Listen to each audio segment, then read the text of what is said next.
No, I might have forced their hand. Trump offering a new explanation, saying Good morning. set to attack. I think they were going to attack first, and I didn't want that. Day 3 of the Arc Raiders reset. Trying to rebuild. Last night, Finish Secretary off all my Rubio missions. backing up Watch the a little president. news. Drink a little coffee.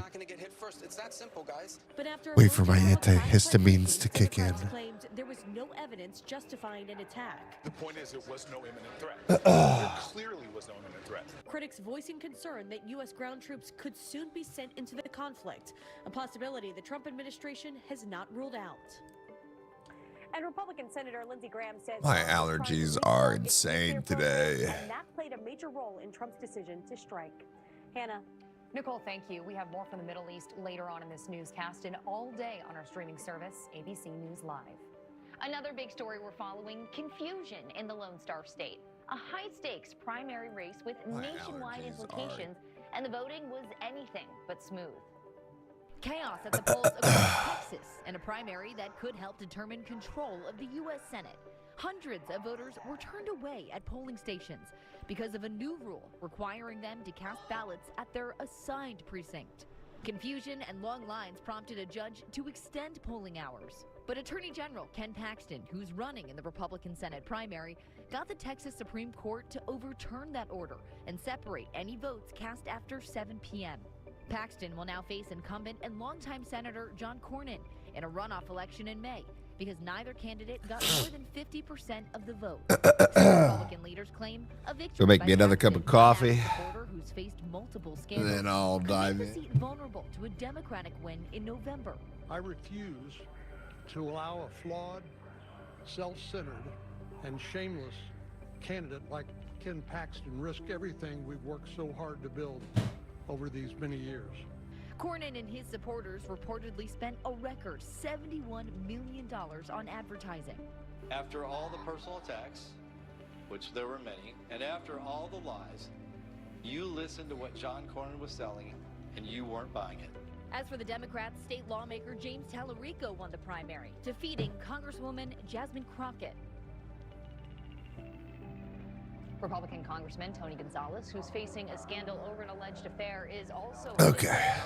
Meanwhile, Congressman Dan Crenshaw lost in a major upset to Steve Toth, a staunch Let's conservative. see. Time now for your Wednesday weather.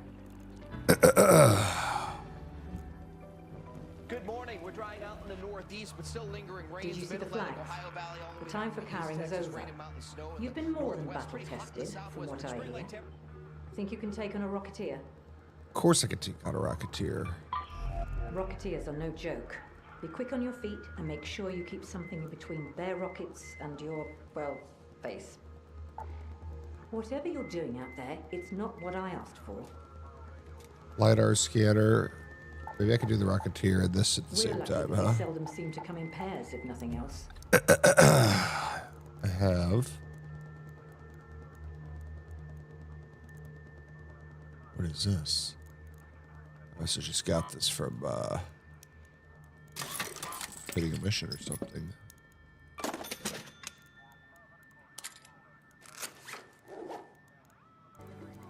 This is probably not the gun. Not the gun for taking out a Rocketeer, right? Maybe I just wait on the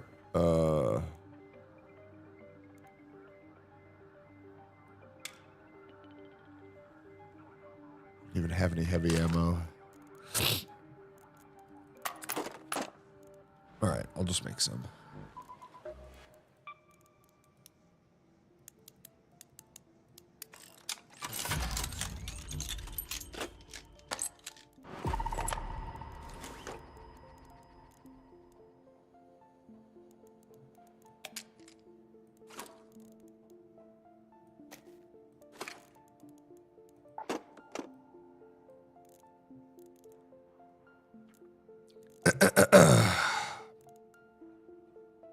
Yeah, I'll take a wolf pack as well.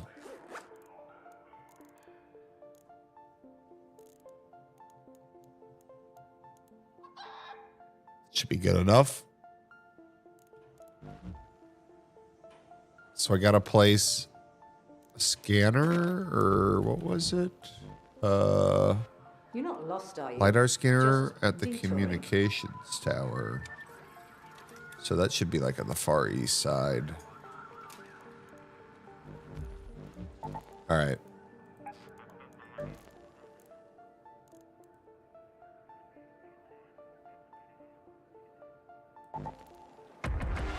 And get a Rocketeer driver? Easy. Easy peasy.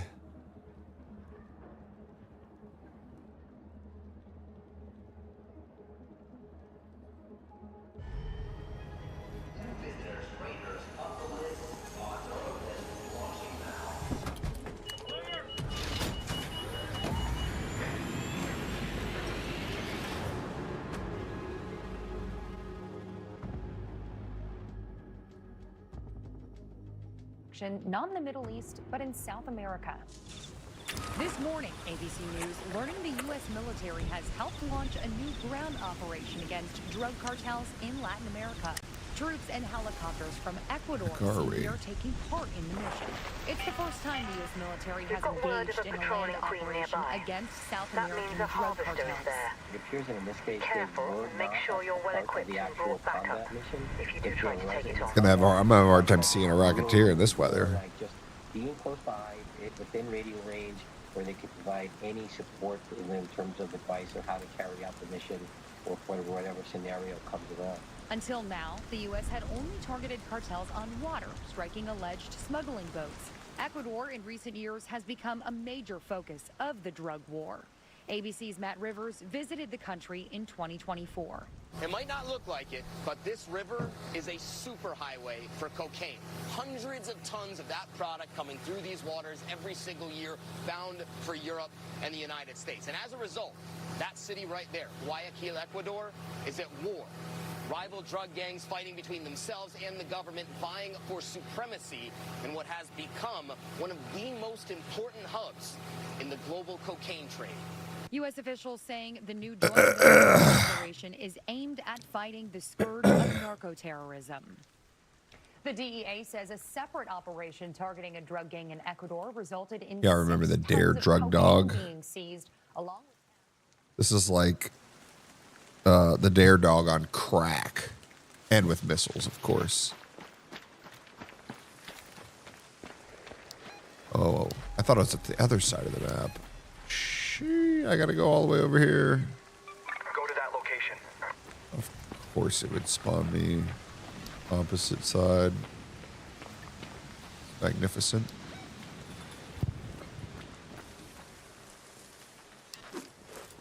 Hello.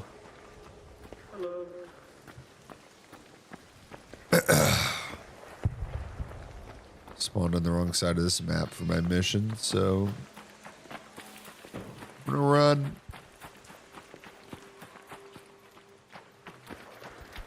Hopefully I don't get shot along the way. Guy was friendly, so that's good. That's a good sign.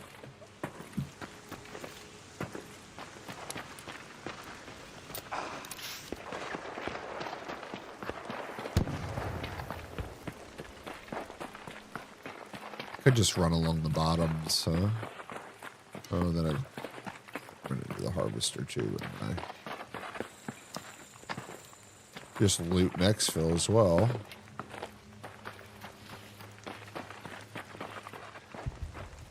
It's always an option. Hello. Hello.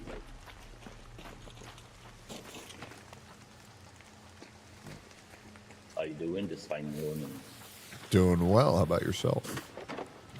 I'm doing good, thank you.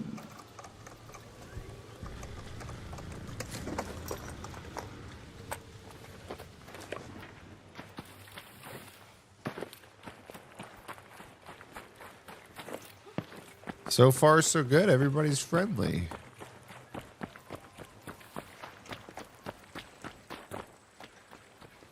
Bites.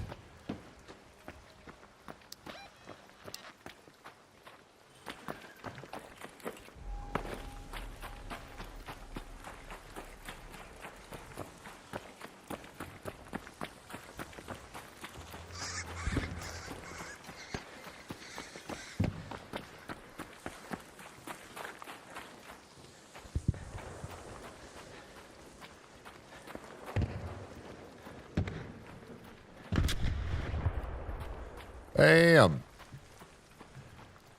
What was that?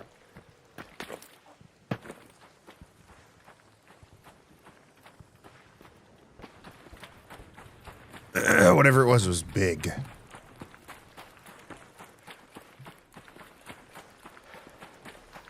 Freaking tumbleweeds. Scaring me, dude.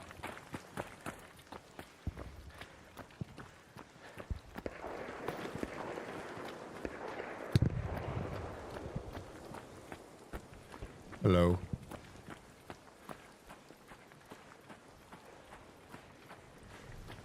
He's not a talker.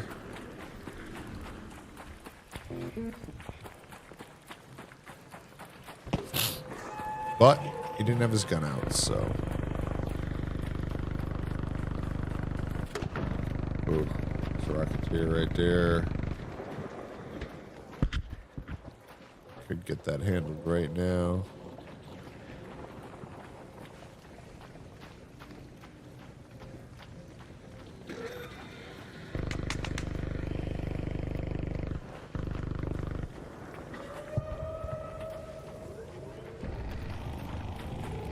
Pull him away from everyone, though.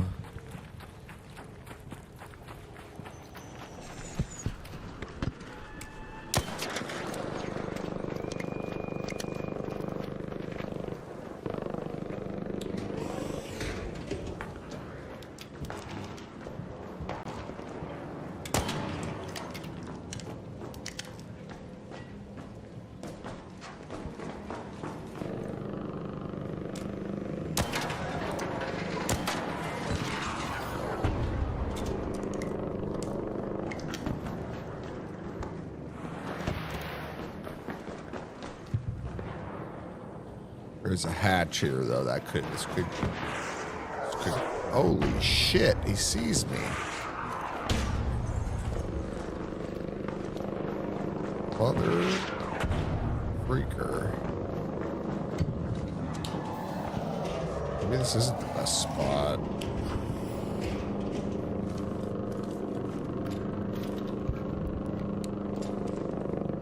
Where the fuck did he go? Jess. Oh no. Kinda hurt.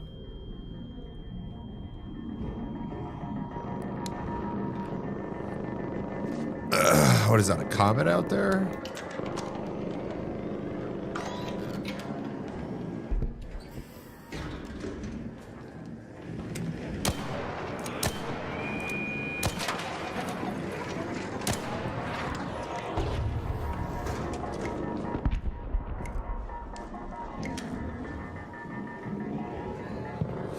Must be, bro.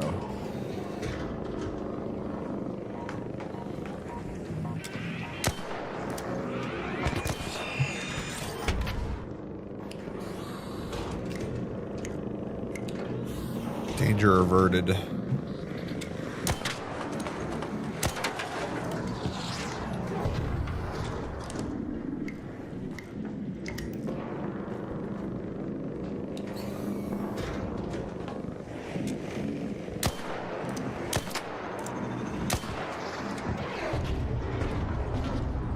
Three?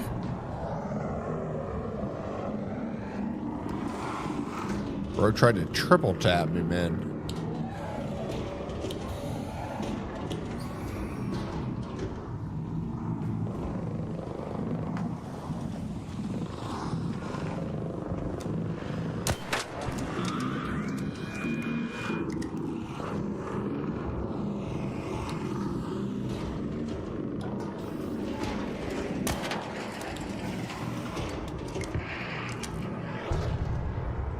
You missed.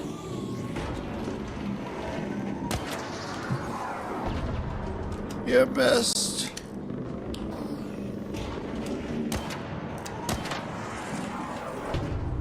You missed.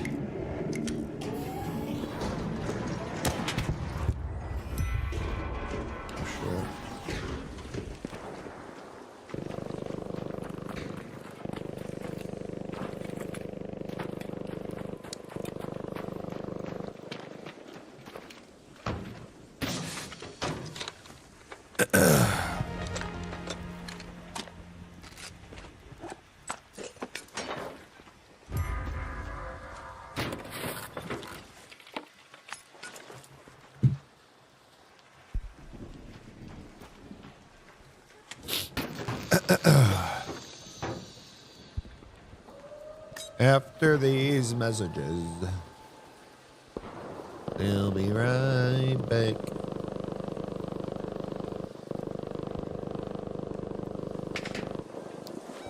What the hell? Is someone shooting at me?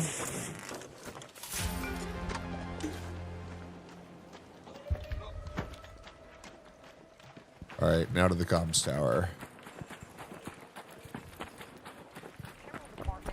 To better keep up with fashion trends. It also plans to expand its grocery section. Next, United Airlines is trying to keep things quieter in the cabin. All flyers will appreciate this one. It has a That new thing's rule about to for die passengers. too. Headphones Oh must shit! be used if you're enjoying audio or video content. Penalties include being kicked off a flight or being banned by the Oh airline. motherfucker! Next, there's apparently something special about a claw machine at a recreation center near St. Louis. Kids just can't stay out Is of that a it. firefly? A hornet. Who managed to crawl inside the machine. He was kill this rescued by bitch. firefighters.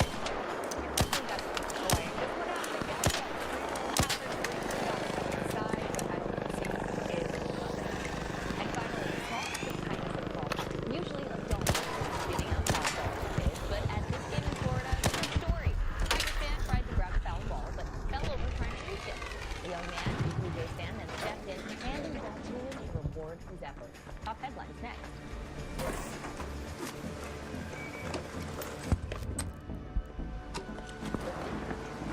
Try throwing this and see. Oh no!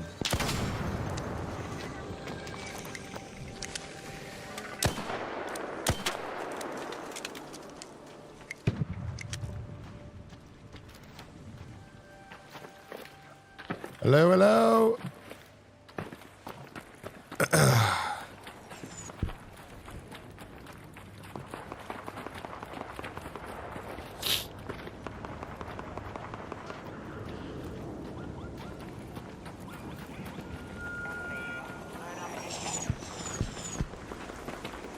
Yeah, thank you very much. Everything else is yours. Thank you. You're welcome. Thank you for help, brother.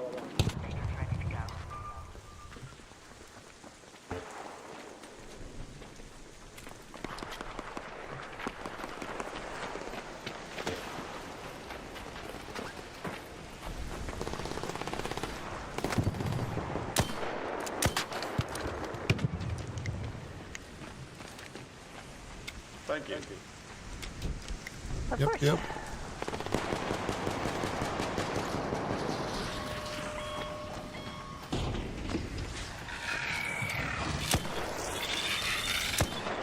Oh, I can't hit shit. Amazing.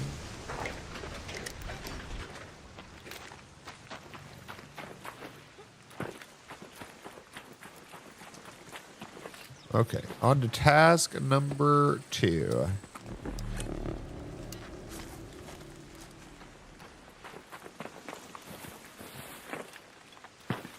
Probably wouldn't hurt to collect some mulane or mullen or whatever the hell it's called. I don't know how to pronounce that word.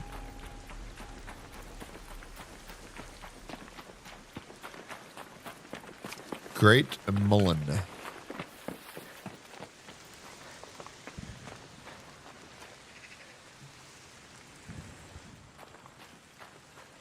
Thought I heard some ticking. Hello? Nobody's.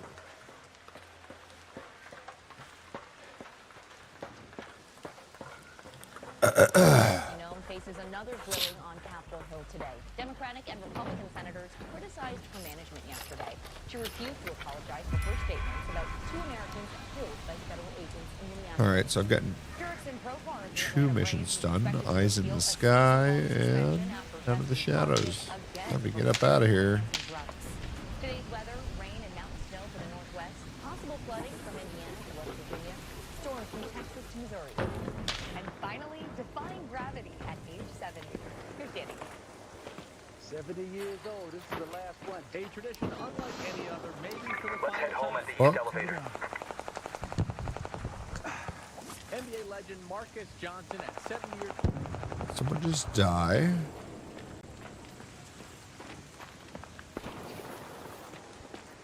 Thought I heard a Raider flare. A Raider flare.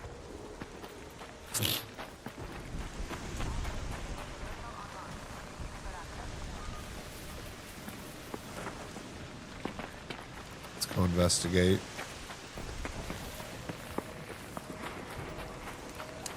Don't shoot! Hello?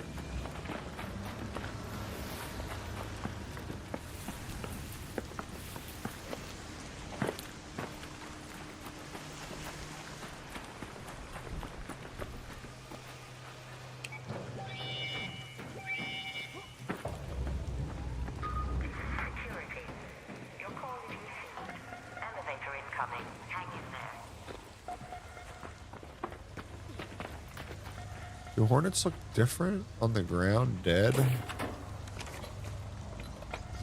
Yeah, this is a wasp.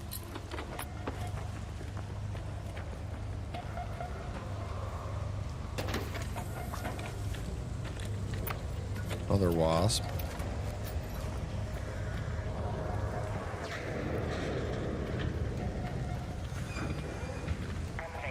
That looks like a wasp.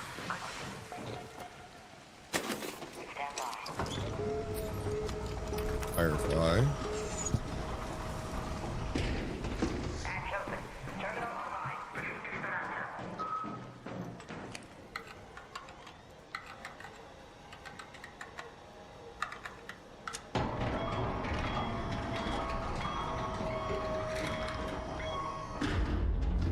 All right, 2 missions accomplished.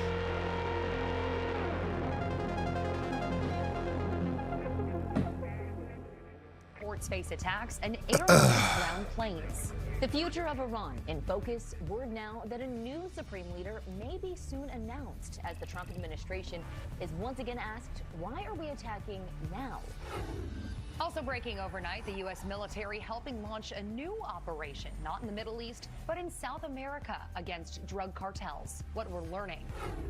Chaos and confusion at the polls in a high-stakes primary in Texas that could help decide control of the U.S. Senate. The antitrust trial aimed at lowering the price of concert tickets gets underway with very different views on the music industry. Caught on camera, a police officer shot in the chest, saved by his body camera. Later, the turnaround plan at Target. A new airline policy when it comes to passenger behavior, what's now being banned. And a small act of kindness at the ballpark that's making 2 free wolf packs. From ABC News, this is Good Major Ava's Mementos. Good Wednesday morning, everyone. I'm Sophie Flight. And I'm Hannah Batal. We begin with several breaking developments from the war in Iran. I kind of want to do this one because I get a whole cracker blueprint. Who says Iran's air defenses have been severely damaged, but more U.S. resources are heading to the region. Meanwhile, more U.S. consulates and embassies have come under attack from Iran as Americans across 14 Middle East countries urgently try to evacuate. As soon as today, Got plenty of apricots. Now I need mushrooms. Ayatollah over the weekend, and we're now learning who his successor might be. But first, let's get to ABC's Marcus Moore. He's in Doha with the latest on military operations. Marcus, good morning. Hey, good morning, Sophie and Hannah. Israel says it carried out a broad series of attacks inside Iran overnight, targeting the Iranian government's infrastructure. And we have also learned much more about the U.S. operations, with the top commander saying more military capabilities are on the way. A wave of new attacks in the Middle East as U.S. Central Command reveals more than 50,000 I really should put a silencer on this, honestly. up from 35,000 previously reported. Our food production great. My lead points to a group of researchers that worked about all of things. Apartments northwest of Dam. I just want you to know Noah Tejas and Sergeant Declan Cody, all from an Army Reserve unit in Des Moines, Iowa. It's definitely what I'm doing next. Killed after an Iranian drone an operations center in Kuwait. The U.S. commander in the Middle East now sharing in-depth details about the ongoing U.S. operations. Many of you may remember the shock and awe strikes of 2003. The first 24 hours of this operation were nearly double. We've already struck nearly 2,000 targets with more than 2,000 munitions. Admiral Brad Cooper says U.S. airstrikes have destroyed hundreds of Iran's ballistic missiles, launchers, and drones. We are also sinking the Do need to get more plants the though, entire Navy. Thus far, we've destroyed 17 because I think ships, I only have including one. operations Iranian submarines. Go ahead and track that. Cooper also acknowledging the one-way attack drones Plenty of those. have ties to Iran itself. I'd like to point Just out have one more of those. we took them back to America, made them better, and fired them right back at Iran. Iran now escalating attacks on American. Be a few more heavy ammo. Breaking news, Defense Secretary Pete Hegseth and Joint Chiefs Chairman General Dan Kane are giving an update on the war with Iran. Let's listen. Decisively, devastatingly, and without mercy. Under the direct command of President Trump, the War Department unleashed this operation early Saturday morning, just Was this live? 4 days ago, which means we need to remember two things. First, we are only 4 days into this. Metrics are shifting, dust is settling, and more forces are arriving. It's very early. We are live. President Trump has said we will take all the time we need to make sure that we succeed.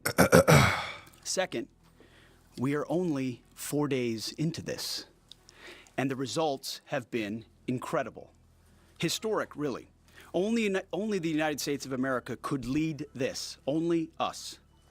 But when you add the Israeli Defense Forces, a devastatingly capable force, the combination is sheer destruction for our radical Islamist Iranian adversaries.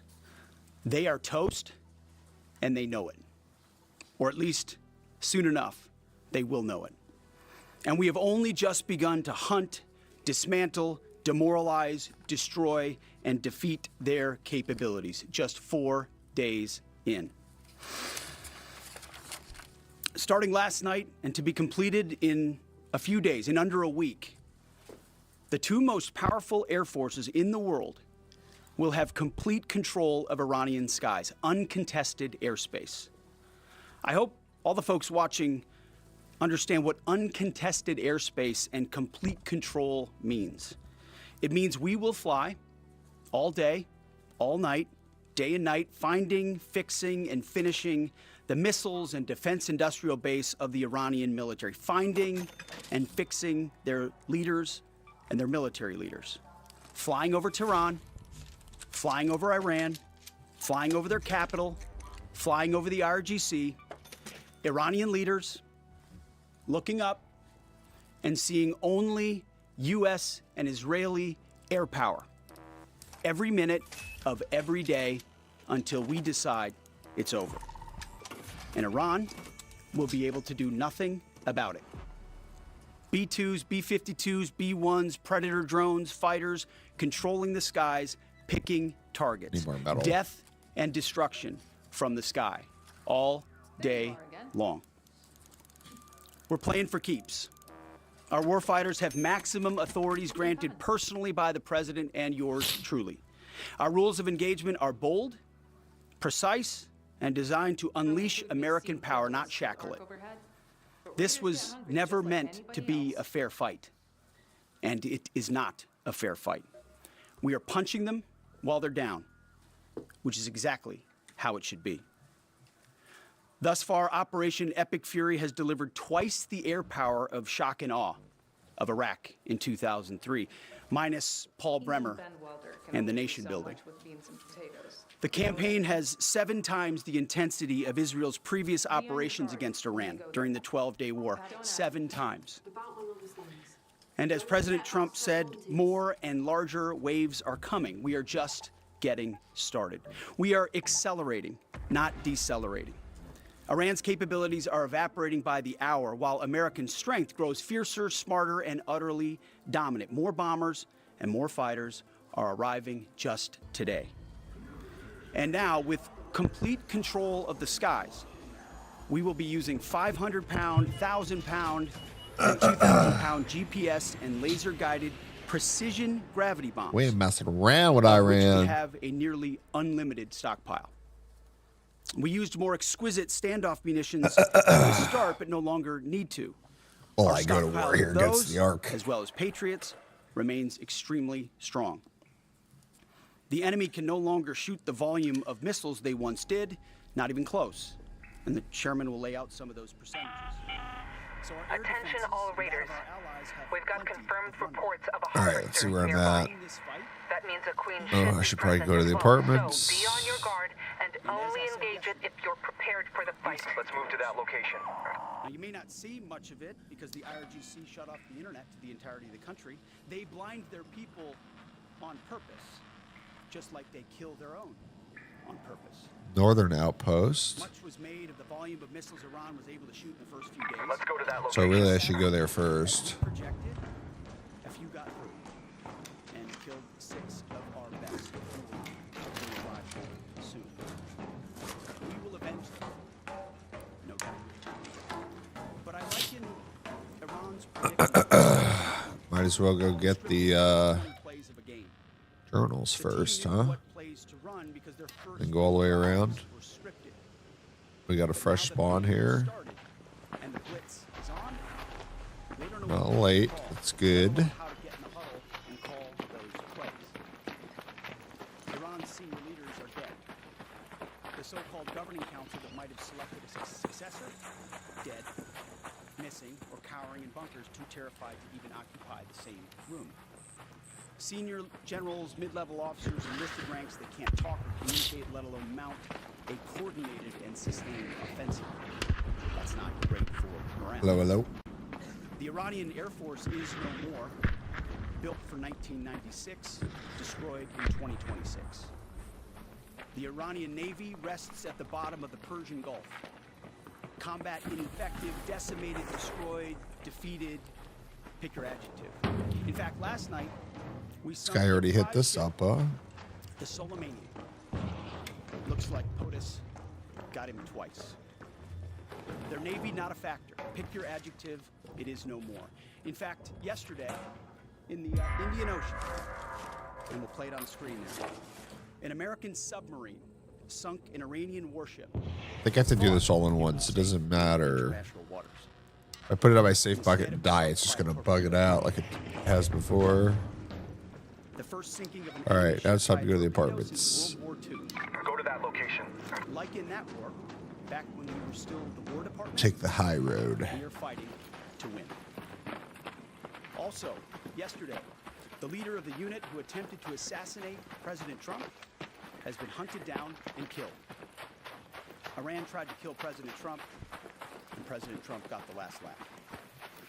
Now, this is not a mission accomplished situation. This is simply a reality check.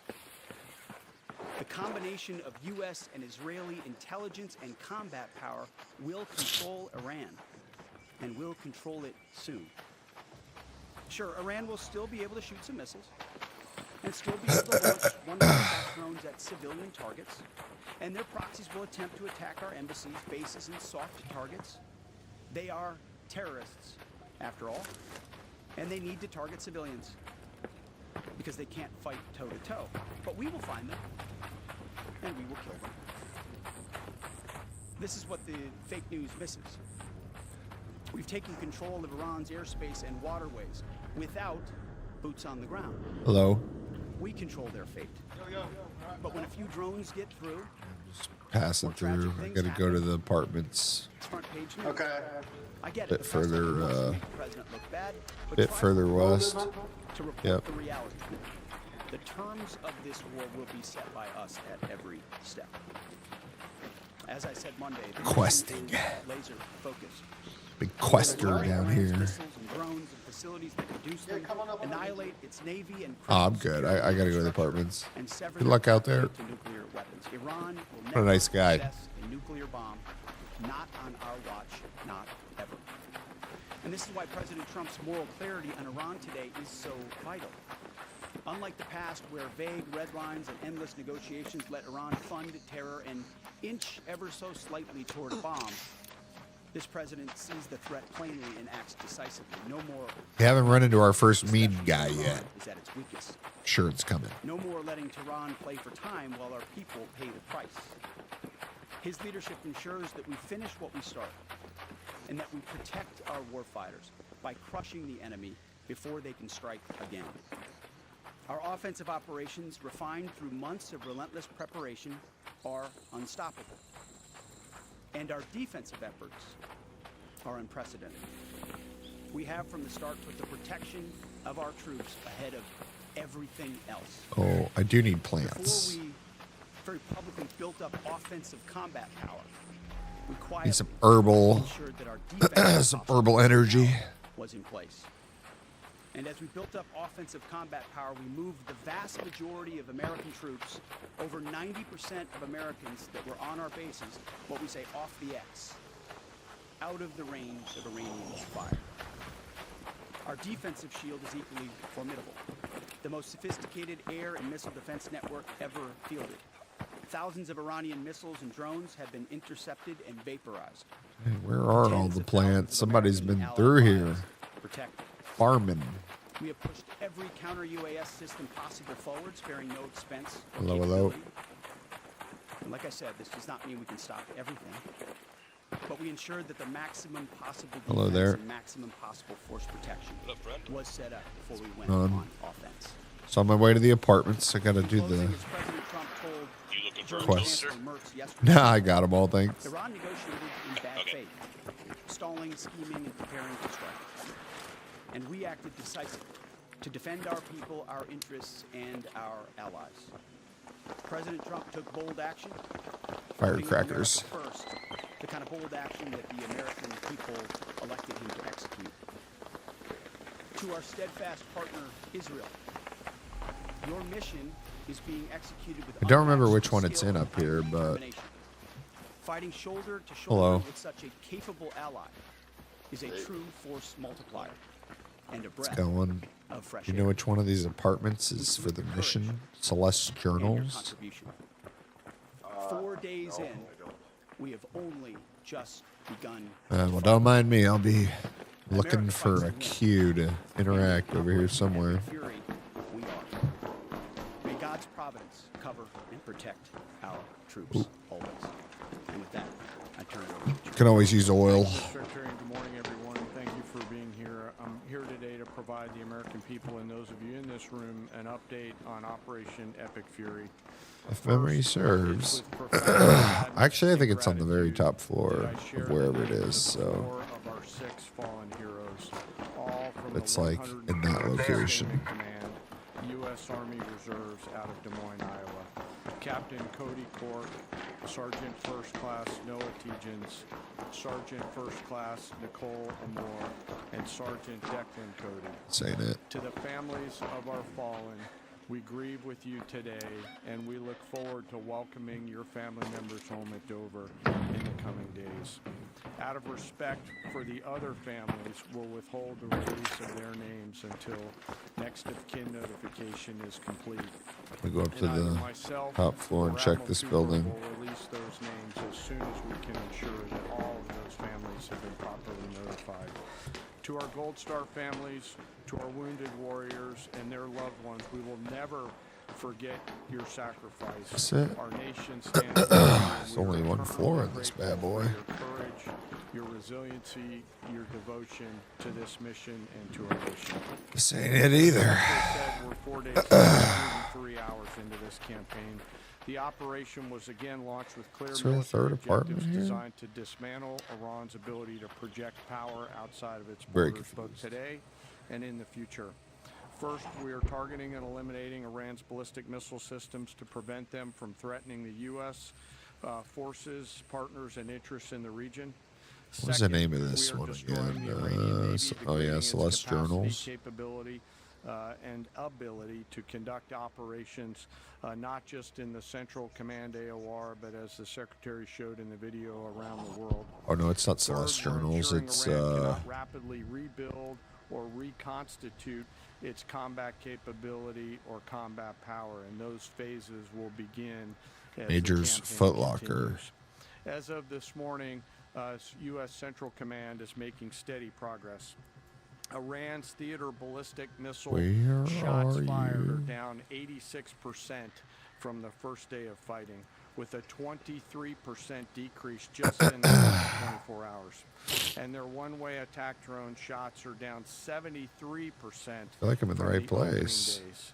This progress has allowed CENTCOM to establish localized air superiority across the southern flank of the Iranian coast and penetrate their defenses with overwhelming precision and Should be up here.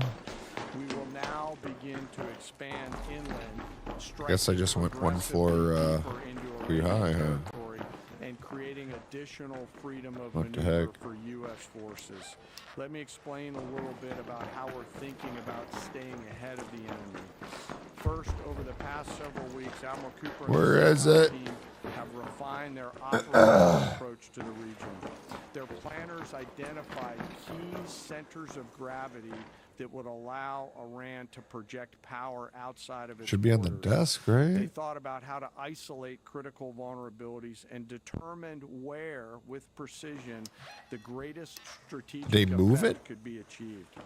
As a result of this, CENTCOM is now shifting in day 4 already from large deliberate strike packages using standoff munitions at range outside an enemy's ability to shoot at Oh, wait, us, they moved it, now right? into stand-in precision strikes overhead Iran. Maybe they did. As the Secretary said, this is a point of munitions transition from standoff munitions Go look to in here one more stand-in time. munitions like joint direct No attack way I munitions, overlooked it, which are right? GPS-aided free-fall weapons, and other things like Hellfires, etc.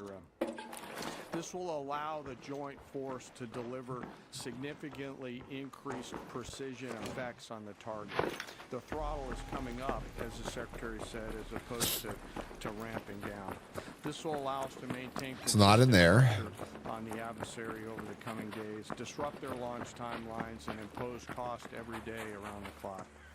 I know there have been a lot of questions about munitions. We have sufficient precision munitions for the task at hand, both on Yeah, the it should just be offense sitting and on top of the defense. desk. But I want to tell you, teammates, as a matter of practice, I don't want to be talking about quantities, and I know there's been a great debate about that, and I appreciate the interest, but Not just on that know desk. consider that an operational security matter. Let me flip to the map here. Hopefully I don't kill anybody with a laser pointer. As I mentioned earlier, and for you with the camera right there, my friend, I hope I don't ricochet off and hurt you. Over the initial Not here. days, the U.S. Joint Forces Maybe it's continued to bugged. attack and attrit ballistic missile capabilities Southern as well as Swamp integrated air defense Outpost. Let's move to that capabilities along the location. southern axis. I'll just have to try it again from And the Israeli Air Force has on another raid, I predominantly guess. I don't know. integrated air defense targets along the northern flank, as well as medium-range ballistic missile capability as well. From the sea, the USS Ford has continued to project combat power here, as well as the bomber pulses that we talked about in the opening days of this briefing. Along with the USS Abraham Lincoln Strike Group has continued to provide pressure from the sea along the southeastern side of the coast and has been attriting naval capability all along the strait and up into the Arabian Gulf at a size and scale sufficiently to address the targets required. To date, we've hit over 2,000 targets, leaving? as Admiral Cooper said in his video last night. We've Oh, destroyed crap. more than 20 Iranian naval vessels, including, in addition to the frigate. I heard the crack of that bullet over my head. Freaked one me out. submarine, and effectively neutralized at this point in time Iran's major naval presence in theater out there. As the Secretary showed the video, for the first time since 1945, a United States Navy fast attack submarine has sunk an enemy combatant ship using a single Mark 48 torpedo to achieve immediate effect, sending the warship to the bottom of the sea. I want to remind everybody that this is an incredible demonstration of America's global reach. To hunt, find, and kill an out-of-area deployer is something that only the United States can do at this type of scale. Over the next 24 to 48 hours, CENTCOM will continue to strengthen structure and naval capability, and will continue to assess our progress against the military objectives. It does take time for us to collect that information and to assess en route. Much of our intelligence, surveillance, and reconnaissance capability is currently hunting and Where are you, killing Journals of ballistic missile Celeste? launchers and one-way attack capability. We're precise in that assessment, and we call balls and strikes in that assessment. Okay. I got both the journals. That matter seriously. Iran, on the other hand, has been indiscriminate Time to get up out of here. in their attacks. They fired more than 500 ballistic missiles and more than 2,000 drones, striking innocent civilian targets throughout the region. I gotta blow my nose. Our partners are answering the call to defend themselves right alongside us. Jordan, Bahrain, Saudi Arabia, the UAE, Qatar, and Kuwait are all defending their people with their own combat capability, with precision and restraint. Jordanian air defense recently intercepted a cluster of Iranian one-way attack drones headed to I didn't grab that much stuff Bahrain's today. air defense forces shot down an inbound drone approaching Manama's maritime infrastructure, protecting both their population and critical shipping lanes. Saudi Patriot batteries stopped a salvo of ballistic missiles aimed at energy facilities near Dhahran. Some more of these herbs. UAE neutralized multiple drones targeting Abu Dhabi's industrial zone, demonstrating speed and precision. And Qatar, the Qatari fighters for the first time have shot down 2 Iranian bombers that were en route to their location. Together, these nations are helping to defend themselves and project power as required against the enemy. We're 100 hours in. It's still. Can you imagine being a very early, Qatar said, fighter but the pilot, balance is shoot shifting. something down for the We've first always gotta time, be like a remember national these hero? Operations are complex, dangerous, and far from over. Hello? Our soldiers, sailors, airmen, marines, guardians, and I'm Coast leaving. Guardsmen remain in harm's way, and we must be clear-eyed that the risk is still high. This is combat. Let us never forget this. As we continue, I Might as well ask try to that you take the hold surveyor our down, huh? teammates in our thoughts, those standing the watch, flying the sorties, sustaining the fight, and carrying our nation's burden. And I'll start where I started, and that's remembering our sick fallen who will return home as soon as possible. I remain humbled, grateful, inspired by every day the valor and professionalism of our joint force. They are quiet professionals through and through, out there doing America's work to the day. Get off me, bruh. And with that,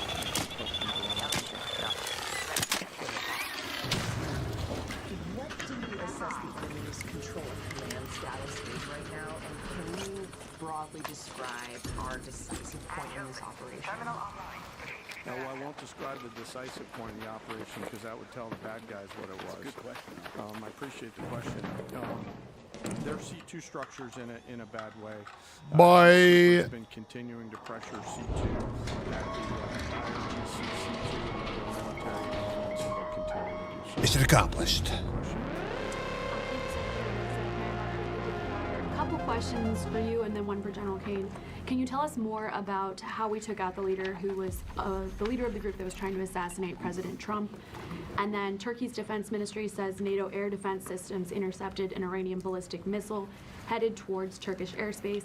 Could this trigger NATO's Article 5, and was it the U.S. who shot it down? On the first question, we've known for a long time that Iran had intentions on trying to kill President Cool. Trump and/or other U.S. I wish I could have got the US, other mission done at the officials. same time. That would have been And nice. while that was not the focus of the effort by any stretch of the imagination, I want in fact, the whole never was cracker. by the president or anybody else, I ensured and others ensured that those who were responsible for that were eventually part of the target list. It wasn't the beginning of the effort. We were focused on missiles and launchers, and that's the focus. But ultimately, if we had the opportunity to get at those who are trying to get at Americans specifically, we would. And so we eventually had the opportunity to do that from the air. And then on the matter with Turkey, I'll have to get back to you on exactly what the intercept looked like at that. We're aware of that particular engagement, although no sense. All right, I'm going to go back in and try to get that done. I'm going to see if it was bugged or not. I'm assuming it was. Yeah.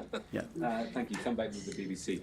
Can you give us an update on what the administration knows, what you know now about the reported strike on a girls' school in southern Iran on Saturday? All I can say is that we're investigating that. We, of course, never target civilian targets, but we're taking a look and investigating that.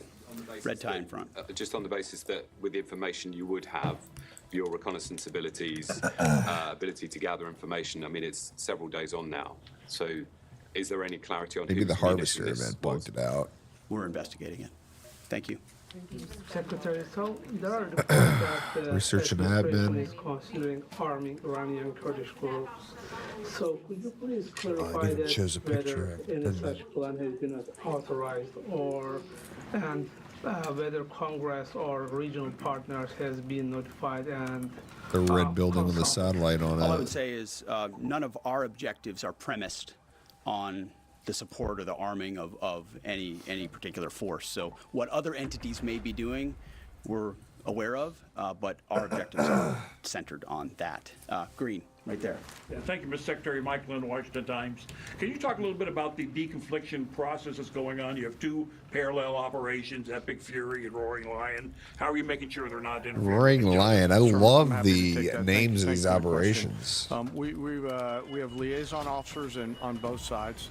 Sounds like an for Avengers our movie. US CENTCOM teammates out in Israel. Epic and Fury. there are, Israeli Defense Force teammates. Who's at the Roaring Lion? Is that relevant, ours too? command Is and that control nodes within the U.S. CENTCOM enterprise? Operation Routinely, Roaring Admiral Lion? Cooper is talking to the IDF Chief of Defense, and I will occasionally speak to him by Israel. through the arc of this. I've spoken to him a few times already. Hilarious. That Roaring allows Lion us and to Epic coordinate, Fury integrate, and synchronize activities while fighting maintaining side by side. separate efforts. And when I said a breath of fresh air, I really meant it. Usually it's us. These guys watch too many superhero movies, huh? Well, we might as well go there and do the labs, right? I really want to try throwing this at a... I saw a video that said you can throw a Hornet driver at a Rocketeer. Kill it, basically. So if I get an opportunity, I'm definitely going to experiment with that. Fresh spawn. Not late. Good sign.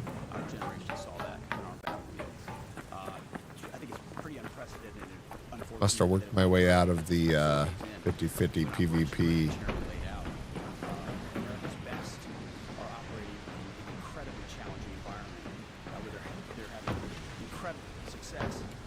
Come on, dude. Determined adversary, and he's been privy to briefs that we provided. He knows how effective this has been. He's being disingenuous, which we're used to. Thank you for taking my question. Heather Mullins, Lindell TV. One of the questions I have is just really regarding the intelligence that indicated that this was something the U.S. had been involved with at the time that you guys did. We had operations in Night Hammer back in June. We obliterated their nuclear facility. Holy shit. Intelligence that suggested that somehow they became a threat once again that required us to get involved with operations. I might have to... The evidence in front of us since Might have to try with that. was that Iran had no intention of actually negotiating Come here, Rocketeer. a nuclear deal that truly meant they did not have a pathway to nuclear. Get your ass over here. Jared Kushner and Steve Witkoff, two of the best negotiators in the world, poured into that negotiation, giving them every single possible opportunity to release that ambition, and they did. And the intelligence that we saw probably That did not work at all. My timing is screwed. Hello. Here go to the labs up here. Just questing. What's up, dude? Howdy. What's up, buddy? What's going on? Just trying to kill some ticks, you know what I mean? Know how it is. Tick pods. Know how it is. Yes, sir, on that grind. Gotta find the medical lab or something up here, I think.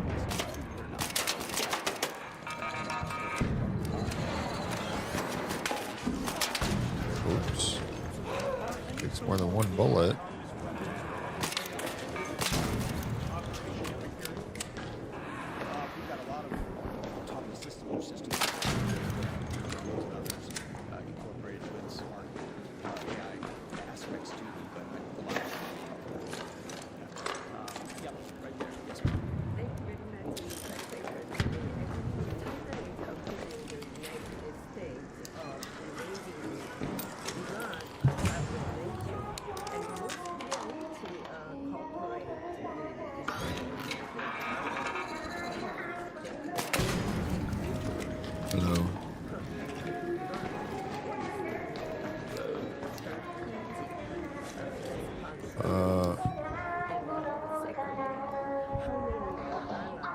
Lab 1 on the upper floor.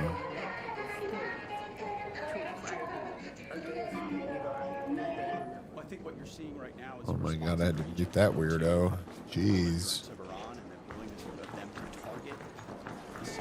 Lab 1. Now, where is Lab 1?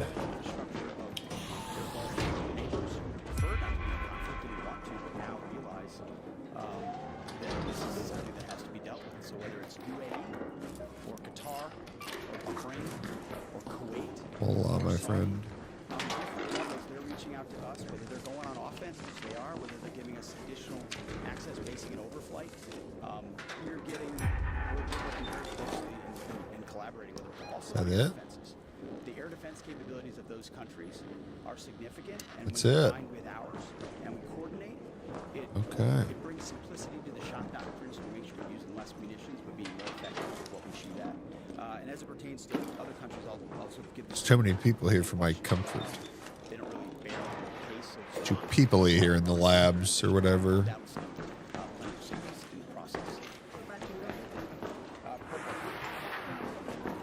Alright, what else do I have to do? Oh, I gotta go to the apartments again. Go to that location.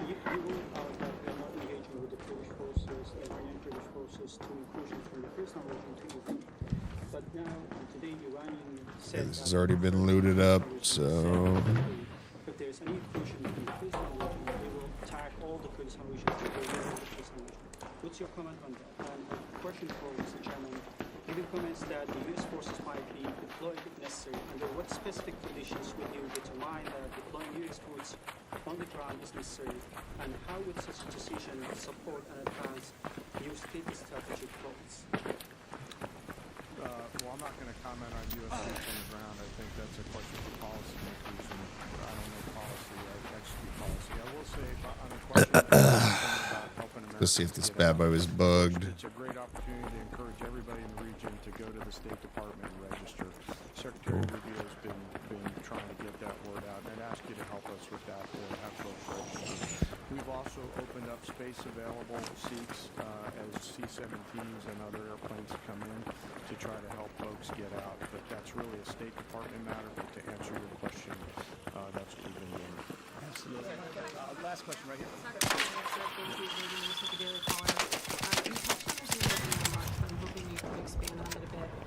It's been reported that Iran might be trying to Pew, pew. intercept their missiles. It sounds like you guys are saying they don't have the ability to do so. Oh, I Is could that jump the down case? here, huh? Can they outlast us in their ability to do that? Iran cannot outlast us.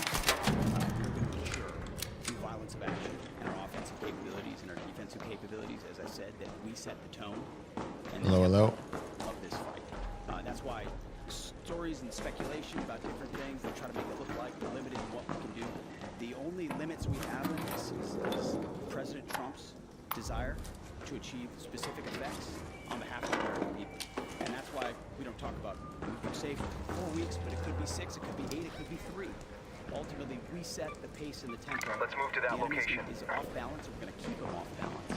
And we know their ability to shoot versus our ability to defend. That difference is why At 22 minutes, I guess I could just capabilities diminish. down to 5 minutes. Go over there and install exfil from Swamp.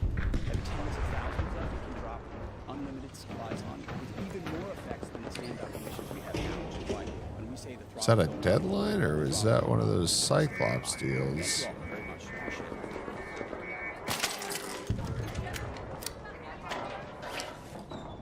We've just been watching top Pentagon officials giving an update on the war with Iran.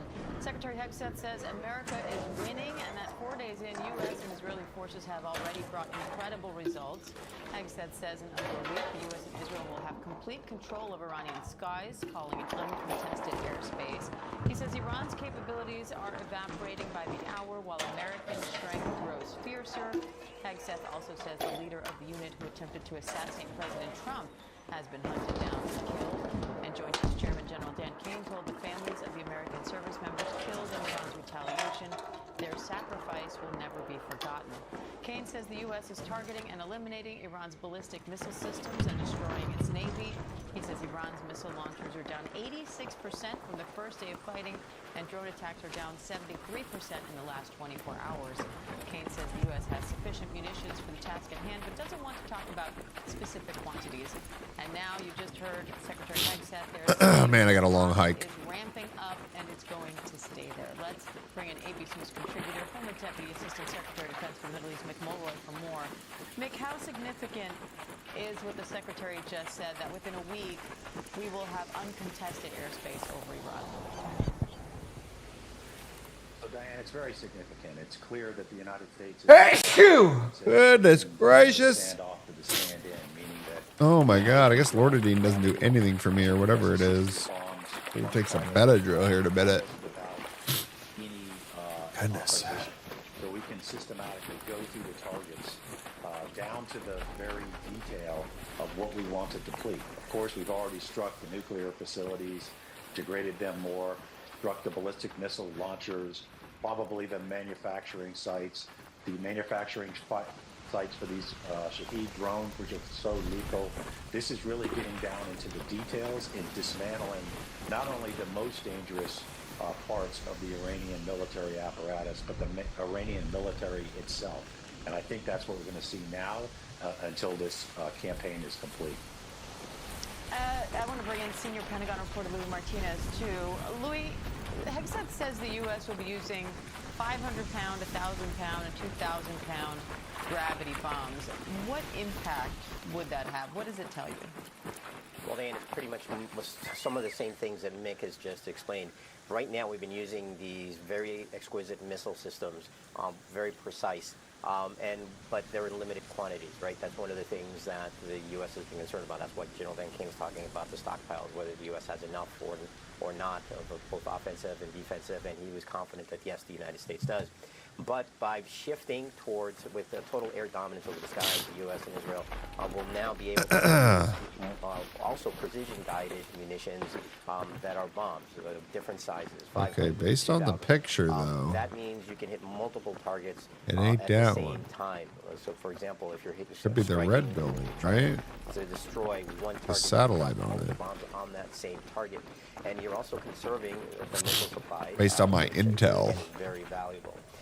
But it also That kind means of looks that like the it United too, States, though. when it does have air dominance, that it will have.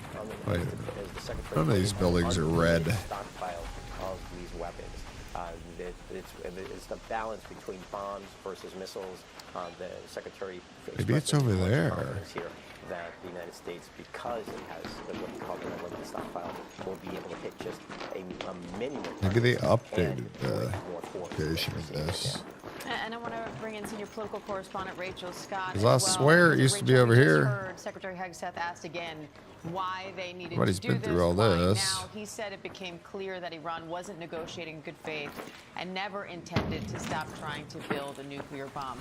How does that compare with what the president, the Secretary of State, and some others I'll in the just double administration check are over saying here. in terms of why they needed to start this war now? Well, Diane, and it's a good question because we have been getting conflicting and contradictory statements from not only the president but also top administration Hello. officials. The president has insisted. I spoke to him on the phone Saturday as this operation was even ongoing. Looking He was for meeting with the military mission. generals, and he pointed out the very same thing to me, saying that Iran cannot have a nuclear weapon and nuclear capabilities. At the same time, though, the explanations to members of Congress and even what Secretary of State Rubio have shifted. Rubio just 2 days ago came out and said that Israel was we going to gotta- attack Iran, and then the United States believes that Iran I guess we gotta go check it out over here. Look for a red building. and that was the imminent threat. That This was the ain't it. reason why the U.S. decided to move forward with these strikes. Well, I was in the Oval Oh, I Office gotta blow yesterday. my The nose president again. took questions for the first time on camera from reporters, and I put that question back to the president. Did Israel force your hand here? Was it Netanyahu that dragged America into this Face is ongoing leaking war like a and this river this conflict? morning. And the Gosh. president said no. In fact, he said that he probably forced Israel's hand.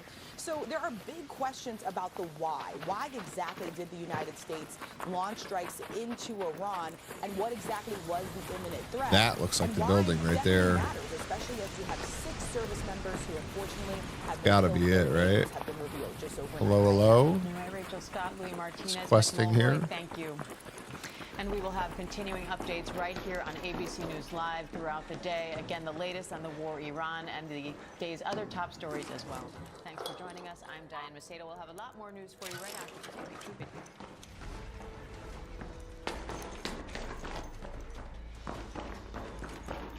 It's gotta be it.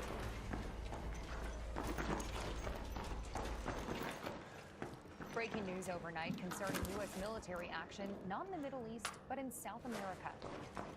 This morning, ABC News learning the U.S. military has helped launch a new ground operation against drug cartels in Latin America. Bro, we got military ops all over the world. It's crazy. In the mission. It's the first time the U.S. military has engaged in a land operation against South American drug cartels. In this case, they were not a part of the actual combat mission, if there was any combat, but it really is more like just being profiled. Let's be on the next floor. Provide any support to the terms of advice of how to carry out the mission or whatever scenario. Until now, the U.S. had only targeted cartels on water, striking alleged smuggling boats. Ecuador in recent years has become a major focus of There it is. ABC's Matt Rivers visited the country in 2024. It might not look like it, but this river is a superhighway for cocaine. Hundreds of tons of that Now it's time to get the heck out of here. I don't have a key, so I just gotta get out at the swamp, I guess.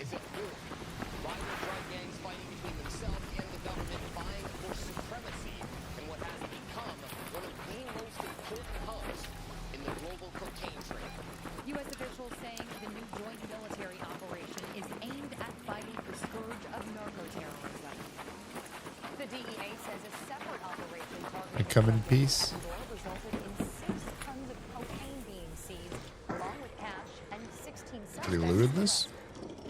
The father Crazy. of a teenager accused in a deadly school shooting in Georgia has been convicted of murder. A jury took less than 2 hours to convict Colin Gray for the 2024 attack that killed 2 students and 2 teachers. Prosecutors accused Gray of not securing the rifle he gave his son despite warning signs about his mental health.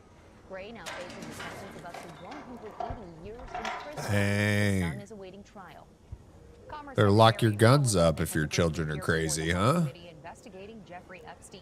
Lutnick previously said he cut ties with Epstein in 2000. That'd be a lesson to you with parents with crazy ass children.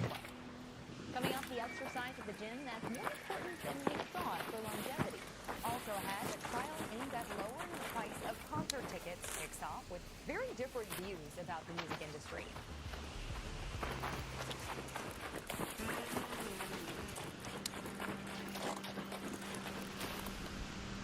Thought I heard some ticking.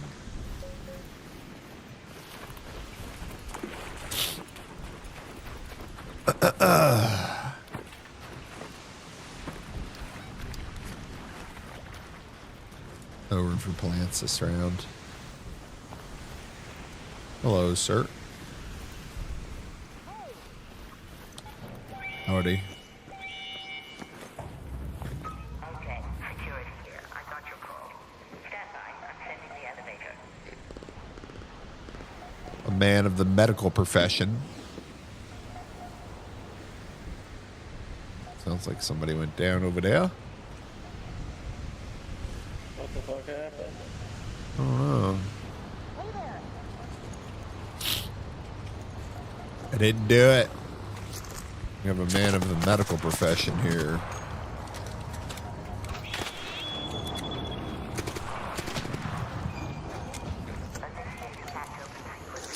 Hey, where you at? You need help? I have a defib. Where you at? I think it's pretty far off, to be honest.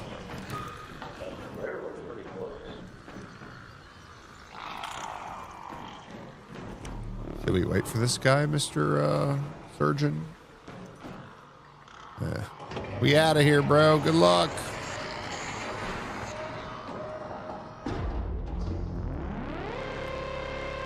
You're a nice guy. Just going out there to do a good deed.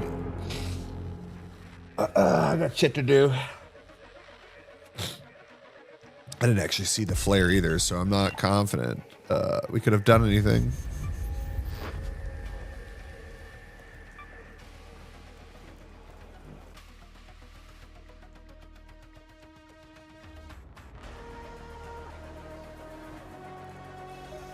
Raider. I see. I should be the proud owner of a hole cracker now. Heck yeah, well, at least the blueprint, right? Guess what? His. According.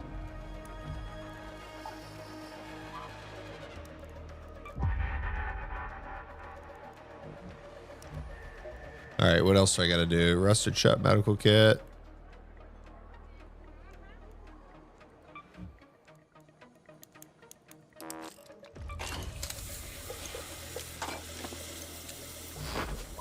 What's the last thing? Medical lab?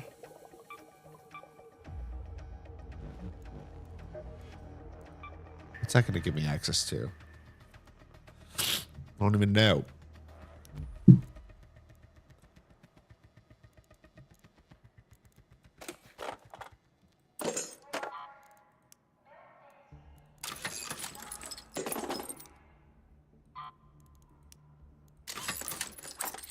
I really need the big smoke blueprint.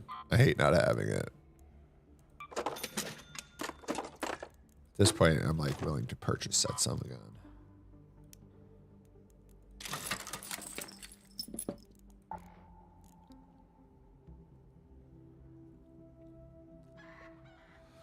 All right, all right, all right.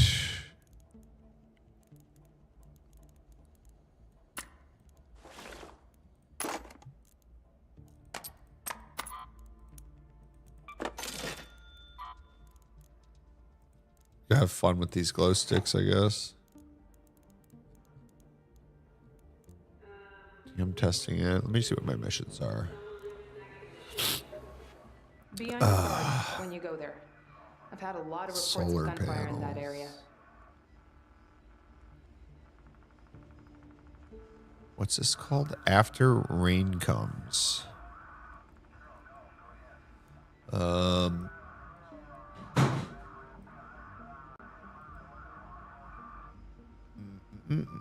Buried City.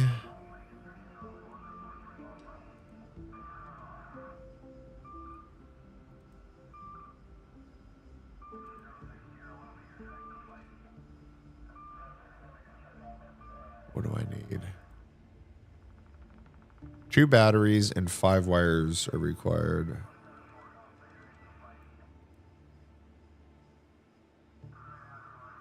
Let's see. I'm sure I've got that.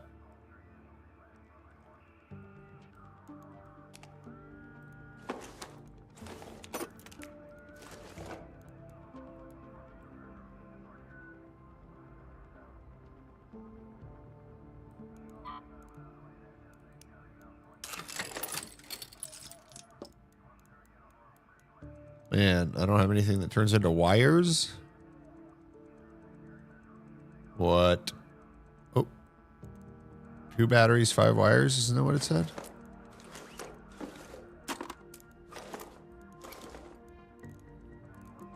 Two batteries, 5 wires. Here we go. Buried City. Confirmed. Plenty of heals. One thing I might want to get is some more of those. Do I have stems left? Yeah. Craft anymore. Cool, we ready to go? Wait. Alright, I'm gonna go take a leak. Let's go fix some solar panels.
Uh-oh, what was that?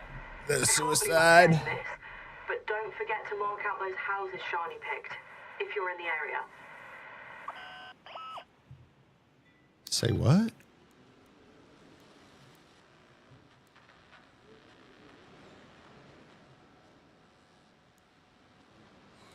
Well, this is good because usually I don't get the spawn nearby.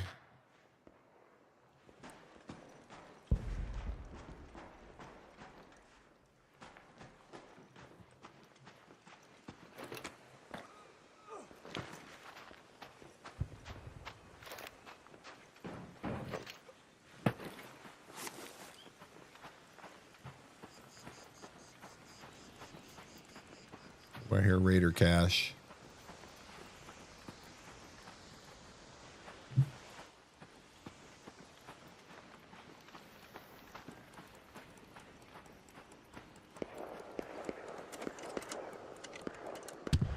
I feel like in my other headphones they were louder than that. Like it was easier to pick up on them.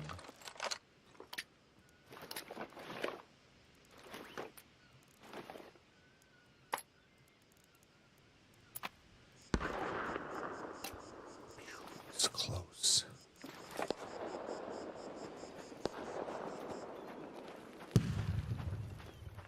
Not really.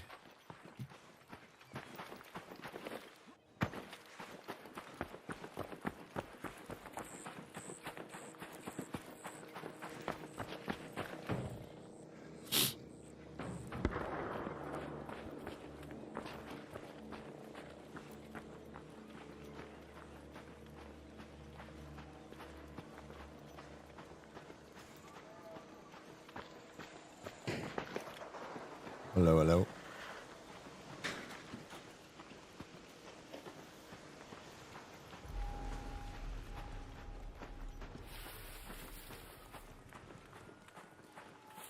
Hello, sir.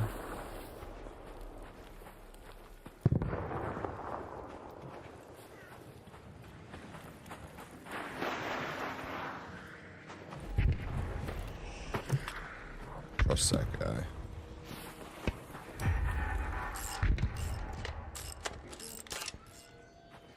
Cool. It's repaired. Now what? That's it? Okay. Simple enough.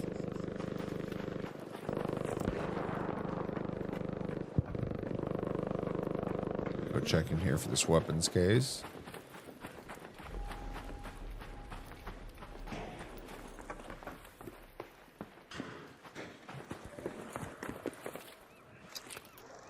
You already got the weapons case in here?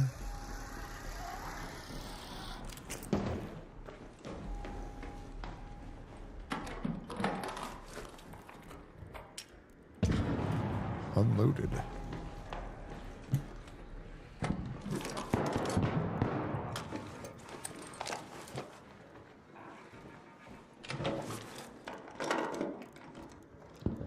Holy moly. It's a good come up right there. I don't want anybody to know I found that. They're trying to kill me for it. Head home at the Western Station. Go to that metro.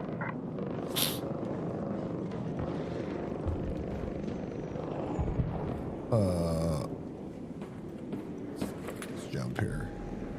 Ugh.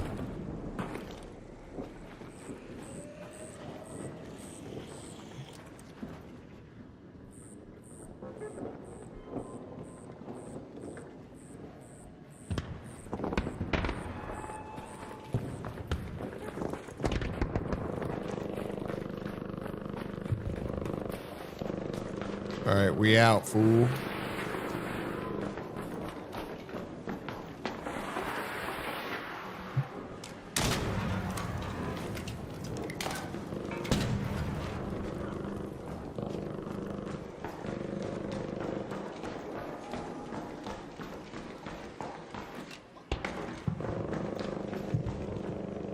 I think I like this entrance better.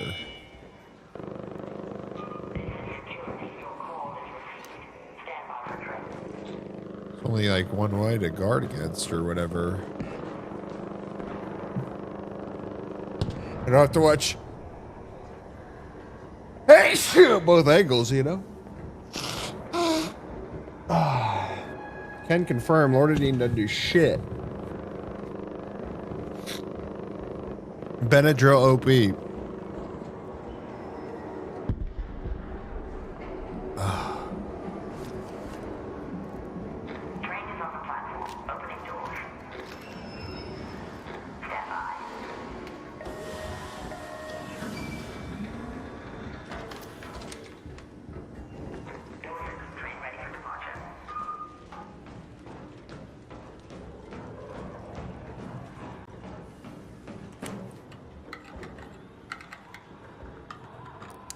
Don't shoot.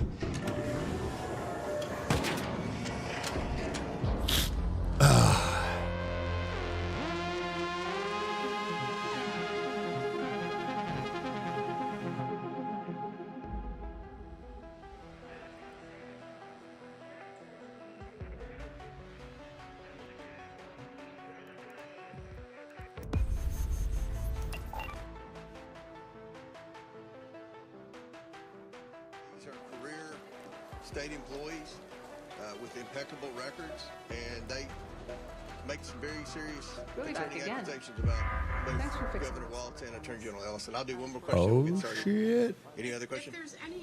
If officials did not act on these claims, are there any civil or criminal penalties they can face? We're going to see. And, first of all, Oh, they go everybody get that deserves due ass, process, Governor Walz. The governor and Attorney General will have an opportunity to answer questions and defend themselves, but the accusations from the whistleblowers are very concerning. We've checked them out, and they appear to be valid. So hopefully, this will be a very substantive hearing. Thank you all for being here. All right, so a few remarks right there from James Comer. You can see he's seated now. That was as he was entering into all of this. Now, this hearing is set to get underway any moment. It was slated for 9 a.m. Eastern time, and of course, that is the current time here. Minnesota Governor Tim Walz will be grilled by lawmakers there on Capitol Hill as he testifies under oath amid that ongoing investigation into state welfare fraud. The hearing before the I House can't wait to watch Oversight this. and Government Reform Committee I might have to titled pause the Oversight game. of Fraud and Dude, Misuse. there ain't no way that Tim Walz gonna be able to get out of this one. It's also going to include, Not as we looking mentioned, good anyway. I mean, testimony we from probably won't never Minnesota's gonna. Attorney General Keith Ellison. They'll probably never get in trouble, Republican but Committee Chair James Comer writing, quote, Americans deserve answers about the rampant misuse of taxpayer dollars in Minnesota's social services programs that occurred on the governor's and Attorney General's watch. The House Oversight Committee recently heard sworn testimony from Minnesota state lawmakers who stated that Governor Walz and Attorney General Ellison failed to act to stop this widespread fraud and retaliated against whistleblowers who raised concerns. We look forward to questioning Governor Walz and Attorney General Keith Ellison under oath about the scandal to ensure transparency and accountability for the American people. it's one thing to and not to take a advance concern solutions to under prevent advisement or waste, whatever, fraud, not and pay abuse, attention to it, and think impose it's stronger penalties on those who maybe you're defraud busy, taxpayers, but end quote. to retaliate Back in December, against a the House committee whistleblower launched for an exposing the investigation fraud seems into a little alleged bit. money laundering and fraud Like maybe you in should get in trouble Minnesota's for that. social services programs. Chairman Comer says an estimated $9 billion in taxpayer money was taken, with that money meant for feeding children, supporting children with autism, housing low-income and disabled Americans, There he is and right there. providing There's the healthcare man. to vulnerable Medicaid recipients. In the wake of the fraud allegations, Walz dropped his Almost- bid for re-election almost as Vice Minnesota President governor. Walz. And you'll remember, Walz ran alongside Kamala Harris, of course, in the 2024 presidential election, hoping to secure the spot of second in command, the job, of course, currently held by J.D. Vance. Again, you can see everyone getting ready to take their seats. Down on the bottom left-hand side of your screen, that is Attorney General Keith Ellison, as well as Governor Tim Walz. Let's lift up the audio and listen in live. As excited as I am about this, Mark the Pattern House. Blue Gate Space House is one of those that takes me everywhere. I still got to do that one. Okay. Pattern House and Hydroponic Dome, right? Sounds good. Here we go. Wait.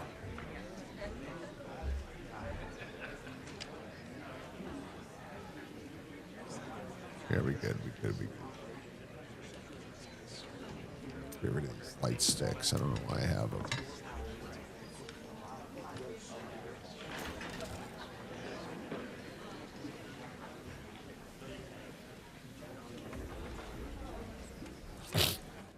All right, so it looks like those final preparations are still getting underway. You can see Representative James Comer right there in the middle. Once he calls this into order, we should have everything start here. Again, there are going to be some initial comments that are made by Comer as well as the ranking member, and then we can expect to hear those opening remarks from Walz and Ellison. Then lawmakers will grill both of them. A lot of questions here about that alleged fraud situation that has been under investigation now since back in December by this committee.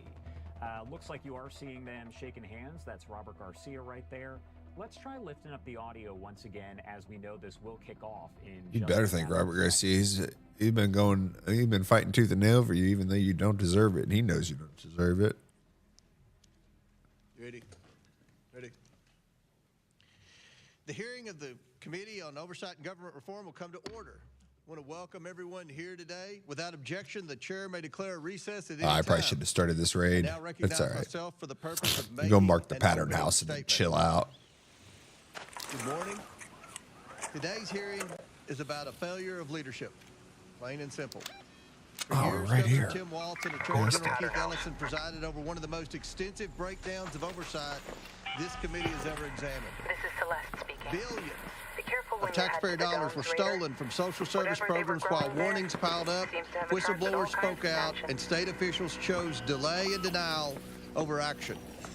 Federal prosecutors estimate that as much as $9 billion may have been stolen from just 14 Medicaid programs administered by the state of Minnesota.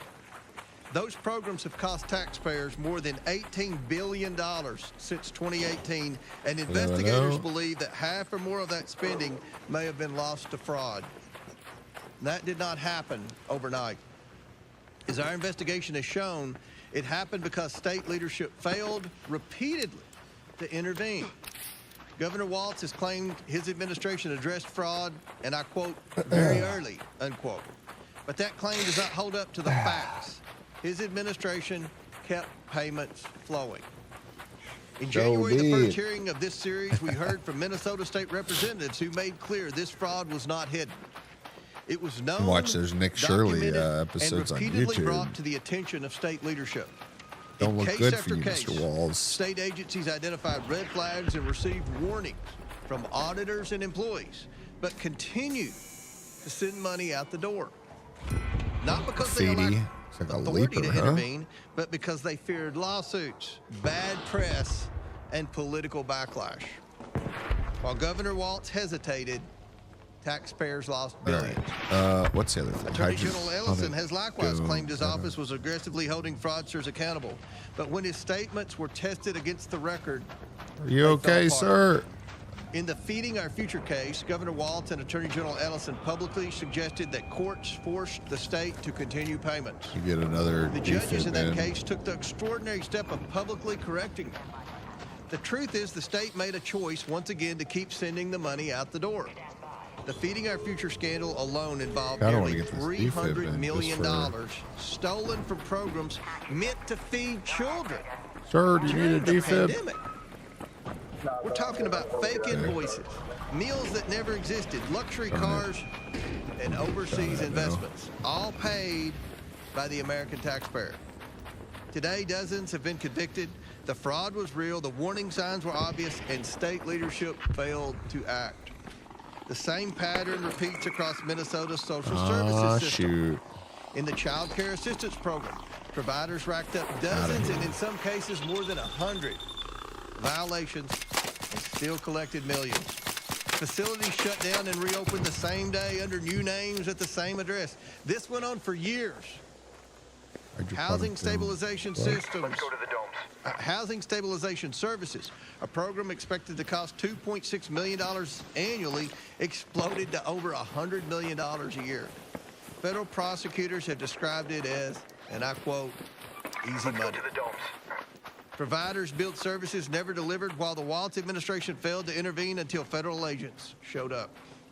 And when state employees tried to stop this, they were silenced and retaliated against for even daring to notice the fraud. If that's true, they're in trouble, huh? Many of them current employees and Democrats who say they were ignored, retaliated against, and even surveilled for raising concern. Instead of protecting the whistleblowers, the Walsh administration protected the system that enabled the fraud. We're taking oversight of fraud seriously. And today, I hope the Democrats will do the same. But their track record is not promising. We followed up with Do you know where the archives are in the domes? 36 hours and 46 minutes in 9 transcribed interviews with current and former Minnesota state officials. Democrats, however, Yeah, it's the mission to access the data archive in one of the that's domes. inexcusable and frankly embarrassing. Taxpayers Unintended deserve better. garden. We're working with the Trump administration, which is taking Don't a know. whole government Okay, approach to I'll stop just fraud look before around, money man. is stolen. Oh, What we've it's uncovered in Lipa. Minnesota is not a paperwork error or a few bad actors slipping through the cracks. Hello. It is What's sustained up, dude? I was trying to do this mission. I don't know where this data archive is. repeatedly. Auditors raised red flags. Employees sounded alarms. Invoices didn't make sense. And still, the money kept flowing. While state officials hesitated, billions of taxpayer dollars were stolen from programs meant to serve It's supposed to be in one of these domes, allegedly. and families in crisis. While whistleblowers were silenced, fraudsters got rich. Accountability shouldn't begin only after federal prosecutors step in and clean up the damage. Accountability should compel leaders to act, and here they did not. Today, this committee expects answers, and we expect an explanation for why it took federal law enforcement, not state leadership, to finally turn off the spigot. Before we proceed, I'd like to ask unanimous consent to enter the committee's interim staff report titled "The Cost of Doing Nothing: How Tim Walz and Keith Ellison Fueled Minnesota's Fraud Explosion" into the record. Without objection, so ordered. And with that, I now yield to Ranking What up? Member Garcia for his opening statement. Still searching. I want to thank, of course, the governor for Gotta being be in here this today, big one, I'd the say. Attorney General as What's up, well, man? and to Reverend Mariah Tolgard. Thank you so much for being here. Doing well looking for the data archives or Minnesotans I know have whatever. traveled here to be with us today to witness this hearing, but also in solidarity of the horrors and terrors that are happening, The mission. not just in Minnesota, but that have happened across Oh, the it's in the country. field Now, we depot? look forward to hearing Yeah. directly on what life in Minnesota has been like thanks to the Trump administration's actions. You see that computer? And the truth is that Donald Trump and Republicans have cut billions I of mean, dollars, yeah. billions of dollars from health care. It's not. I don't know where the heck it is. It says it's in one of the domes.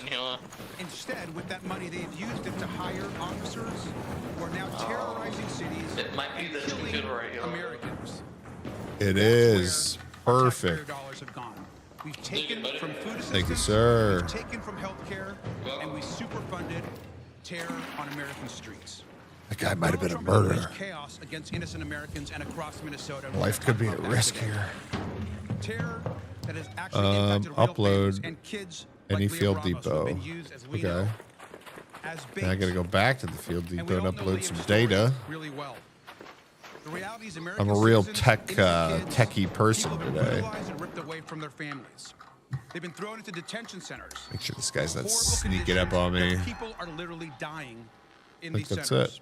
Peaceful Americans have been killed by federal And all officers this. and agents Perfect. and Get labeled outta as here. domestic terrorists or assassins by their own government. Where is the hearing and the outrage for those actions? Now, Alex Preddy, as we all know, a VA nurse, was peacefully This guy, rather than what he does every time, bro, is when they bring up allegations about his party members, he just like counters, like, well, this guy did that, and that guy did that. If you want to investigate him, we're gonna investigate him. Like, bro, there's fraud. Can we just look into it? And this pattern of violence and lawlessness we've seen, of course, Mr. Garcia, can we just look into the fraud, man? Come on, man. Isn't fraud bad? Isn't fraud bad for everybody? Like, suspected misconduct by President Trump and Kristi Noem's oh, here we go. Trump. agents across the country, not just in Minnesota. There's been 240 Just investigate the fraud, incidents of bro. violence or That's it. concerning use of You know what I'm force, saying? and 181 have involved United States citizens. Now we've heard testimony. But he said, but she did. Completely changed. That. Now it actually teaches our agents to violate Don't wait up the for rights of me. American citizens. I don't blame you if you don't, honestly. To federal agents. And this is just the tip of the iceberg. DHS Oh, no. are out of control and must be held accountable by the Congress. Holy moly. Let me get the defib in just for experience. Yeah. Accountable. Stephen Miller, Greg Lavina. Gotta get that XP, you know what I'm saying? Gotta get that XP. Police and military force he is unleashing on American streets. Now, the hearing that we have today is going to build on those investigations. What does Operation this Metro have to Surge, do we're gonna hear with a lot about that? today. You see this word? really This 5-letter fraud. What's happening in Minnesota through that operation, but the ways that President Trump has The fraud waged his came own before personal war all in this other Minnesota. stuff, pal. Instead of improving systems, of course, we're talking about fraud, according to Yes, our yes, Republican yes. colleagues. But instead of improving systems to prevent future fraud, Trump's also cut off $259 million in Medicaid funding to the state. He's threatened federal food aid for 600,000 Minnesotans, including 200,000 kids. President Trump has tried to use fraud as his excuse for all of this. But what's really happening is violence, terror, death, destruction, and ripping away services from those that need Kids, it. you get away. You don't fight fraud. Get away from by this issuing rhetoric and presidential deport pardons these to illegal aliens fraudsters. touching our You don't kids. fight fraud from ripping away food assistance to kids. Now, since his re-election, Yeah, Trump let's has try with also this given bullshit. out jail of free cards to dozens of actual real fraudsters who could get out of repaying their victims more than $1 billion. Where is the fraud hearing on those abuses? And we know that you just don't fight fraud by singling out states led by Democrats and ignoring states led by Republicans. Every single person here, and I know the governor and the attorney general believe this as well, we all want to fight fraud. Yeah, waste, well, and if you abuse show in us some fraud, man, let's get Oklahoma, to by the way, investigating. and You know what Alabama I'm saying? lead the nation in SNAP fraud. In Texas and Florida, a Russian citizen has been arrested for submitting billions of dollars in fraudulent claims and funneling millions overseas. Where are those hearings? Where's the governor of Oklahoma or Alabama I mean, they're not really related or to this Texas hearing. or so Florida?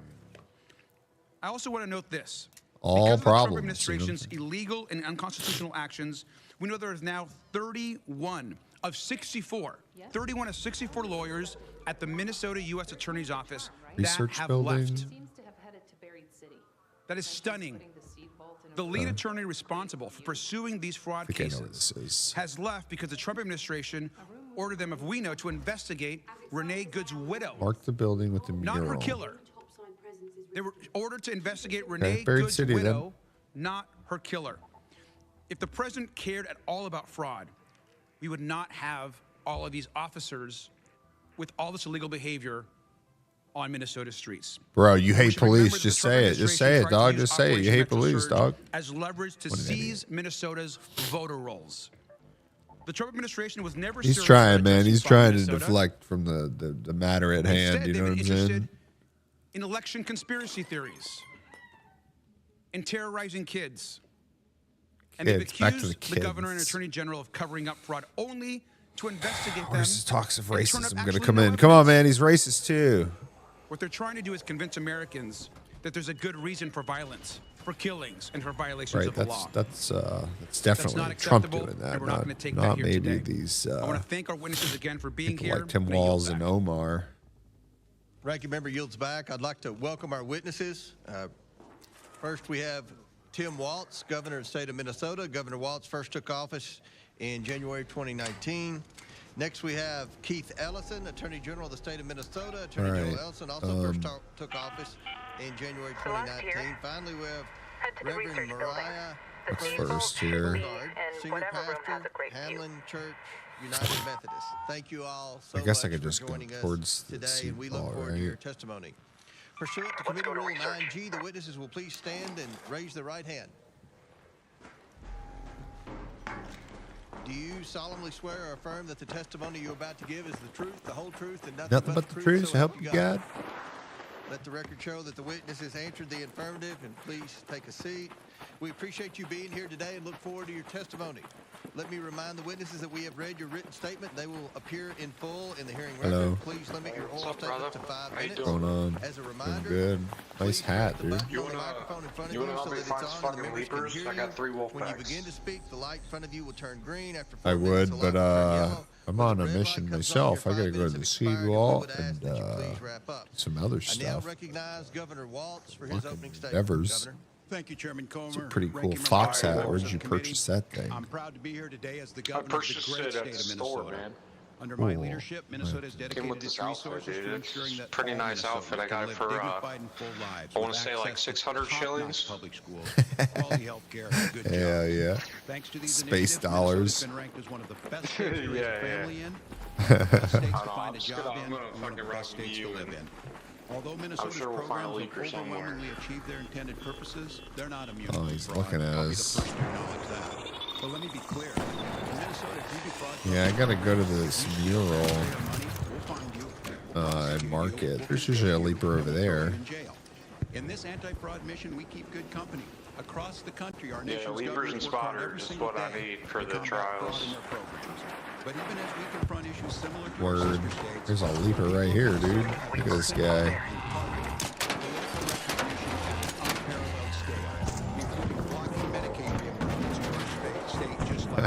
Get him. He's on fire.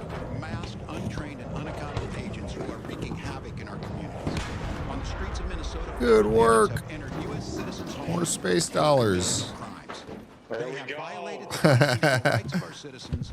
They have ignored court Yeah, bro. orders. They have shot first and asked questions later. Time and Yeah. Well, you've still got bullets. ignore what we see before our very eyes. But the American people are not so easily All right, fooled. I'm going to the The image of this seawall. brutal campaign are seared into our collective memory. The fragile innocence of the 5-year-old boy in a bunny hat being led away from his family. The maddening cruelty of a barely clothed man, a U.S. citizen, being dragged from his house in the dead of winter. The sheer devastation we stop feel it, seeing Mr. the lifeless Walls. bodies of Renee Good, now it's Freddie. Long after the federal government's agents of chaos pack up and leave, and Agents long of after chaos. the fraudsters whose name this hearing was supposedly called are prosecuted and imprisoned, the good people of Minnesota will still be picking up the I don't pieces know how from you can these talk so senseless much acts of shit cruelty and violence. about law enforcement. As we forge Not ahead, I like- hope Minnesotans will remain grounded in a sense of justice, a sense of right and wrong. I don't know, We get know some, that the way like- to deter crime is to pursue offenders regardless. You think like of if who they anybody are, like raided not Tim to Walz's pardon them house, the because of cops who would they just be know. like, man, fuck that We guy. understand that a key to keeping our people He safe hates is us. to allow prosecutors to uphold the law, not to punish them for refusing to violate it. And we appreciate All the right, public I'm looking trust for the comes from seed building vault. common If sense anybody happen to anti-fraud know where that safeguards is. into our programs, not by tearing down Room established with a norms. view. I've been invited here today to talk about how Minnesota pursues these objectives, and I hope we can have a conversation about how to strengthen program integrity in every state in the nation. A single taxpayer dollar wasted on fraud is a dollar we can't tolerate. That's why, as governor, I have taken decisive action. I appointed a head of program Whoa. integrity to oversee statewide anti-fraud efforts. I created the position of Inspector General at the Minnesota Department of Education. At the Department of Another Human one of Services, these. I ordered Okay. data-driven reviews and, where appropriate, corrective action against providers. I've directed my administration to work with our Biatch. partners in state, federal, Open and tribal law sesame. enforcement to make sure that fraudsters go to jail. Our cooperation with the FBI and the Department of Justice have led to serious criminal charges for over 75 individuals. Most importantly, year in and year out, and long before Minnesota programs were featured on right-wing social media, I've worked with the Minnesota legislature to give state agencies the authority they need to take action. Tim Walz based on talking red out of his flags related ass to right now. You know he There's ain't done undoubtedly shit more about to the do. fraud. We'll continue to do the important work of combating fraud, but as we do so, we're going to remain true to Minnesota principles. We will feed our hungry children. We will help the poor afford health care. We will assist people with disabilities while also keeping fraud in check.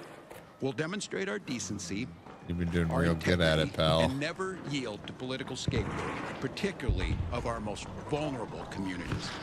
In these extraordinarily trying times, the people of Minnesota have come together to show the world their values. I'm proud and honored to be their governor. I think and y'all look look kind of forward to today's stupid, questions. but Thank you, Governor. is just we now my recognize Attorney General Ellison. Thank you, Chairman I'd say this is probably Tim Walz's last hoorah, you know what I'm saying?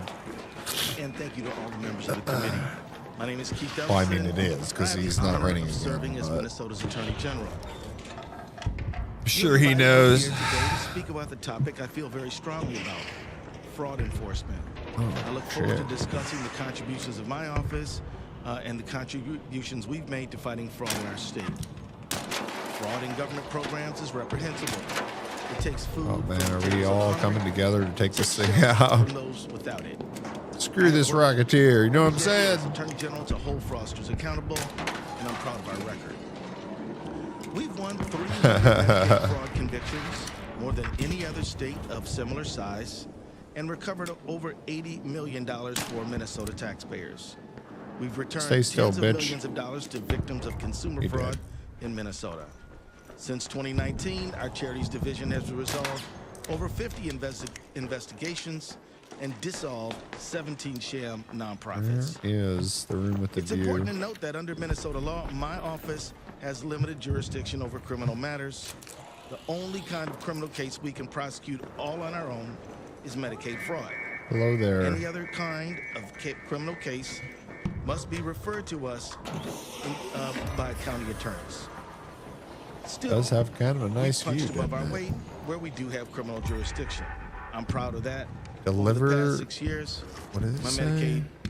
Medicaid fraud control unit Experimental is seed ranked sample 5th in the for nation Celeste. in fraud convictions. Last week, I urged the state Hello, legislators sir. to pass a bipartisan Medical Assistance Protection Act, which would give us I additional was actually just resources doing this mission. to prosecute Yeah. Medicaid It involved fraudsters. these seeds. Where fraud occurs outside of our jurisdiction, That's it. my office has I just had to and will collect- continue assisting our local and federal partners. I don't even know. When Oh my our help is God. requested, What we is this? support our Ooh, a 87 pillow. county attorneys in Minnesota, and we regularly coordinate with federal investigators Yes, I will take that. and Thank you so prosecutors much. to combat fraud. That type of collaboration between enforcers at all levels Yeah, of lots the of- government is essential in this fight. And that is why, if we are to discuss law enforcement efforts in Minnesota, we cannot ignore the devastating effects of Operation Metro Surge. What did that guy say he's looking As you for? know, the Trump administration, on the up pretext of 69? fighting fraud, unleashed over 3,000 masked, armed agents Ew. on the streets of Minnesota. And as a result, 2 U.S. citizens were killed 69 by of federal puppies. agencies. Renee Good and Alex Preddy. Federal law gross. enforcement still refuses to cooperate with us in investigating their deaths. Young, innocent children were detained and traumatized. You know how many Schools and times businesses I were wish I forced to could. close, costing countless families their jobs. I want to keep a count on their how many times livelihoods, they their education, say and that costing our Republicans state are victimizing hundreds of children. millions of dollars in It's always, it's a economic very damage. like. It's always children in Operation Metro cages. did Children nothing can't eat. to address fraud in our state. Children, It harmed children, our economy, children. It scarred our people, and it dealt a devastating blow to fraud enforcement in is that? Minnesota. As a result of Metro Surge, Another Rocketeer. federal prosecutors' efforts to fight fraud in Minnesota have It's 4 suffered inches a is major enough, setback. guys. Following me. Yeah. In the U.S. Attorney's Office, 6 high-ranking attorneys resigned because of the Department of Justice pressured them to investigate Renee Good's grieving widow. 8 more prosecutors then followed. The remaining staff should be spending their time prosecuting fraudsters and You don't think criminals. maybe they Instead, are resigned drowning because they in immigration-related petitions complicit in the resulting cover-up? from Operation Metro Surge. Mr. Sheriff, Possible. members of the committee, we cannot combat fraud without consistent messaging and support from our political leaders. All sides, Republicans and Democrats, the federal government and the states, must work together if we're going to win the fight against those who would steal from the public. We need our leaders to unite in that effort, not to use it as a political tool to score political points. Like you guys do I with stand children, ready and eh? willing to work with the members of this committee to advance the cause of holding fraudsters accountable. Now more than ever, we need coordinated, cooperative engagement across law enforcement if we are to achieve our goals. I look forward to your questions. Thank you, General. Oh, shit. Now recognize Reverend Tolgard for her opening statement. Are you down over there? Ranking members of the committee, Thank you for the opportunity to speak today. Are you down? I am the Do you need a Reverend Mariah defib? Tolgard, and I serve as senior pastor at Hamlin Hello? Church United Methodist in St. Paul, Minnesota. Mr. 4 inches is I come enough. before you today in my personal capacity as a pastor, as a citizen, as a mother, an ordinary Minnesotan who has witnessed up close the fear and harm that Operation Metro Surge has inflicted on our state. The hearing today is about fraud in Minnesota, Wrong gun, dude. which is serving as a pretext for the terror the federal government has brought to the people of Minnesota. This fraud has been used as a rationale for deploying 3,000 federal immigration enforcement agents into our state in operations that target the most vulnerable among us, but are indiscriminately impacting all of us. Let me tell you about what this looks like where I live. In my church, members have been afraid to come to worship and have even postponed funerals. An elderly young man in our city, a U.S. citizen, was taken from his home in the freezing cold wearing only his underwear and a blanket. Hello, hello. ICE vehicles drive recklessly through our neighborhoods in packs of 4 to 6, stopping Kill that people of color for proof of rocketeer. citizenship, including a local police officer. In St. Paul Public Schools, where my 3 daughters attend, nearly a quarter of students enrolled in distance learning because families were too afraid to leave their homes. My 8-year-old struggles to sleep at night because she is afraid ICE agents might break into our house. Whatever. At local elementary schools in Minnesota and across the country, Walk 'em students up. are practicing drills Oh, shit. for what to do if ICE is near their school. Let that sit with you. American children are now practicing 2 kinds of drills at school. One for an active shooter. One for and anti-ice. one to protect themselves from their own government. That is not security. That is a nation failing its children. This is happening to all of our neighbors in Minnesota. Uh-oh. Every Minnesotan has Front row. stories that will stay with you. From hearing of someone hiding in a walk-in cooler or the back room when ICE stormed into their workplace, to friends and family members being followed when dropping off their children at daycare. In Minnesota, we love our neighbors. We care for one another. All right, I need Because we some believe Mullen. that every I person need some bears Mullen. the image of God. We've built systems that reflect that belief. Free meals for all children. Oh, yeah, the healthcare Rocketeer. for families who need it. Schools where every kid belongs. That's Gotta what have love it. of neighbor Gotta looks have like it for the- in action. This administration has targeted Minnesota because we live out our values of loving our neighbors. These tactics aimed at undermining those values have not succeeded. When unidentified masked agents appeared on our streets, She tripping, Minnesotans dude. put She on tripping. their own uniforms, and it said neighbor. Motivated by faith They try to and protect the conscience, very people that we would bought steal from groceries so for families silly. in hiding. We paid rent. We drove children to school. We stood vigil at mosques. We served as Karens. constitutional observers. We pledged to care for Got a children Karen if epidemic. parents were detained. We sang. Is this We marched. We prayed. As a pastor, I say to you, if you feel even a flicker of discomfort hearing these stories, pay attention to it. Uh-oh. If you hear about children like Liam Ramos, Bitch boy. if you saw the videos of the murders of Alex Preddy and Renee Good, if you know of workers arrested in the very restaurants where they serve federal agents their meals, if you understand that citizens and legal residents have been wrongfully detained and something in you tightens, that is not partisanship, that is conscience. In my faith tradition, we call that the still, quiet voice, the voice of God. It's not too late to listen. Yeah, this dude just to change fucking our minds, our threw hearts, zip and lines our down policies. everywhere, didn't he? To the members of this committee and our leaders across government, the question I leave with you is simple. What are you willing to do about it? Get up Your outta silence here. has a cost, and it is being paid right now by children who cannot sleep, Children again. families who cannot breathe, and communities The that children are being hollow-eyed. victimized. Oh, To shit. Americans across the country No! and those watching from home, and particularly to the families still too afraid to leave their houses. Fuck me. There are more people fighting for you than you know. Jesus teaches us in Matthew 25, whatever you do for the least of these, you do unto me.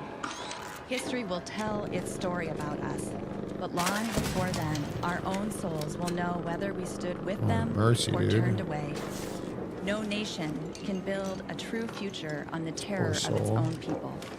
Security built on fear, Put a memorial around him. security will shatter the first time it is tested. Only a community that chooses love of neighbor over fear will endure, and that is still within our power to become. Thank you for allowing me to share our story. I am deeply proud to be a Minnesotan. Thank you. With that objection, Majority Whip Tom Emmer from Minnesota and Representative McCollum, also of Minnesota, are waived on to the committee for the purpose of questioning witnesses at today's committee hearing. Without objection, so ordered. And now, okay, I'd like to recognize Representative McCollum for a UC. Thank you, Mr. Chair. I would like to, for the record, have a unanimous request put in with the statement. Thank you. Without objection, so ordered. We'll now begin our questions, and Chair recognizes the Chairman of the House Judiciary Committee, Mr. Jordan from Ohio. Thank you, Mr. Chairman. Governor, why didn't you tell the truth? Why didn't you just tell the truth about the Feeding Our Future program? This program, my understanding, received $3 million the first year. Within a couple years was getting $200 million of taxpayer money. Whistleblowers raised concerns. As the chairman said, auditors raised concerns. Everybody raised concerns. March 30th, 2021, the payments are stopped. A little over a month later, the payments are restarted. Why didn't you tell the truth about why you Man, he looks restarted like he just like woke up, didn't it? Well, Chairman, we did tell you, and Feeding Our Future grew because of the pandemic. And I asked that question. I said, why didn't you tell the truth about why you restarted the payments? The payments stopped because there were concerns, obviously. We wouldn't stop the payments. Then they're restarted a month later. What was the reason for restarting the payments? My understanding was the agency believed that the court had required them to make those payments. And that was false, wasn't it? You repeated that. You said that, didn't you? You said that's why the reason. You said the reason you restarted is because the court ordered you to do so. Is that right? I don't believe that is settled yet, to the best of my knowledge. Well, I think it is, because the court did something that I just don't. I don't know if I've ever seen it. They issued a statement saying you were wrong in what you were saying. This is from the court. It says Feeding Our Future versus Minnesota. They mentioned the battles. Sorry, I have the to heroics. But fighting him back while is fuck him. more than gunshots and bullet holes. It's mouths to feed, crops to grow. It's all of us, juicy like a debitus. together.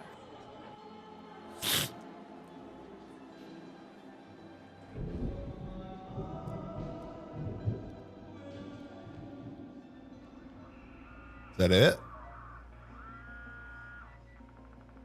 Raider.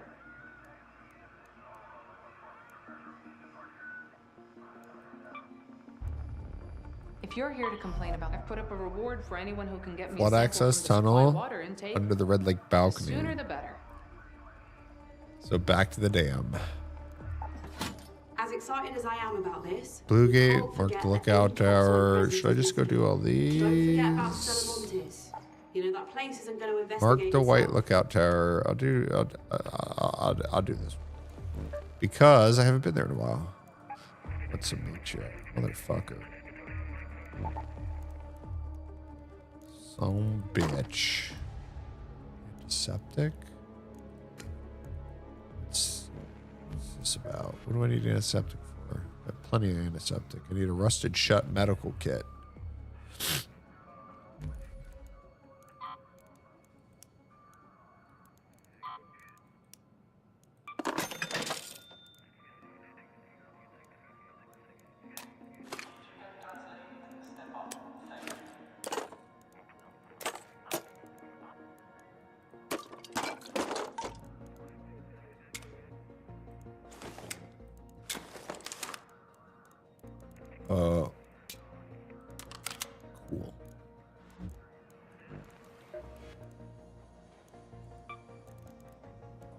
Put me a little silencer on there. Work, you can appeal those, Congressman, as you well know. I'm sure Is it all about politics, Governor? No, it's about taking care of our people, which Yeah, these Minnesota does programs better go than from anyone else. 3 million. The behavioral intervention program went from 3 million to 400 million in 5 years. The housing stabilization went from 2.6 million to 104 million. The integrated community supports went from 4.6 million to 170 million in 3 years. And this is unbelievable what's happening. Very and you're comfortable trying to hide pillow. behind some pretend court order, some court order that didn't I don't really exist. need that anymore. Governor, who's Casey Magan? I don't know who Casey Magan is. Well, I'll tell you. Mr. Magan is a Somali American and a fraud investigator in the guy beside you's office, in the Attorney General's office. And here's what he said. There was a perception that forcefully tackling this issue might cause political backlash among the Somali community, which is a core voting bloc. Did that have anything to do with this whole fraud scheme that went on in your state, Governor? It did not, Congressman. It did not. So you're saying Mr. Casey Magan is lying too? I'm not. You're the only one telling the truth in the whole state. Mr. Magan, who's a fraud investigator at the Attorney General's office, says it's politics. The court said I couldn't speak for Mr. staging- Magan. You asked me a question. I know. I'm And I asking. said no when you asked me the question. I'm saying Casey Magan said just the opposite. don't know. So the You- court's wrong and Casey Magan's wrong. You're the only guy right. How many people have been indicted in your state right now? Do you know, Governor? I don't have those numbers with me. You don't? 98 people have been indicted. You happen to know how many are Somali American? I don't. We don't investigate or prosecute people based on ethnicity, religion. Neither do I. We shouldn't do that. But Wow. Oh, he's throwing race in there. But I mean, honestly, this is about the Somali community. Friday goes, no. Come on, Tim Walz. I don't. Their ethnicity is not He's my good. concern. He's good at answering questions, though. He's never gonna get in trouble for indicted this were shit. Somali American and key voting bloc, and I think that's what drove this whole thing. But I mean, this bitch knew. Come on, dude. That's right. Remember, it's my understanding, Mr. This Baines, you bitch seek recognition. Yes, Mr. Chairman, I have some uses. All right, let's see. What do I gotta do? I was supposed to go to Dam again, right? Or no, I'm gonna go to Blue Gate. Mark that lookout tower. Blue Gate, mark the lookout tower. Blue Gate, mark the lookout tower. There we go. Maybe get a little loot. Next one, North Dakota judge blasts Biden for setting fraudsters free. Next one, victims after Biden grants clemency to kids or cash. Next one, who has Joe Biden pardoned? Without objection, so ordered. Chair now recognizes Ranking Member Garcia from California. Thank you, Mr. Chairman. And I want to thank, of course, our witnesses again for being here. Now, of course, over the past 2 months, countless brave Minnesotans have shared their stories of heartbreak and violence and terror. Not just with Terror. this committee, but with folks across You're the right, country. Mr. Garcia. Peaceful protesters The are being shot in the streets. Children have snatched from America's their schools, people dragged police from force, their cars border and tackled at protection, or work. whatever. And we know that parents, of course, have been missing work, and children have been missing HSA, Border now, Reverend Tolgard, I Patrol, want the country to really terrorists. understand the effects on kids. Are you All right, seeing this families who can't go tower- to work, who can't go grocery shopping, and who can't take White their Lookout kids Tower to is south school of the or warehouse the library or the park complex. because they're terrified to leave their home? Are you seeing that? Should be down here, Yes, right? that's what we are seeing in Minnesota. And this includes, of course, U.S. citizens, right? We're talking about also families, U.S. citizen families, and kids who are United States citizens. Is that correct? Yes, people who are U.S. citizens and legal residents.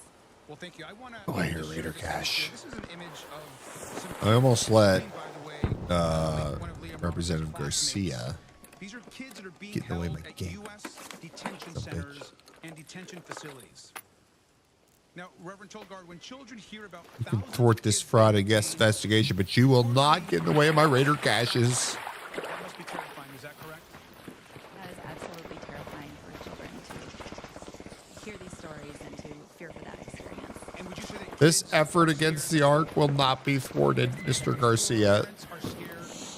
Oh, shit. Would you say that is correct also? How far is that? Well, thank you. Not too far, actually. Brutality that's happened, and I want to show another image that's One moment. kind of difficult, I think, to see, but I think it's Thank you! to continue. Sir, do you need some help? Now, this is the driver's seat of Renee Gates' car seat after an ICE agent shot her dead. God dang. I think he got taken out by the turret in Trapper's Glade there. The Raiders Refuge, sorry. Could happen to them next. Yes. Are kids scared that this type of horrific image could happen? Sir, are you okay up there? Kids like my own, kids like the kids in my church are Hello? afraid that could happen to their parents when they speak out. And let's Speak up if you need some help. Specifically told the protester, have you all not learned for the past couple of days? This is just 2 days after Renee Good was shot. That is being told to people on the ground in Minneapolis and across the country, across Minnesota, and it's not acceptable. We should be clear here. This violence does not make us safer. He's not saying anything, though. Fraud, waste, and abuse. He ended up bad. Families with health care, does not grow or build small businesses, and it certainly, as we're continuing to discuss, is not preventing the kind of fraud that Republicans are discussing. Oh no. Now, Governor, can you walk us through specifically how Operation Metro Surge affected Minnesota's ability It's to deader than a doornail. Nothing can be done. Well, thank you, Congressman. Well, first of all, as I said, we've been partners with the Yeah, federal, it can be. our federal partners, whether that be the FBI or be the U.S. Attorney's Office, which I know was one of the premier U.S. Attorney's offices, regardless of who was appointed by. What can be done is that we can make sure this is not in vain here.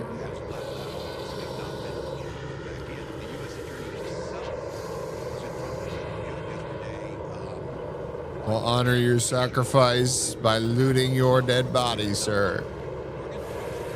What's this Rocketeer doing?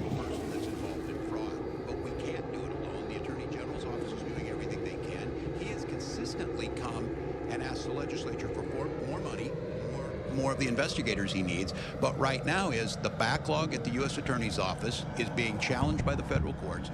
It makes it more difficult for us to get those cases over to them. All right, get on out of here, Mr. Rocketeer. Is continuing to do those. We got a conviction this week. Those are things that'll continue on. And while we need to put in all the safeguards, we need to, as you heard the Attorney General's opening statement, Run out of bullets and shit. our chance of defeating this fraud is that much higher. But right now, it's stymied. There's no investigators over there. There's no U.S. attorneys. The FBI has been decimated, and it's very difficult. And that right there, the American public needs to hear. I mean, it's completely outrageous what's happened to those that are actually trying to take on fraud in Minnesota and across the country. Those offices have been decimated. They're trying so hard. You hear that? They're trying so hard in Minnesota to stop this fraud, but the federal government's getting in the way. You know what I mean? With all their racism That ICE and DHS reign of terror in Minnesota. and their terror. Oh shit! I forgot about this big ass spider being here today. Motherfucker. What you saw on the streets didn't do anything to it, and we actively ask if you have folks who can help us, if you have folks who are good at the forensics, if they can help us do this, we want you there, as we have for the last 7 years that I've been governor. We partnered together to convict people. Thank you. And with that, I also, just for the record, want to introduce our report as well. Today, the Democratic staff released it as well as far as it relates to this hearing and Operation Metro Surge. So thank you, Mr. Chairman. Without objection to order, Chair now recognizes our Majority Whip, Representative Emmer from Minnesota. Thank you, Chairman Comer. And Mr. Emmer, who the hell's that? Governor Walz and Attorney General Ellison for appearing before the committee today. Gentlemen, let's see if we can agree on at least one thing today. Today's hearing is titled Oversight of Fraud and Misuse of Federal Funds in Minnesota. Can we agree that this fraud is a serious thing, Governor Walz? Yes or no? Can we agree on that? Yes, any fraud is serious. Thank you. Because it's interesting that you and I agree that it's a serious thing, considering the man sitting next to you, your Attorney General Keith Ellison, just 2 months ago said, quote, "This is a political matter. This is not a serious thing," end quote. Attorney General Ellison, is there an organized crime ring operating in Minnesota?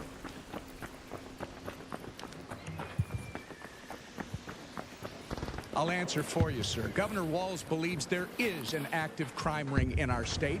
In October, the governor said, quote, "We've got an organized crime ring in Minnesota. I think it's been going on for years." Moving on, Mr. Ellison, I, along with millions of Americans, have grave concerns over your alleged relationships with Somali fraudsters who have since been charged and convicted of federal crimes. I'm sure you are aware that over 90% of the defendants charged with defeating our future fraud case are of Somali descent. Nobody'd even know you was here. You have personal knowledge of these people. There's a 54-minute audio tape of your meeting with these criminals in December of 2021. Is there any medical units they complained to you about increased scrutiny of their nonprofits, and you told them, quote, "Of course I'm here to help," end quote. It's on the internet. Anyone can listen to you say that. Since then, you claim you were not aware of their crimes in the $250 million Feeding Our Future scheme, the largest pandemic fraud case in the nation. But just weeks after your December 2021 meeting, the FBI executed search warrants that you never would have requested in the Feeding Our Future fraud investigation. A weapons case? Now What? let's fast forward to September of 2022. Very 10 nice. months after you met with the Somali Very fraudsters, nice. your office issued a press release stating, quote, Minnesota Attorney General Keith Ellison and his office have been deeply involved for 2 years. Now I have in the holding Berlotta Feeding blueprint. I Our don't even Future know if it's worth accountable, end quote. So according to your office, sir, keeping them. I you should have been probably just melt them deeply down, involved honestly. in the Feeding Our Future case since September of 2020. That actually sounds see like you are here. saying that at the time of your infamous meeting with the Somali fraudsters, you were already And aware you could of the definitely do some allegations of sniping fraud. through here, huh? When you had this meeting in December 2021, Nobody did you even know where the hell you sir, was. about the long-running FBI investigation into Feeding Our Future? Yes or no? Nobody'd have a Mr. clue. Chairman, Mr. Representative Emmer. Reclaiming my time. When did you personally become aware Just of kidding. the Shut the FBI fuck up. investigation? That's all I'm asking. That's hilarious. Representative Emmer, as you know, I have addressed this issue many times. All right, I have reclaiming my time. In that same meeting with the fraudsters, Shut the fuck up. Just kidding. Mr. Attorney General, you That's took funny. aim at the Minnesota Department of Education. Asked him a You question. He's stated like, nope, that the just kidding. I don't want to hear from Minnesota you, Department of Education had motherfucker. fought the nonprofit in very disgusting How ways, many shots? in a very racist, xenophobic, and Islamophobic manner. You actually asked for the names of all these folks who are just hung up and offered to call the Minnesota Department of Education to, quote, demand some explanations. We now know that when you made these comments, the Biden DOJ was working with the Minnesota Department of Education and that their work exposed the massive fraud ring. Pretty bad look for you, sir. Either you were oblivious to what was going on under your nose, or worse, I like when he you asks some were trying questions. to obstruct I have the to keep work of cutting the over when he Minnesota asks some Department of questions. Education. Just to watch him So, tell him to basically I shut can the see fuck the up. time is getting short. Mr. Chairman, we are left with two questions. Ask him One, another question. What did Governor Walz and Keith Ellison know about the fraud? And two, when did they actually know? I would suggest that if they do not Ask give him another question. direct and truthful answers to both these questions at this hearing, then they both need to be put under oath in a deposition. This is a serious thing, Mr. Attorney General. You are the only one who thinks protecting taxpayer dollars is political. Mr. Ellison, my concern is that you actively obstructed this investigation in Hilarious. They're gonna exchange shoot for fucking campaign gas rockets at donations, me a and quid shit. pro quo. If these concerns are proven to be true, you should be Oh, there's a man disbarred over and there. you should go to jail. Hello, sir. I yield back. Gentleman yields back. Chair now recognizes Mr. Norton from Washington, D.C. Thank you, Mr. Chairman. It is critical that the federal government support people who need assistance with food, housing, and health care. Unfortunately, as long as the government provides these services, there will be bad actors trying to take advantage of them. We need to prevent and identify these fraudsters so that social services can reach those who need them. However, we cannot recklessly deny help What the to fuck's many he shooting people at? who need services because of a few bad He's launching rockets actors. all the way to Exfil. It's crazy. My Republican colleagues have now held 2 hearings to talk about fraud Who's this in lady? one single state. But they have completely ignored the fact that the Trump administration is the most corrupt administration in history. If Republicans really cared about fraud, abuse, and holding criminals accountable, they would call them out. Donald Trump for firing 17 Fuck you! inspector generals. These internal watchdogs are the front line of rooting out waste, fraud, and abuse of federal agencies. The Trump administration has also retaliated against whistleblowers and allowed administration officials to engage in serious conflicts of interest that often cross the line into outright corruption.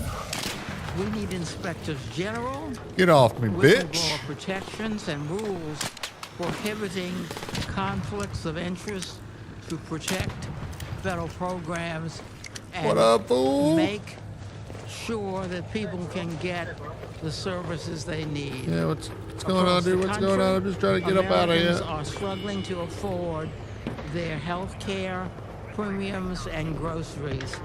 The Trump administration should be strengthening the social safety net, not cutting the safeguards that catch the fraudsters Homie has a goddamn taking machine gun advantage over of there. it. And I yield back. Gentlelady yields back. I'll now recognize myself for 5 minutes. Governor Walz and Attorney General Ellison. My questions are going to be simple and direct. Governor Walz, you were inaugurated as governor on January 17th, 2019, and have served in that role through 2 terms ever What's since. up, player? That's correct, Mr. Chairman. During the time period 2019 and 2020, while you were serving as governor, isn't it true that state auditors and officials raised concerns about fraud and vulnerabilities in programs overseen by your administration? I can't confirm that, but I'm assuming we have always ongoing OLA. I'll take that as a yes. Those warnings were communicated to senior officials in your What's up, administration, dude? including yourself, correct? I can't speak if it was correct. I think the correct answer to that would also be yes. Despite those warnings, you did not order a broad stop payment or suspension of payment in any program at that time, correct? We're not going to stop payments of feed children until we have the proof Children. that things It's the happened. In children. You 2019, guys are we did attacking start children. taking action. I went to the legislature. That legislative Governor session. Walz, when fraud concerns were raised early in your tenure in the Child Care Assistance Program, did your administration stop payments at that time? The Child Care Assistance Program and The answer is no. When fraud concerns were Would raised... you like me to answer or not, Chairman? Well, it's yes or I'm no. trying- I want you to help. You've already answered the question. You said you didn't ever stop payments, and that's what the problem is, and that's what the Democrats are complaining about. Oh, my gosh, Trump stopped payments. Well, my God, you lost billions to fraud in Minnesota. That's what this hearing's Mr. about. Chairman, you didn't stop payments because you didn't want to rock the boat. And when fraud concerns That's not were correct, raised... Chairman. When fraud concerns were raised in Medicaid, I should see home what it and community-based costs, huh? services, did your administration stop payments? No, you did not. When fraud concerns were raised in non-emergency medical transportation, did your administration stop payments? Chairman, if I could mention what a stop payment meant by what the administration did last week is 400,000 children without health care. Are you stopping payment if one person? We believe that's your fault and the Attorney General's fault because you do nothing about fraud, even though everyone in America sees Our Medicare with their error own rate is eyes lower than your the state. Fraud. You have been defrauded. You have not been good stewards of I the might have to taxpayer do this dollars. one. And the Democrat position is, well, keep the money flowing. The American taxpayers have had enough. I got enough points now that their taxpayer I should be able dollars to spent unlock this wisely. and We have, all support like, social That's not a programs to fair the vulnerable, characterization. But if you're going to waste the money to fraud, It's too loud. I can't listen to this motherfucker lie his ass off. It's crazy. I guess he's not lying. He's just answering. He's not answering. Oh, yeah. I was going to find out how much this costs to make. So. 3 and 3. Okay, what does it give me? 2 and 1. Fuck it. Fuck it.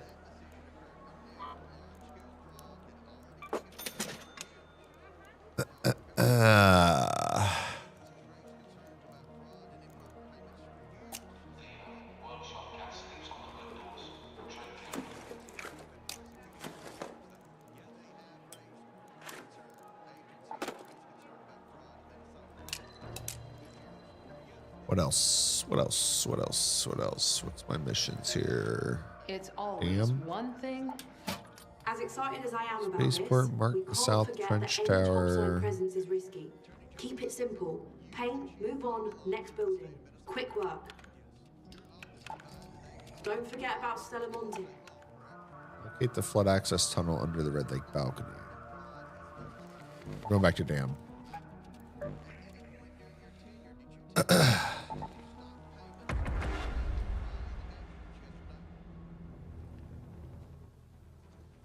Sir, we prosecuted over 300 people in the Medicaid fraud area. 300, I would predict is a drop in the bucket. But you've never said to stop payments. That's what it's one of the highest rates in the country, sir. Well, you have one of the highest fraud rates in the country in Minnesota.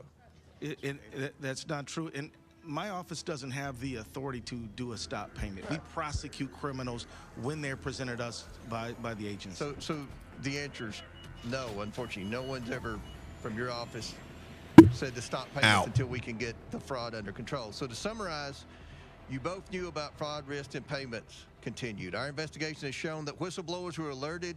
I mean, that's probably true. You probably can't actually do it. You can't stop payments itself, huh?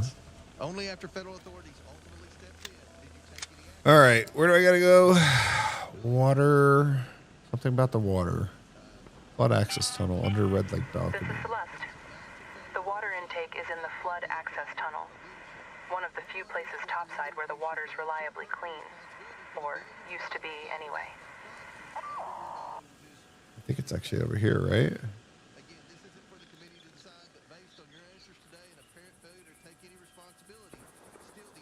Let's move to that location. Go to that location. I actually can't remember. Thank you. I ask unanimous consent to enter into the record November 12th, 2025 article from ProPublica entitled "How Trump Has Exploited Pardons and Clemency to Reward Allies and Supporters," which shows President Trump rewards those in his good graces. I don't understand how in a fraud hearing they talk about this. Article from December 19th, It should literally just be about the fraud of Minnesota, no? Payments to defrauded victims, which shows that President Not Trump like a comparison of who did more wrong to each other. This is why nothing ever gets done. An article from May 29th, Like, yeah, sure, there's fucking fraud on both sides. Can we just talk about the fraud we're talking about today? Without objection to order. And Miss Presley, we'll do one at a time. We'll go to Mr. Lynch, then I'll recognize you. Mr. Lynch from Massachusetts. Everybody wasting time trying to score political points with their little. Let me talk about some shit that has nothing to do with this shit, so I can score political points with my friends. So I was recently asked to serve as the co-chair of the Fight for 26 soccer tournament. It's a global tournament. What the hell is he doing flying around? In the world. And just a regular my home city of damn Boston battlegrounds, no to modifiers. a lot of the games. In Boston, we'll host teams from Morocco, Ghana, Bolivia, Iraq, Scotland, France, England, and Suriname. We'll also host over 3 million foreign national visitors who are coming into Boston for these tournaments. And we recently learned from the Trump administration that ICE will play a key role in the security operations during those games. So we've got all these people flying in. Cool. A lot of different countries, South America and elsewhere. Governor, since you've had direct and relevant experience on dealing with the Metro surge and the security operations. We were late, weren't we? By quite a bit. Getting your thoughts and your observations and any recommendations you might have to help us with confronting our experience or what we God dang! During these games with ICE coming as well as so many foreign visitors. Well, as I think the world saw, and don't take my word for it, take professional law enforcement across Minnesota and across the country, the most unprofessional, aggressive force that I think you could imagine. And I was here in front of this committee and answered all your questions on June 12th. And I warned this committee what a masked group of folks turned loose in an American could do, and I'm not, if I'm not mistaken, I said someone. It's funny how like so many cities have had icing and not really had a problem. There was no pushback, no problems. Arrests were made. Illegal immigrant, people who had broken the law to come here had been deported. No children were victimized. There was no racism. These motherfuckers, mass terrorists. You gotta be, y'all be doxing people that don't agree with your goddamn shit. You know what I mean?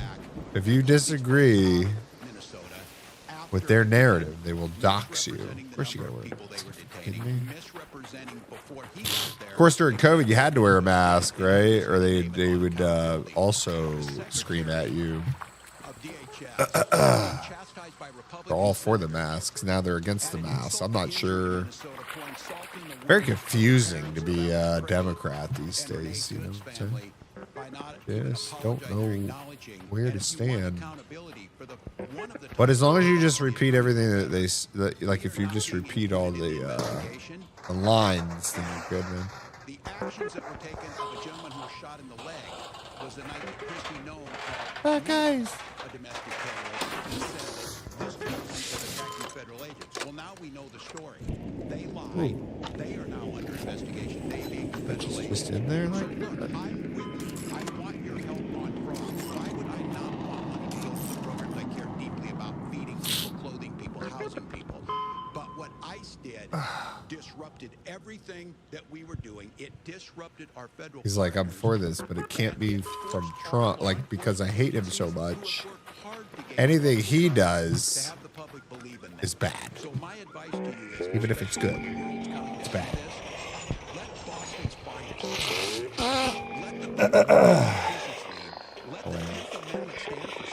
Oh, come on, man. Come on, man. Gonna goop. Jesus Christ.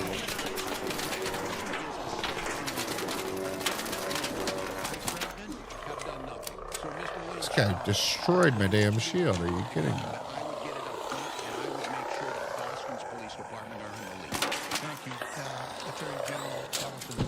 How about that? Fly without that wing. Huh? Want to lose another thruster? Well, I hope you get the cooperation that Gotcha. In Minnesota, we don't have a good record of cooperation, which is interesting because. Oh, there's a man coming up here, huh? Hello, sir. Might be of some assistance. Just work seamlessly. Nowadays, that has all changed, and that's quite unfortunate. Thank you, Mr. Chairman. I yield back. Thank you for the courtesy. I would be of assistance if I can hit a shot. Jesus Christ.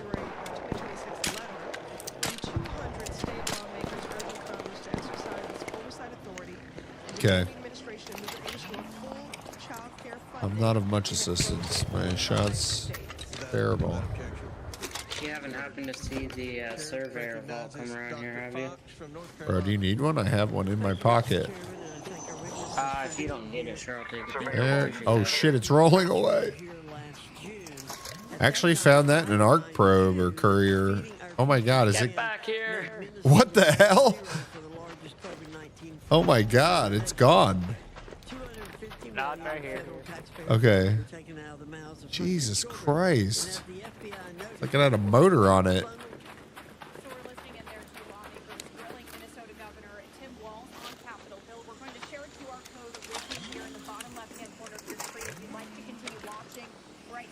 Raiders helping raiders, you know what I'm saying?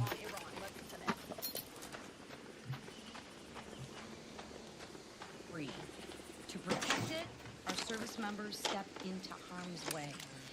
And this weekend, 6 service members Did you catch it lost finally? their lives doing just that. Yeah, I got it. I pray Cool. for all the men and women in uniform, for the families who are mourning. I found that thing in one of these probes, man. So there's a chance you could find them. Yeah, just in the arc probes that are landing and stuff. Right on. Yeah, I seen the fucking surveyor vault beam up over the hill here, but I couldn't find it, so I don't know what the hell happened to it. Maybe somebody killed it. defenses. Maybe, yeah.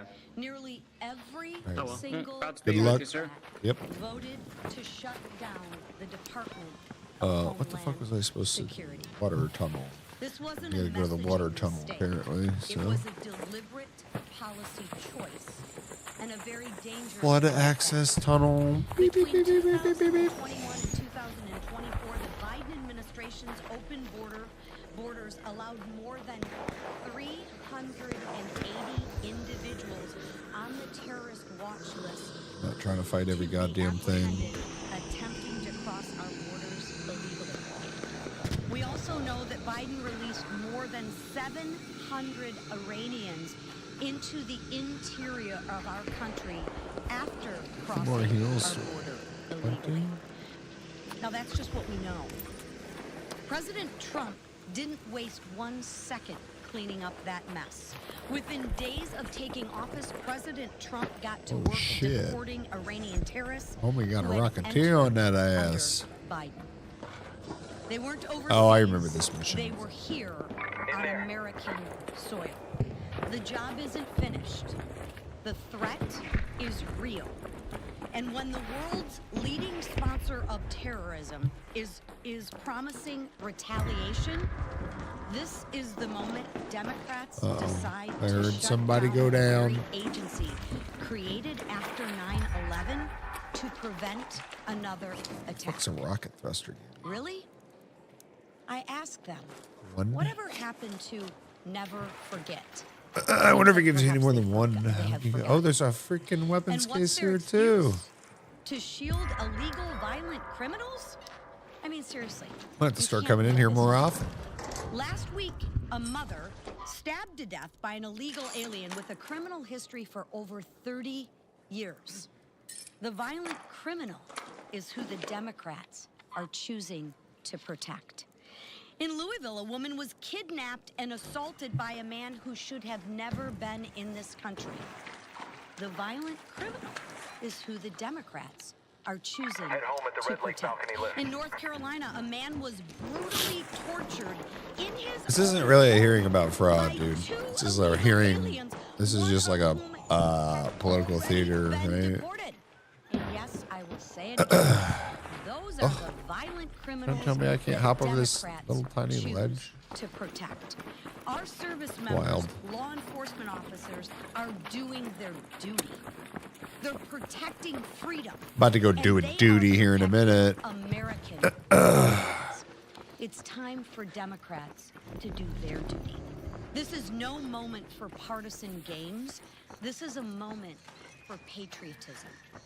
Reopen DHS. And please, Everybody gets up and says, reopen it now. this is not a moment for politics or partisan games, and then they all play partisan games and play politics.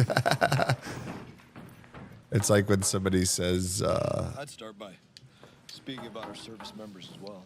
I ain't gonna lie, right?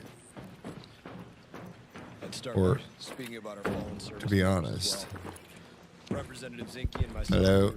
were discussing this. Literally heartbreaking to us, and I mean that it's something that can bring us to tears as we think about TAPS and we think about that crack of a 21 gun salute, and you think about seeing our friends, spouses, families. Say cancel crack. When you think about those things, it literally brings you to tears when you think about old friends. And we have families that are about to go through that. It's a very serious thing. It's 5 more minutes.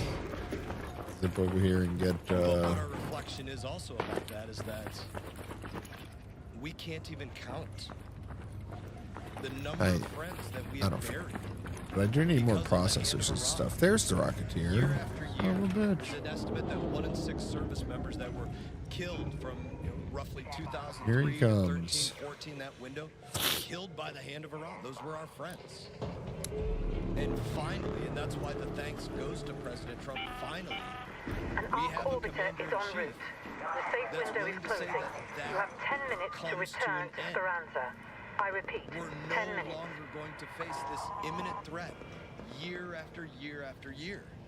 What does that imminent threat look like? What has it been beyond just the last 4 days? What has it been for the last 40 years or the last couple of years? They'll just wait him that out. President Trump decided he needed to act against it. Almost every member of Congress has voted to say that Iran is the largest state sponsor of terror because they're an imminent threat. Almost unanimous votes condemning their continuous support for proxies that are attacking America, our people, our merchant marine fleets, our Navy vessels. Almost unanimous votes condemning that. Yep. Almost unanimous votes Do it. calling their nuclear programming a massive threat to the United States of America. Almost unanimous votes designating the Iran Revolutionary Guard as a terrorist organization. All of those votes they won. Almost unanimous. For no reason at all. They painted. That guy was thinking about it, wasn't he? He had murder on his mind. Year in, year out, Iran has been an imminent threat against us because they have never faced an imminent response until President Trump. What did they face instead? They faced negotiations that told them how much uranium they could enrich, when they could Gives reach me a two. nuclear weapon instead of never. Literally received pallets All of right, cash. so bringing it back is definitely better. That's the difference I knew, in the but approach that's going on didn't here. know better by double. How imminent is this threat? 3 U.S. service members killed at Tower 22 a year and a half ago. Imminent threat. Strikes against our bases in Syria and Iraq all through 25. Imminent threat. Lost a fighter jet off one of our carriers in the Red Sea. Imminent threat. All the countless merchant marine vessels that were continually having drones fired at them while being protected by American ships. Imminent threat. And the list goes on and on of the ways that they were constantly attacking us. They wanted to fight every single day. They were looking for the Been opportunity holding on to to that have for it. way too I'll long. tell you this, there's the semantics debate. I was just talking to CNN. We were having the semantics debate about battle or war or conflict or combat operations or whatever people are going to call this. I spent years in war. None of us want it. None of us want to see our service members put in harm's way. None of us want to see our service members killed. Iran has proven there is literally Wires. no other way to stop them from Minutes, continually wires. attacking us. And all of How those did I get things so that I short listed, on him? unless we actually physically stop them. I don't think this fits the narrative of my Democrat colleagues, but it has to be said because it's the continual question. President Trump had the authority to conduct this very limited operation under Article 2 and the War Powers Resolution Act. He's working to get the job done. The limited scope of the operation, destroy every single piece of Iranian military hardware that has been used to reach out to the United States of America, our forces in the region, and our allies, or that could be used. Why?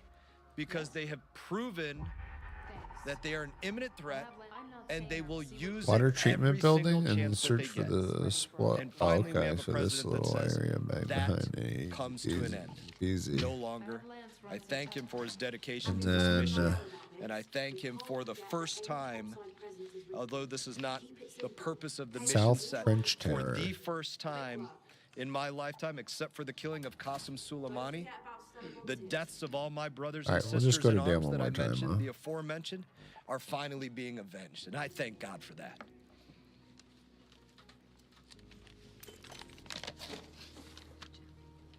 Thank you, Brian. This is personal to all of us, but we know it's especially personal to you and our warrior colleagues and all your families. All right, I'm going to take a piss. For the past 47 years, the Ayatollah and the Iranian regime have terrorized Americans, the Middle East, and their own people. The regime began its tyrannical reign by taking 66 American hostages in 1979. More recently, Iran-backed Hamas terrorists killed 46 Americans and kidnapped at least 12 on October 7th of 2023. Terror attacks, assassination plots, drone strikes, More Americans have been killed by Iran than any other terrorist regime on earth. As long as the Islamic Republic of Iran stands enabled and empowered, the world will never know peace. Over the weekend, as Brian referenced, President Trump said enough is enough. Operation Epic Fury is a bold, decisive, and necessary act of strength against a belligerent and ruthless enemy of freedom. The battle with Iran has been raging for nearly half a century. Shit, I'm late. Trump is ending it once and for all. While the president displays leadership and strength on the world stage, Democrats here in Congress are doing the exact opposite. We are now in the third week of the Department of Homeland Security shutdown because Democrats would rather play political games than protect the American people. As we speak, there are members of the U.S. Coast Guard, a component of DHS, based in the Middle East. They've been there for I hate this spot though.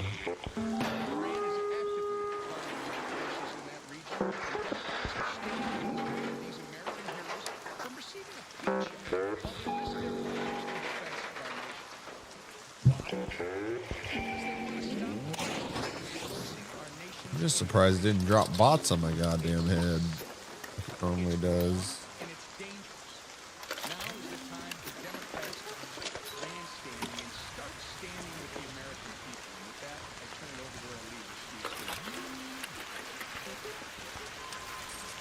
Thank you, Rick. We all pray for our men and women in uniform who are carrying out this critically important mission. We mourn the 6 who have lost their lives just in the last few days. But we also recognize the threat that Iran has posed for decades. The Chairman Mast laid it out incredibly well. Chairman Mast, who himself served our country so honorably, but understands that this is a threat that has declared war. I need to build another one of those photoelectric cloaks. I kind of miss having that thing. On top of attack, against our men and women in uniform. Hundreds of service So I don't members have to dead. unnecessarily fight these At the bloody hands AIs. of the Iranian regime, who is no longer with us, because President Trump finally took the action that many other presidents have contemplated, but ultimately decided to push off to somebody else. President Trump is the leader, the commander-in-chief, who said we are going to protect America against evil dictators who chip death to America. And by the way, when they're enriching uranium at weapons grade level, we ought to take them at their word, because that was their intention. For years and years, they were rushing towards a nuclear weapon. And even after the Operation Midnight Hammer decimated parts of their nuclear weapons program, they still Pew, pew, pew. went back and started trying to rebuild the nuclear weapons program, continued enriching uranium. They were never going to stop. And it was crystal clear during the negotiations, where Secretary of State Rubio did such an incredible job, as well as his team, trying to get a peaceful solution to this. Iran made it clear they had no intention of reaching any kind of peaceful solution. And ultimately, their intent was to kill Americans, as they have been for decades. And if you wonder what their resolve is, just look at the tens of thousands of their own people that they killed just in the last few months. And so we support President Trump in this important action. Search for the split. Yeah. Pray for the safety of our troops who are carrying out this incredibly important mission. Investigate suspicious And our allies in the objects. region. And you can see more countries getting pulled in What? from even around the Middle East region. But at the same time, Oh, that we looks also toxic. recognize this is no time to have the Department of Homeland Security shut down and their ability to protect Americans limited. And who did that? Democrats in Congress, who weeks ago made a reckless decision to shut down the Department of Homeland Security. But now that we're at a heightened threat, it's not just hypothetical threats. You can see what happened in Austin. A man with a property of Alisher killing Americans. When we saw the open border of Joe Biden, for years letting in people who want to do us harm, Suspicious people on the objects. terrorist watch list, Okay, so I people did from everything? Iran that could do us harm. That's We need to be more vigilant than ever and have a fully functioning Department of Homeland Security I guess with it's all the done. capabilities, cyber capabilities, which right now are dramatically limited because of Democrats' reckless and dangerous action to shut that department down. It is time for their dangerous games to end. Democrats need to vote with us tomorrow to reopen the Department of Homeland Security to make sure that our basic mission as members of Congress to keep Americans safe continues. And we're going to give them that opportunity. And now our speaker, Mike Johnson. Thank you, Mr. Leader. Thank you, this leadership team, Chairman Mast. Our hearts and our prayers do go out to the families of our 6 fallen service members who've given their lives in defense of freedom and this country and America's interest. And I love my colleague and classmate Brian Mast, and he is a visible We reminder gotta shoot it right in the middle of the that service motherfucker. and the sacrifice that so many provide this country, and those who are brave enough to put on the uniform and put themselves in harm's way deserve our eternal gratitude, and they have it. Let's talk about Operation Epic Fury. The details, the latest of which were recounted this morning by the Secretary of War and the Chairman of Joint Chiefs of Staff. They've been remarkably transparent. As you know, last night, members of the House received another very thorough briefing on the operation. We had, of course, the Secretary of War there, Pete Hegseth, and Chairman of Joint Chiefs of Staff, General Raisin Kane. You had Secretary of State Marco Rubio. You had John Ratcliffe, Director of the CIA. We had legal representation from the Department of Justice. They answered questions forthrightly, and it was, I think, very helpful to a lot of the members, or everybody that participated. They have communicated in great length the operation both to Congress and to the American people. I think you can make an argument this is the most transparent administration in U.S. history. The Commander-in-Chief himself has been very forthright and very vocal about what's going on. All right, I'm gonna go make some chili. Well, I'm gonna go heat up some chili. Chili's already made. We're 4 days in so far on Operation Epic Fury. It's been limited, precise, and extremely lethal. It's been a remarkable success thus far, as recounted as recently as the last couple of hours by those leaders I mentioned. The early results are very encouraging. Iran's naval fleet is degraded. That was the first part of the mission, or at least the second part. The first part was the missiles. And its missile facilities in Iran and the stockpiles have severely depleted. Its former Ayatollah, the mastermind behind decades of terrorist violence, recounted by Chairman Mast and all of us over the last several days, he is now deceased. The administration has detailed its rationale behind the operation, and it bears repeating. The largest state sponsor of terrorism, Iran and its proxies, have killed more Americans than any other terrorist regime on earth. They are dedicated to it. They have been, and they say the quiet parts out loud. They wanted to wipe Israel off the face of the earth, and they'd like to take us out as well. We're the great Satan in their analogy and their misguided religion, and there was no way to appease them. In defiance of every American president since Jimmy Carter, the Iranian regime has pursued the means to acquire a nuclear weapon so that they could take that madness and that ideology to its full conclusion. Everyone, regardless of political affiliation, should be able to agree that that can never happen, should never happen.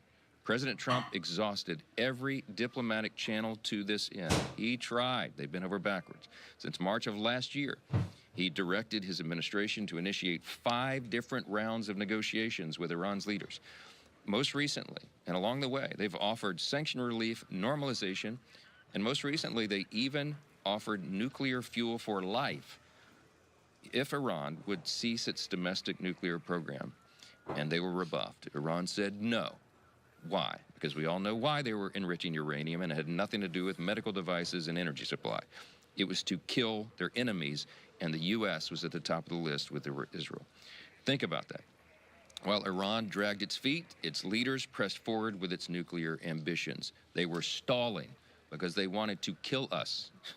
They continued to advance their conventional missile systems at a speed and a scale that greatly outpaced our regional allies' ability to respond. That is what made it imminent. In short, the situation was untenable. We had our personnel, troops, citizens, installations, and assets in harm's way. And through this operation, President Trump took decisive and defensive action to ensure the safety of our forces, our citizens, our allies, and our homeland. In my estimation, this course of action was necessary, lawful, and effective, and reversing it now would weaken America. Congress has a constitutional right to exercise its oversight authority, and we will. But we also have a duty and obligation not to undercut our own national security. One last note, there's a misconception that Operation Epic Fury is in any way a diversion from Republican demands for peace. It's the opposite. Peace is not secured through appeasement, and it's certainly not secured by airdropping billions of dollars on terrorist regimes, which is what previous Democrat administrations had done. Peace is secured through strength. That is the principle that our party has stood for my entire life, and on principle before that, articulated the idea of peace through strength. That's what this administration is demonstrating, and that is why America is the last great superpower on the planet, and all freedom-loving people around the world are grateful to God for that. Let's talk about DHS. It's been mentioned this morning. If we're being wise, now is the time to be vigilant at home and to ensure that all of our doors are locked, so to speak. Obviously, everyone understands that it's a heightened threat environment.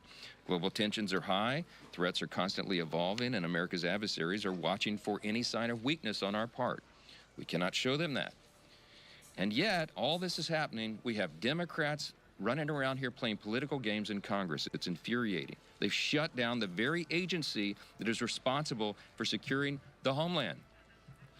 The Democrats have shut down the agency responsible for keeping Americans safe. Unbelievably, they've already instructed their members to block funding. They sent out a whip notice to tell House Democrats, to instruct them, to give them the order to vote down Homeland Security funding. That's a bipartisan consensus bill that had already been prepared by the House. It will be on the floor tomorrow for yet another vote, and you better watch that board, and everybody in America better watch that board. Anybody who votes to block funding for the homeland, it is shameful. I don't know how else to describe it. It speaks to a long record of Democrats' deliberate efforts to undermine America's safety and the essential operations of DHS. We all remember that under Joe Biden, Democrats opened wide our nation's border for 4 catastrophic years. They allowed hundreds on the terrorist watch list to cross our border illegally and unwittingly. They Gotta released get those votes, 2.2 million known gotaways into the interior. We have no idea where so Votes many of over those people security, are. baby. These are individuals who entered our country illegally. They were detected by law enforcement, and they evaded capture. We don't know where they are. We don't know what they're doing or what they're plotting. And we pray that we can find them and apprehend them. Keep your head on a swivel. CBP Some figures bitches will stab you in your bleeding heart. show that the number of Iranian nationals, entering our country illegally rose precipitously under Joe Biden's open borders policy. During that period, at least 1,500 Iranians crossed the U.S. border illegally, and over 700 were released into the country. Now, the 1,500 number is not an accurate assessment because we frankly have no idea, because they weren't even keeping track of so many of the people coming across who evaded capture and evaded notice because the border was wide open. So we don't know. We don't know how many dangerous people are here, how many Iranians who believed in that ideology of the Ayatollah who now is buried. Think about that. Over 1,500 Iranian nationals traveled multiple oceans to enter the U.S., not through legal ports of entry, but unlawfully at our border. It's just a small sample of the mess we inherited from Democrats with their radical ideology and the mess that President Trump and the Republicans are working in earnest to clean up so we can save American lives and protect the homeland. And now we have, look, DHS is not just ICE and CBP, okay? It's so many agencies responsible for keeping us safe. You're talking about the Coast Guard, you're talking about FEMA, our cybersecurity infrastructure, our counterterrorism coordination, all of that is at stake right now, and the Democrats are going to vote tomorrow not to fund those operations. Just think of that. Massive mission-critical functions, especially right now. And the military action in Iran makes it all more urgent and crucial to have a fully funded, fully staffed DHS across all its departments. They cannot argue otherwise. It's madness. As members of this body, our first and most basic duty is to ensure the safety of American citizens. Maybe that's why they sat through that line at the State of the Union. They're more interested in protecting illegal aliens. They see that as their first responsibility. There's no other way to explain this. If they ever want to correct the impression that their party prioritizes the welfare of illegal aliens over the welfare of American citizens, tomorrow would be a great place to start. But they, again, have sent out a whip notice instructing Democrats to vote down Homeland Security funding. I got to drop the mic right here and walk out of this room. That's all you need to know. But I'll take a few questions. Chad. You obviously don't think that the president needs an authorization from Congress for war. But do you think if this goes south, Democrats are going to have a vote tomorrow in the House, try to engineer a war powers vote tomorrow in the House, that could be a problem for Republicans this fall if there is public sentiment against the war down the road? Look, we don't make political decisions at a time like this. We're making decisions that are necessary to keep American citizens and troops safe. That is the first responsibility. Unlike the Democrats, we don't sit around in a back room and decide what's politically expedient. We do what we must do to protect the homeland, and we let the chips fall where they may. And to protect our interests, to protect America First priorities and principles, and that's the people of this great country. What does this turn into? I trust the American people. I trust that they will evaluate all these things, and they will understand that this administration did the right thing.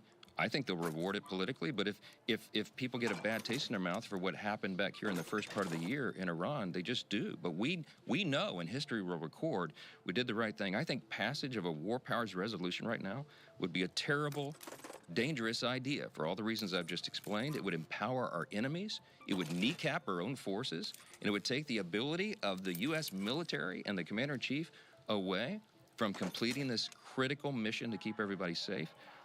Iran has attacked 3 of our U.S. embassies in the last couple of days. Those are sovereign territories of the U.S. They have declared war on us. I don't believe in the semantics. We've talked about the language this morning.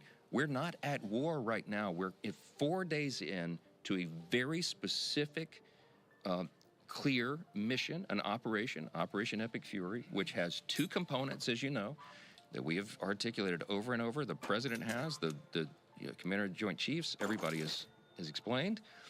2 points. We had to take care of these ballistic missiles. Rusted shut medical kit and freaking mushrooms, dude. We had to ensure that they can't fire all those barrage of missiles at our people, our troops, our assets, our citizens in the region, and our installations. We're taking that out. We had to. It's a defensive operation. And secondly, we South Trench Tower and then tunnels. We had to take their navy down. That's effectively what, in layman's terms, that's what's happening South right Trench now. That will be Tower done and quickly. then tunnels. As they explained this morning, we almost have, we're, I think, hours away probably from having full operational control over the skies over Iran, which means that this mission can be completed quickly. We expect that it will be. And then we will hope and pray that the Iranian people take this moment of opportunity, rise up, take their country back, and that freedom can flourish there for the first time in generations. Yes. Thank you so much. Some of your members, as you know, Congressman David. Spaceport, baby. Son of a bitch. Are you confident? Middle too. We could do that later, Yes, I guess. and I had a discussion with Congressman Davidson this morning. He's a dear friend and brother of mine, and we, iron sharpens iron. We disagree on issues, and we have those discussions. He and I have done this a lot. He said, Great City marked the building with a mural. He's not yet sure how he's going to vote on the War Powers Resolution. I believe we have the votes to put this down, and I certainly pray that's true. Because, for what all the reasons I said, it would put the country in serious harm, and it would certainly jeopardize the lives of our troops and all those who were involved in making these great sacrifices to defend us. We have to put this down. Monica. You said on Monday, talking about the start of this war, you said that Israel was determined to act in its own defense. After I do some of these missions, I got to go and get some more blueprints, man. Hurricane. Immediately retaliated against Hurricane. Fuck it, we're going to do it right now. Hurricane. It was the United States that might have forced Israel's hand. So Bluegate. why are you and the president not on the same page? We're on the same page. Right? I'm Isn't not that where we're liberty going? to say publicly much of the classified information that I get in all these briefings, and that's always the delicate part of this, because if we say too much, then it reveals methods and sources, and it eliminates the ability of our extraordinary military intelligence community to do what they do. The president has explained his analysis and his thought. Obviously, Israel is a close ally. They're in close communication. But everything I've said and everything he said is all true. They're not inconsistent in any way. Israel saw Iran as an existential threat.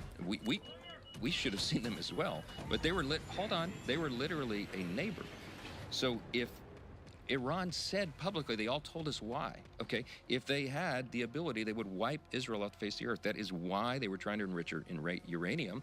And even though we took out the nuclear facilities several months ago, they were still working on their nuclear ambition, even through the negotiations, as I said. And they were producing missiles at such a rapid pace that they were building up an arsenal that would have done untold damage to Israel and other neighbors there, right there in the Middle East.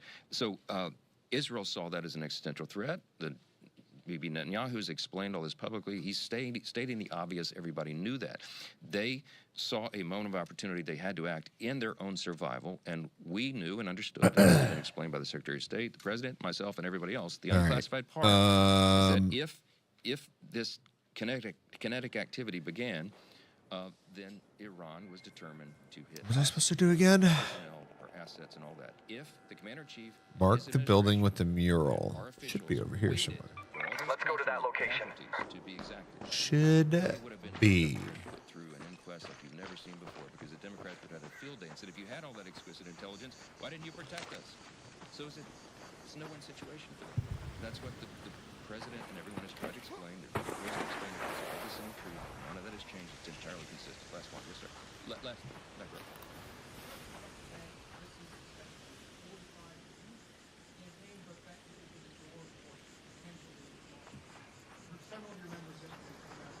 Wait.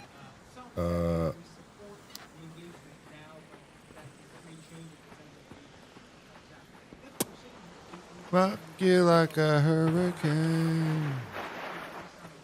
I thought I was going to... We're not going to get into hypotheticals. What we need to do right now is stand together as a country. We need to stand with our brave servicemen and women who are in harm's way. Stand with the president on this critical mission to keep us safe. Must have backed out and changed. We will do that. Congress will do its job. We will not realizing it. Perform our oversight responsibilities. But the first duty, as I said earlier, is to keep the country safe, and that's what we're focused on right now. Thank you so much.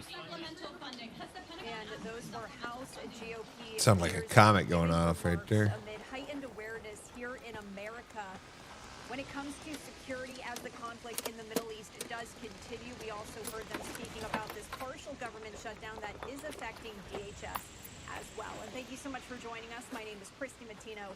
We're going to step away for a commercial break, but on the other side there, I do want to take you back out to Washington, D.C. as we're listening in to day 2 here of DHS Secretary Kristi Noem as she is testifying. That's next.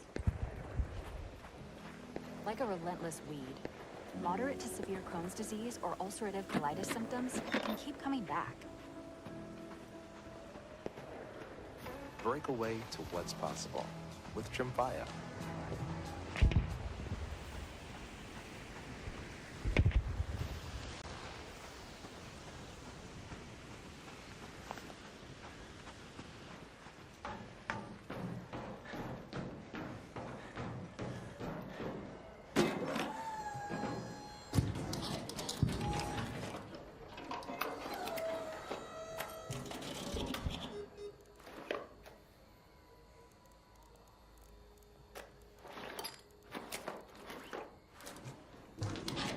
All right, I gotta check the battery in my headset.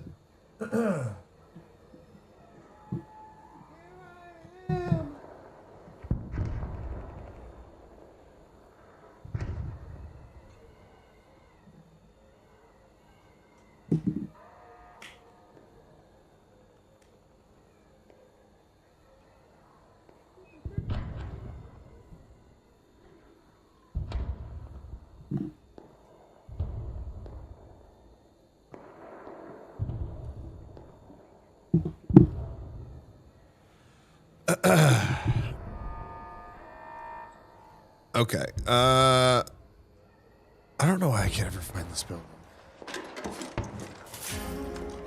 Ooh. I do need wires, though.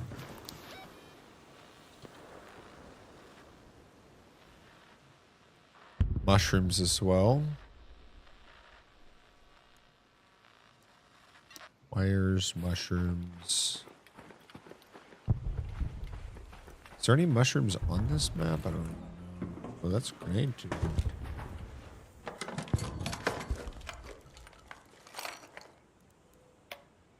love those.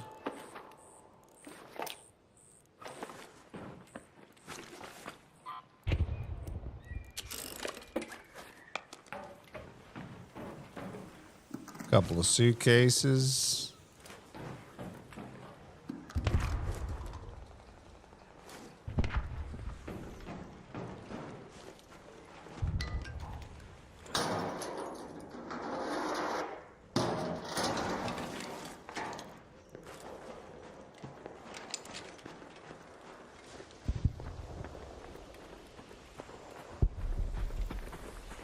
Building with the mural.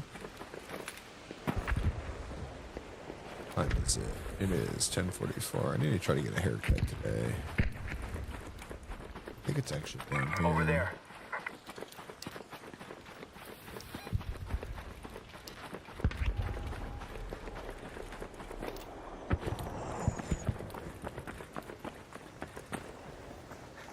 Hello. Where's the building with the mural?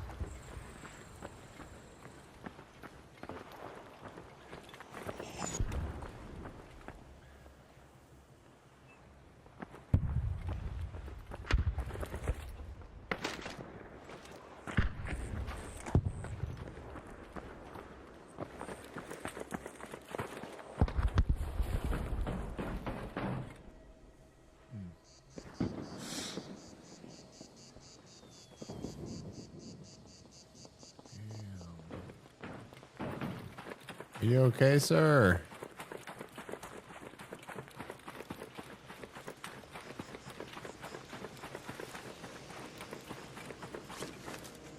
Sir, are you okay?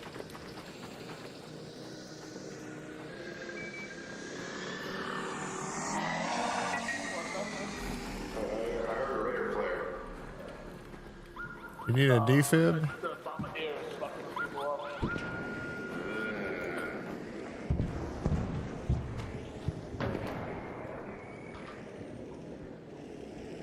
Oh, I see his dead body. He's underneath where the turret would have been.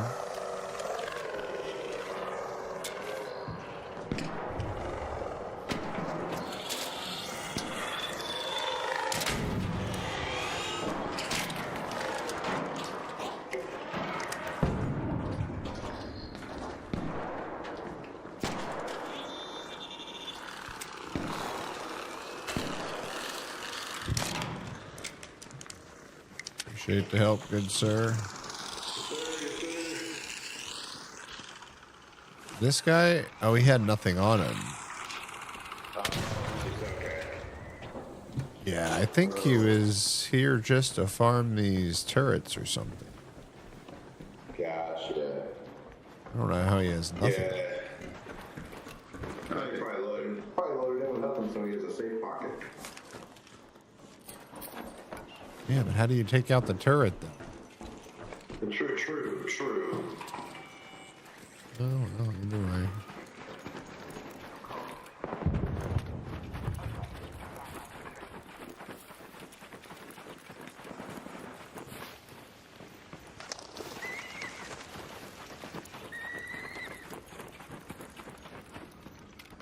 Oh shit, boy. Shit. No.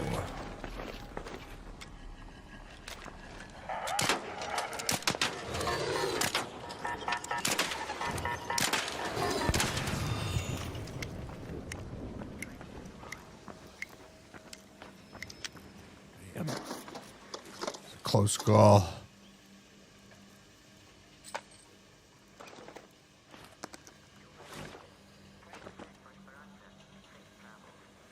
All right, building with mural. Where are you?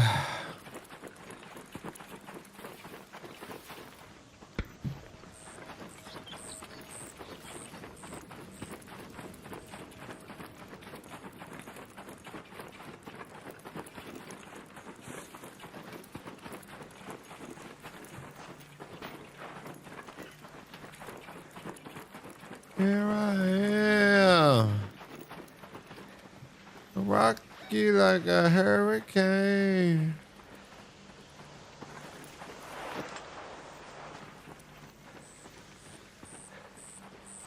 Is this the building with the mural?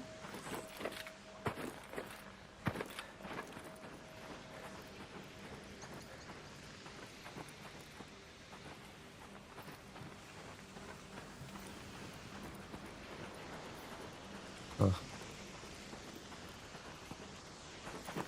What do I do now?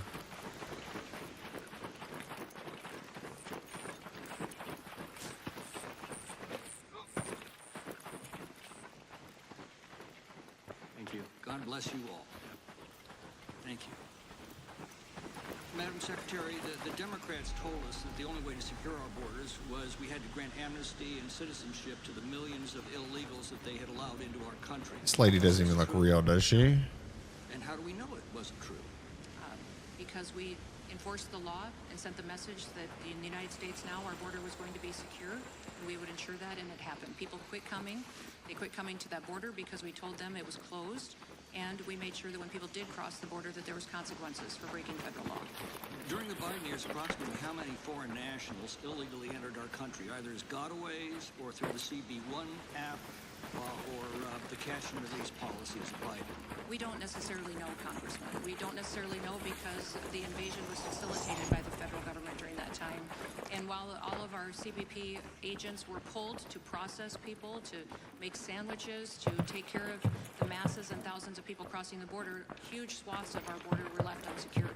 So And the cartels took advantage of that to We don't know how many millions of illegals. We know at least 10 million because we watched them either cross the border or we released them under the Biden administration. But the Inspector General reported that they also approved entry visas for 13 million foreign nationals without conducting any interviews or background checks as required by law. Do we know anything about those 13 million visa approvals? You know where the building with the mural is? Hello? And all of our programs under the Department of Homeland Security were violated and abused and perverted as well. For example, when we came in, there was 400,000 asylum cases. Guy didn't want to talk to me. He was uninterested in our conversation that I started, huh?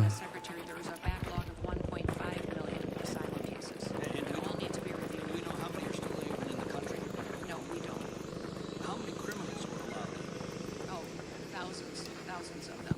We know for a fact that other countries encouraged, emptied out their prisons, their mental institutions, encouraged people to go, and those individuals who would pay a cartel member to move them across the country certainly came into our country, broke that first law, which made them a criminal, and then after that many times.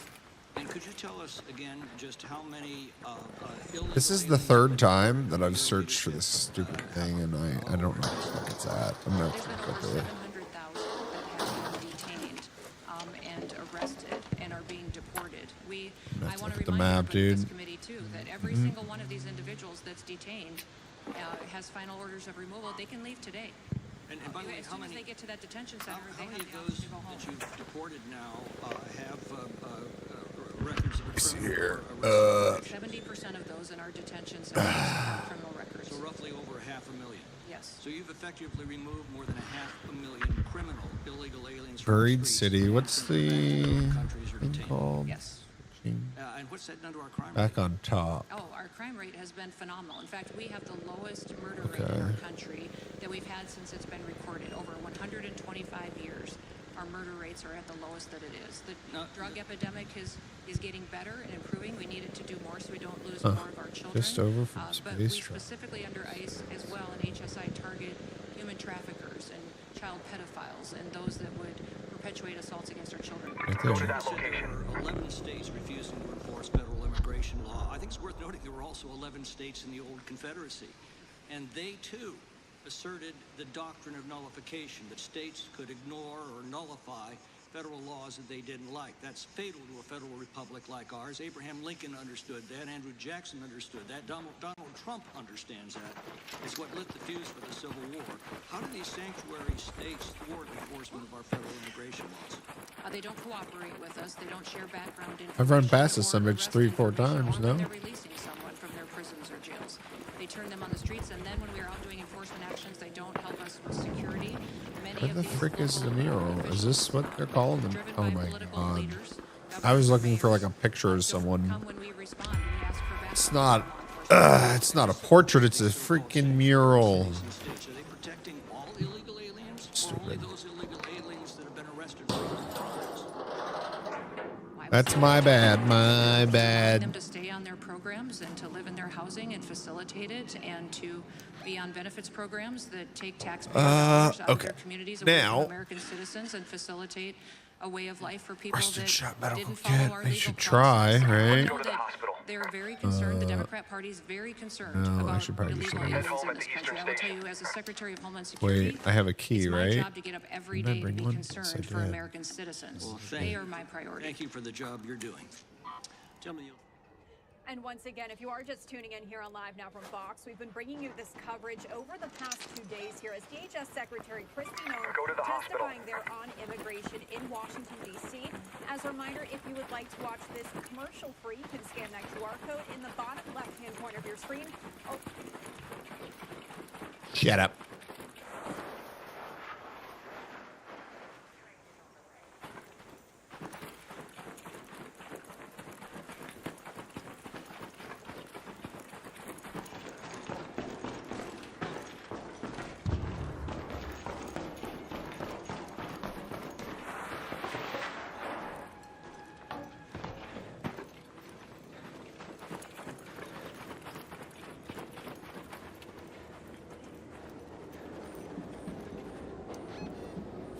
Where is the... Let's go to that field depot. I don't know if it's worth doing, honestly.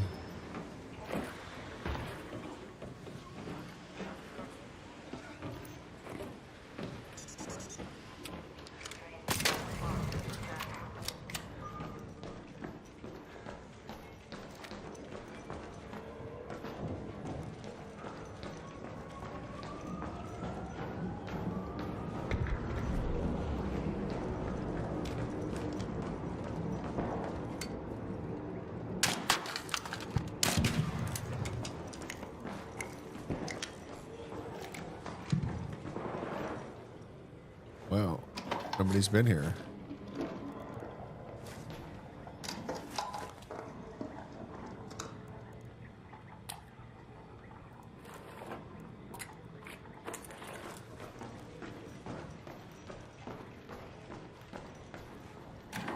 I might have a chance of finding it, honestly. Hello, hello. Rusted shut medical kit. Anybody got one?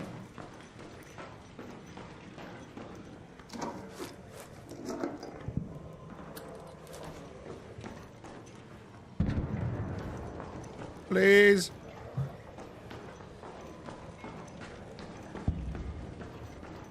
I still hear pops rolling around.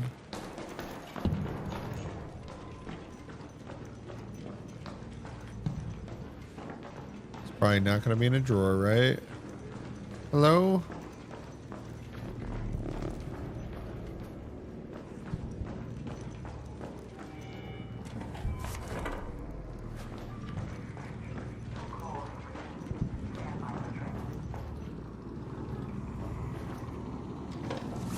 Guess I can get all the XP.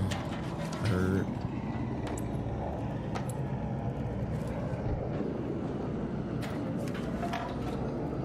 Not gonna hurt to get the extra XP.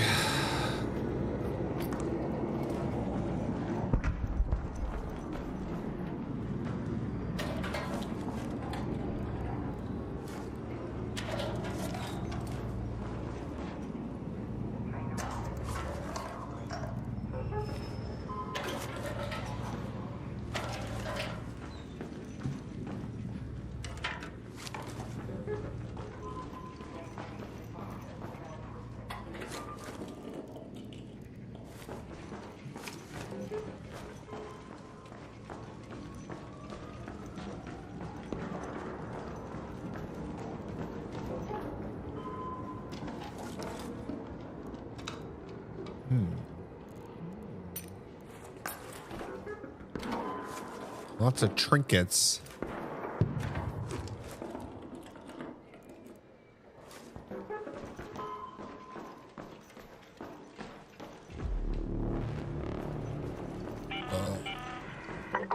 operator is en route.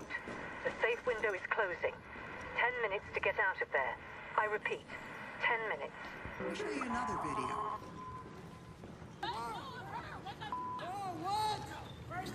Y'all some crazy. Y'all got no heart, for real. No heart. No heart. Now, in this video, masked agents blocked the road with their SUV and used it to hit an American citizen driving in the right lane on her way to work after dropping off her child.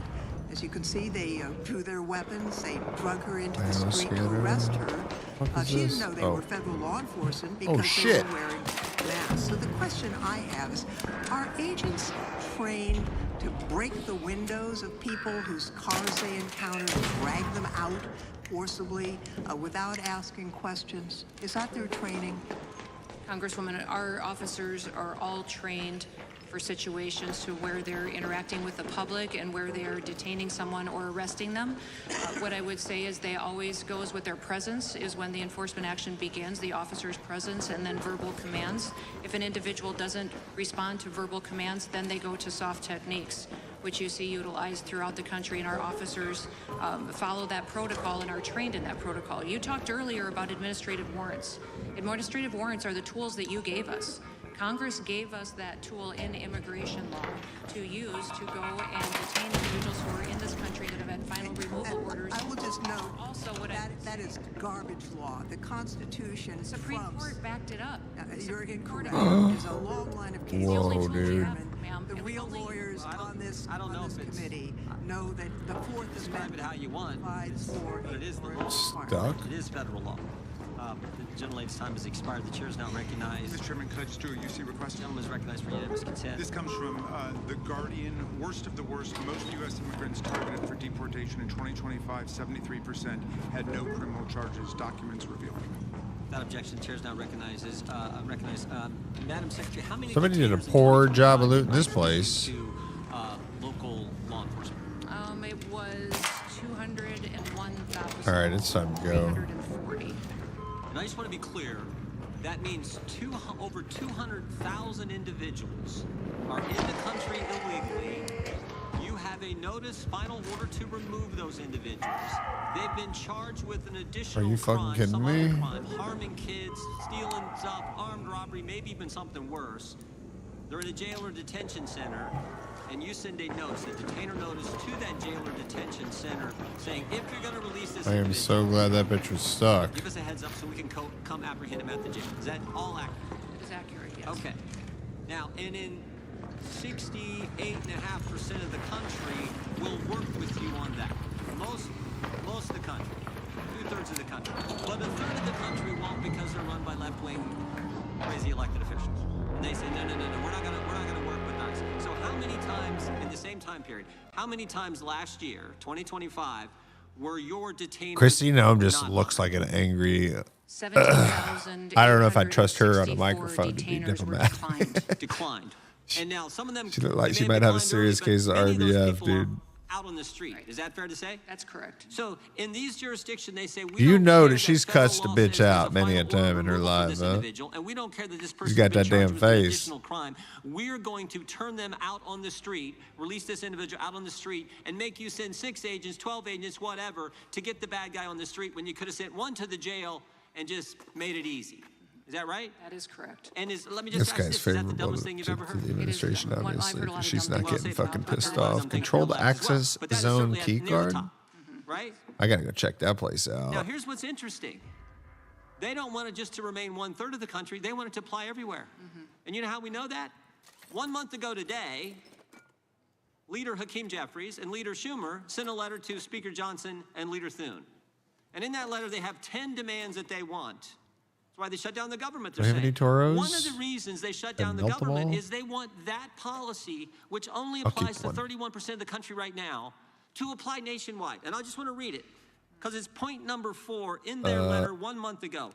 Protect sensitive locations, prohibit funds from being used to conduct enforcement near these sensitive locations. So after they release them, they don't want you to be able to arrest the guy who may have been charged with abusing kids, the detainer wasn't honored, who's released to the street. They don't want you to arrest him near medical facilities, schools, child care facilities. So if he's hanging out near a child care facility, he's been charged with abusing kids and he's here illegally, or a school, you're not supposed to get him there, according to what Leader Jeffries and Leader Schumer said. And I'll ask you the same question. Is that the dumbest thing you've ever heard? And more metal parts again. Yes, that is one way to encourage criminals to congregate where children are, is to say that a school would be a safe zone. And what happens when they don't honor detainers? They release bad guys who were supposed to, according to federal law, be turned over to ICE, and you're supposed to remove them. They release them. What happens is exactly what I talked about in our opening statement. You have guys like this Ortiz fellow, right next door in Fairfax County, Virginia, who was here illegally. You all sent a detainer. All right, I'll be right back. And they said last September, nope, we're not going to honor it. They released him to the streets, and he killed someone when it could have been easy. Someone would still be alive today. And as I said before, be one less angel family in this country if they would simply do the common sense thing. But no, they want to expand it, and they want to put back in this protected areas thing. Here's the other thing that's interesting. They all defend what happened in Minneapolis when all the protesters and rioters, or whatever you want to call them, went into the church. So they're allowed to go into the church, and somehow that's fine. They can disrupt the church service, but you're not allowed to go near a church to arrest a bad guy who's been charged with another crime and released to the street. Again, unbelievably stupid. And that is why tomorrow, the House Judiciary Committee is going to mark up the Sanctuary Shutdown Act of 2026. And hopefully, we can pass that, get it to the Senate, pass it, and get President Trump to sign it, because it is the right thing to do. And anyone with common sense understands that. I apologize, I went too long. I'll give you the last 20 seconds. No, I just appreciate that, and I agree with you wholeheartedly that a lot of what comes at us for criticisms is simply not truth. Every day, and it's interesting, Chairman, as you were talking, I was thinking about the last committee hearing I was at just a couple of months ago in December, that all the Democrats held up pictures of illegal aliens and were defending illegal aliens and talking about them. Now today they're defending citizens because they know they shouldn't be putting illegal aliens in front of citizens. They've changed their method. Now they realize that when they're fighting for people who shouldn't be in this country to begin with, that's a losing statement with the American people. That common sense would tell you somebody who lives here that is a citizen should be prioritized over someone from another country. Well, but that's common Madam sense. Secretary, they're not only fighting for people here illegally, they're releasing the bad guys to the streets, for goodness sake. They are. That is the problem. With that, I now recognize the ranking member for 5 minutes. Thank you, Mr. And once again, a live look there at Capitol Hill as we continue to listen in to Secretary Noem testifying there in Washington, D.C. We are going to step away for a commercial break on Live Now from Fox. Don't go anywhere. We'll be right back. Hello, I'm Ozempic. And I'm Dominique Wilkins. And I'm other GLP-1s for type 2 diabetes. And I got to say, Mr. Wilkins, huge fan. Thanks, man. I'm a big fan, too. Of me? No, of Ozempic. Oh. He's helped me lower my A1C. Right. It's awesome. Ah! Don't share needles or pens or reuse needles. Don't take if you or your family had MTC, MEN2, or if allergic to it. Stop taking and get medical help right away if you get a lump or swelling in your neck or any of these allergic reactions. Tell your provider if you plan to have surgery or a procedure, are nursing, pregnant, or plan to be. Serious side effects may include inflamed pancreas, gallbladder, or severe stomach problems, or changes in vision. Call your prescriber if you have any of these symptoms. Taking with a sulfonylurea or insulin may raise low blood sugar risk. Common side effects include nausea, vomiting, diarrhea, stomach pain, constipation. Some side effects lead to dehydration, which may worsen kidney problems. There's only one Ozempic. Knock, knock, Capital One Bank guy. I just moved into the neighborhood. Can I borrow some Wi-Fi? Sure, Chuck. That's what the Capital One Cafe is here for. Open 7 days a week at most locations. Can I use your ATM? My dog walker only takes cash. Anything for a neighbor. Oh, my wash machine's on the fritz also. I got just the thing. Woo, you make a pretty good bank guy. Want to try the catchphrase? There's no fees or minimums on Capital One checking accounts. No, the other one. What's in your wallet? You're a natural. I thought people exaggerated when they said shingles is a nightmare and the pain can last for weeks. It wouldn't mean sleepless nights, right? I didn't think I was at risk. I was wrong. I didn't know that 99% of people over 50 already have the virus that causes shingles, and it could reactivate at any time. I learned that the hard way. But you don't have to. Talk to your healthcare provider today.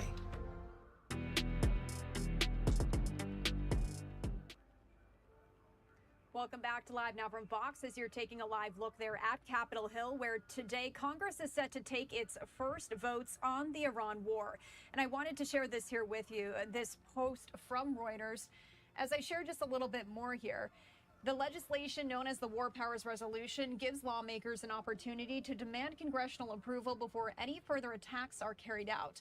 The Senate resolution and a similar bill being voted on in the House later this week face unlikely pass through the Republican-controlled Congress and would almost certainly be vetoed by President Trump, even if they were to pass. But once again, that is slated for 4 p.m. Eastern time here. And of course, we'll keep you updated on all of those developments here on Live Now from Fox. Staying on at Capitol Hill, we are going to head back to DHS Secretary Kristi Noem as she is in her second day of testimony. And honesty. In every situation, as facts come out, we relay. You know, your acting ICE director, Todd Lyons, came before Congress. He said he had no knowledge whatsoever that Alex Preddy and Rennie Good were domestic terrorists. None. This is your guy. He said that. He admitted that that was wrong. Why won't you admit it? We'll tell you the investigation's still ongoing, and we'll. So do you regret speaking before the investigation? I would say that in those situations, you regret that? Chaotic scene on the ground, we relay information to the American people that they're asking for. And as the things change, situations change. People were asking you whether they were domestic terrorists? And you decided that they were before the investigation? As we learn more, we. You don't want to say Just anything to admit their it, families? Kristi. I did. I said condolences. For what? How about an apology for what you said about their loved ones? My heart is with them, and we will continue to stand with them as they get a complete investigation into these situations. All right. Well, let me ask you some questions of law if you can't handle the facts. Very simple questions of law, not trick questions. Is it lawful for federal agents to shoot and kill a person for engaging in peaceful protest and nothing else? I think it's a stretch yes or to no say question. that Alex Each Preddy was instance peaceful. in peaceful protest, no, it's not. Okay, But I good. would say Is it lawful for federal agents to shoot and kill a person for filming them on a public street? Yes or no? No. Okay. Is it lawful for federal agents to shoot and kill a person just because that person is lawfully carrying a holstered firearm under the Second Amendment in state law? No. And finally, yes or no, is it lawful for federal agents to shoot an innocent person or even a criminal suspect just for driving away from them, according to the Supreme Court? No. Okay. Well, I'm glad you got the law right, and I hope you would rethink what you said about two good, honest, faithful American citizens and what that means to their families when you say that as Secretary of Homeland Security. And your Alex ICE Preddy guy has already and retracted that, Renee and Good, he's retracted honest. too. I yield back to you, Mr. Chairman. Good American. What? Thank you, Mr. Chairman. It's a little Thank bit you, of a Secretary stretch. Noem, Would for you being not here today. agree? Also, I want to acknowledge the Angel families. There are very few jurisdictions Alex that don't have Preddy angel kicking the taillight out of an Very, ICE very vehicle. few. Thank you for your courage and your willingness to be here today. I am grateful This is the good, honest. that the Ooh, ranking spitting member on at him. least knows, Secretary Noem. Good, Under honest your jurisdiction, there's American. the Coast Guard, there's FEMA, and a whole host of other agencies. TSA being one. He listed some I'm of just saying, I them. don't He's know. chosen not to fund them. This may not be the guy that we want our kids to look up to, no? How outrageous. He So, looks Secretary pretty Noem, prone to before I turn my violence. questions, I want to establish the insanity of what sanctuary jurisdictions are doing and why it matters. I just might want to now see that say, on Mr. repeat. Chairman, Him. on the CDL issue, I It's have a bill definitely him. 7200. He I'd looks love very to bring that angry. in There's because the it would gun. require states do e-verify before they grant a CDL. We Oh, might he's a save great some more role lives. model, man. Let's start with the I don't know if ICE I'd want to get behind that immigration dude. detainers. From October 2022 through February 2025, state and He local might jails have had it coming. more than You know what I mean? He 25,000 might have had ICE it coming. detainers. We're going to 1,400 damn. additional cases, they failed to provide proper notice before releasing an alien from custody. Spaceport. That's not symbolic resistance. Damn it, I gotta go to Spaceport. All right, I'll put the key That's away. operational non-cooperation. It undermines federal law. It increases the risk to law enforcement. It increases the risk Still to a stupid the matriarch. person arrested even. And it results in the release of removable criminal aliens back into American communities. This administration, the Trump administration, Wait, the no, it's Noem not. administration is enforcing the tools Here we go. Congress provided. We expect cooperation, not obstruction. The consequences are not hypothetical. ICE data from FY 2025 shows that sanctuary jurisdictions released offenders with homicide charges or convictions, and I'm going to highlight just several examples. Rami Jalal Nisan, an Iraqi national with 28 arrests. Chicago ignored 3 ICE detainers. 15 of his arrests occurred after the first detainer was issued. Valdemar Zibik, a Polish national convicted of attempted murder after stabbing his wife and daughter, was released despite an ICE detainer. Alexander Pascual Pedro, arrested for aggravated criminal sexual abuse of a child, released despite a detainer. Reminds me of that R. Kelly song. Celeste here. There are tunnels built underneath the spaceport. There you'll find a valve to reroute the water. Okay. I can mark the South Trench Tower first. Just go there. Go to the South Trench Tower. I should have brought a key. I didn't think about it. I fucked up, man. My bad, my bad. Ooh, what's this? A Raider flare. Raider flare.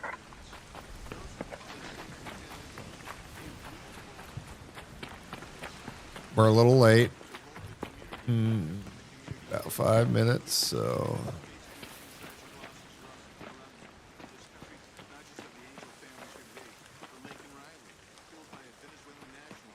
Doesn't necessarily mean it has to do with murder.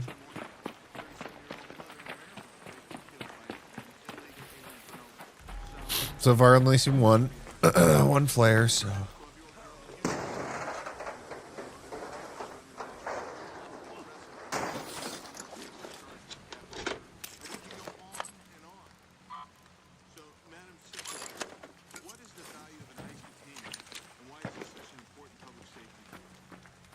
Well, a detainer that we would lodge with a local law enforcement jurisdiction lets them know that when they are going to release that individual out to the public, that we would like to take custody of that. When we have detainers that are honored, we can go into a courthouse, we can go into a jail or a prison, and in a safe environment, take custody of that individual, take them to a detention center, and remove them to their home country. When they don't honor our detainers, that individual's released out into the streets. And what we know for Another a fact one? is hundreds and hundreds of times, thousands of times across the country, those individuals reoffend. And what they're doing by not honoring detainers is creating more victims. When ICE issues a detainer, you're not asking local officers to conduct immigration sweeps in neighborhoods. You're requesting simply notice before release or brief lawful hold so you can assume custody, right? That is correct. If ICE is requesting a short hold, that means that the individual's already in state or local custody. Correct. And individuals in jail are there because there was probable cause for arrest, and in many cases because they've been convicted of crimes, right? Correct. And so, when these sanctuaries policies are enacted, they put the community at harm, they put your agents at risk, and even the perpetrator at risk. Mr. Chairman, I'll yield back, but I have some UC requests. Gentleman's recognized for UC. Thank you.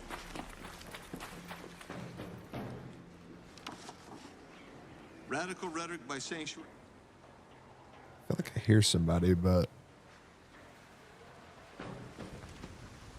Hello?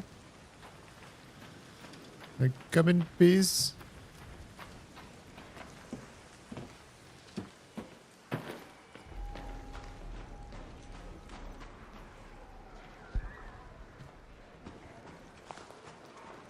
Risk to public safety. Not objection. When did safety become a license to defy the law? The dangers of sanctuary cities. Not objection. The DHS shut down a reckless gamble verging on madness. Not objection. Can we finally agree that sanctuary cities are a failed experiment? Without objection. The not so fine line between sanctuary and threat. DHS funding remains in limbo as GOP lawmakers. How long does the camera go out for when you shoot it? Democrat rep whines about DHS harassing illegal alien he brought to State of the Union. Hello, hello. New Maryland bill means more victims. Trying to do a mission. DHS warns. If you're an illegal, stabbing someone isn't enough for this country to lock you up. Coast Guard addresses recent media reporting. Not objection. Current shutdowns impact on immigration agencies from DHS. Not objection. U.S. ICE examples of egregious criminal aliens released into Illinois. Not objection. The independent police arrested and charged Rafael Govia What's he Romero. doing? Just objecting to everything this guy says? Objection, objection, objection. Get my spray paint can out. I'll become quite the defacer of government property here in our creators. Now I gotta go to the tunnels. Thank you, Mr. Chairman. Madam Secretary, welcome to the committee. It gives me an opportunity to show you the 8 letters that I've sent to you over the last year. Applied to. It gives me opportunity To the tunnels. One of the things you're most famous for, probably your quotes, is we're going to go after the worst of the worst. The murderers, the pedophiles, the rapists, etc. Let's move to that location. In my letters, I said I agree with you on those things. People who are in this country illegally or not citizens who commit those crimes should be deported. Well, the facts show that most of the people that you have stopped and tried to deport have not committed any of those crimes. In fact, they've committed no crimes at all. I've got a study here from the Justice Department that shows that less than half undocumented immigrants are less than half as likely as U.S.-born Americans to be arrested. The pattern holds for assault, sexual assault, robbery, burglary, theft, and arson. They're half as likely to be arrested for Find and turn the valve in the tunnels under the space port. Okay, down here, down here. I think it's over here in the middle somewhere. Oh.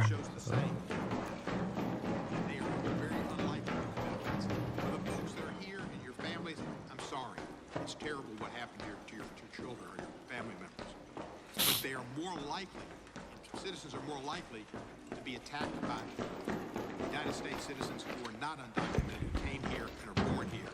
They are more likely to commit these crimes. So why do you continue to talk about the worst of the worst when all the statistics show we're not stopping the worst of the worst? We're doing what Stephen Miller wants to do and set a record of deportations. Can I respond to you now, sir? I hope you will now. Okay, good. A year.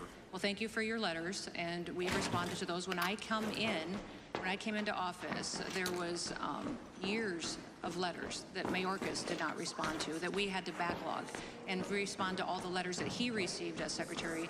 And in fact, one of those letters was 567 days old. Just tell me about the letters I wrote you.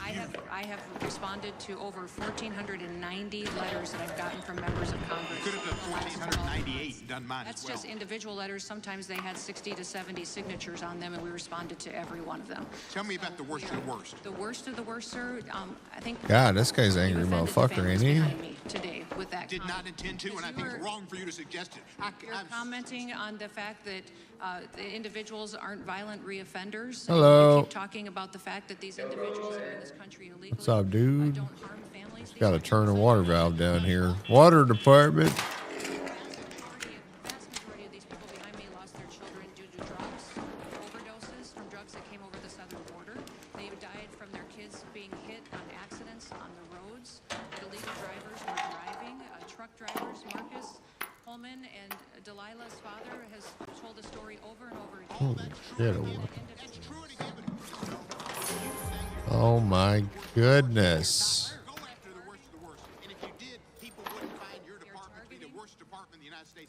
We do targeted enforcement based on intelligence. Yo, this guy's angry as shit, dog. On those enforcement actions, if He you're looks. with those individuals, we confirm that This man looks angrier than Christy Nome. She's actually doing well today. She's been trained. I think they had to back her off of her quick.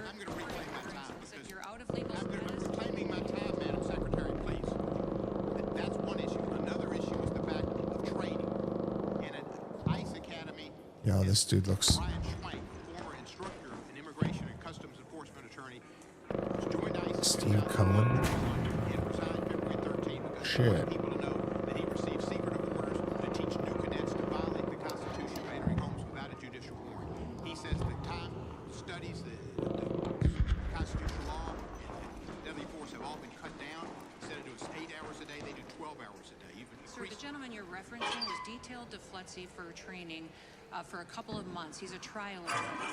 He was never there before we changed the curriculum. He was only there for a couple of months after we had changed it and made sure that it was 6 days a week. That's 12 easy. hours a day. All of the individuals received all the training they did before. I've got 27 seconds left. And in 27 seconds left, I reclaim my time. I taught police.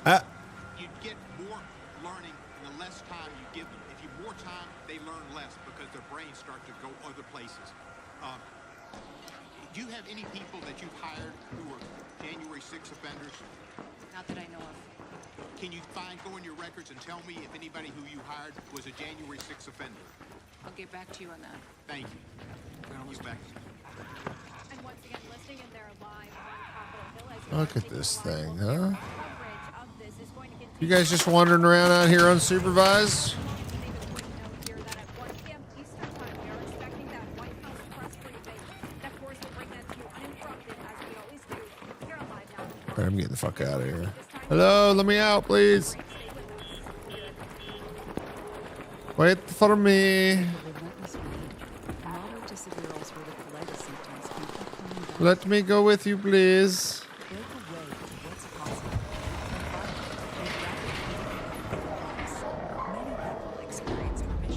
That guy. He wasn't waiting for shit with his stupid little fox hat. Son of a...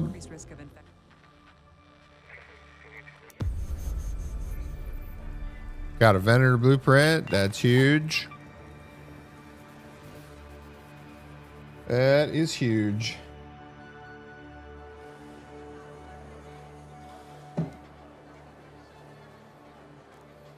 Okay.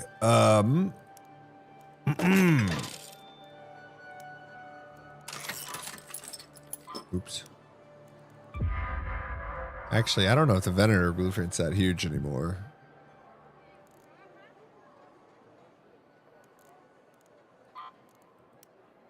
Since the nerf.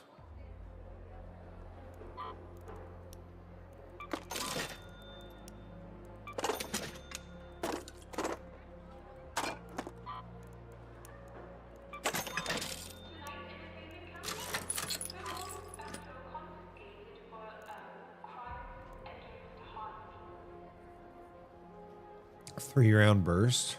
I might fuck with this for a little while.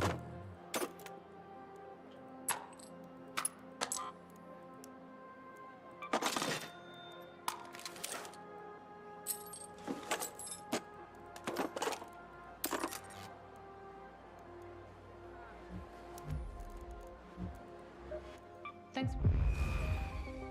Even before we were forced underground, we never strayed far from the dam. From the water that nourishes us, no matter the hazards, no matter the threats. If you've ever wandered the barren wastes, you'll understand why.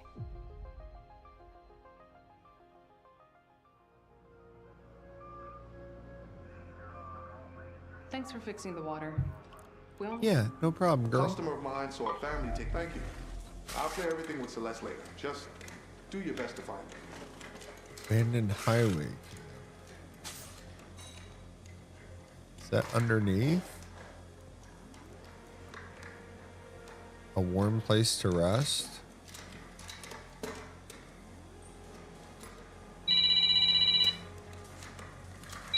Who is this calling me? One moment.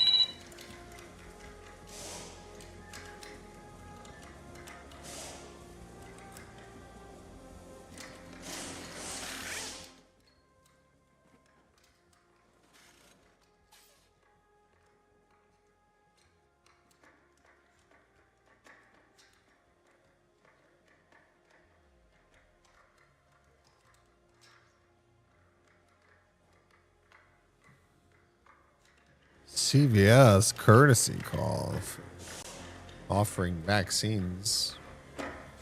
Get out of here. Not that old. Abandoned highway camp. Wait a minute. Buried city. Okay.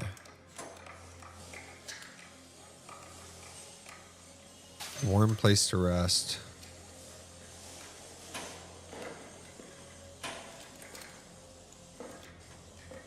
Oh, it's up there. I gotcha.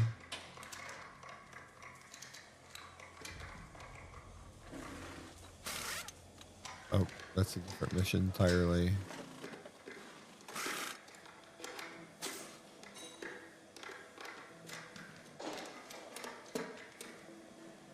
Okay, I know where this is. I've done this before, obviously. Shh, I might want some medium ammo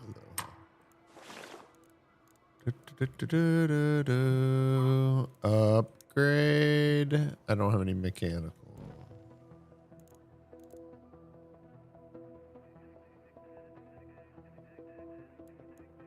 It's fine. I'm just gonna try it out.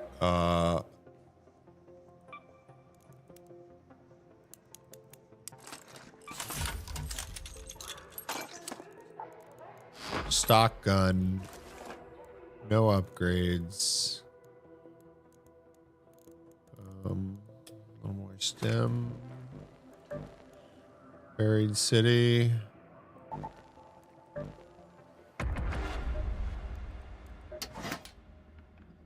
You're not going to get to the point. I've got better things to ignore. Oh, I got a renegade. Don't forget about Stella Monte. Arc may be changing. Pattern This house. one's in the pattern house by the dam. Get the Probably gonna have to go to the dam, Nick. Don't forget about Stella Montes. I ain't forgot about it. I just ain't trying to go there right now, you know? I just ain't trying to go there right now. I don't like Stella.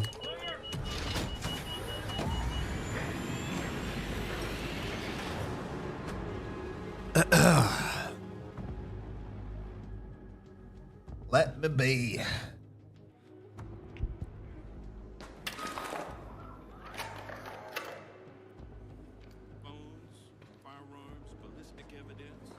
And other physical evidence.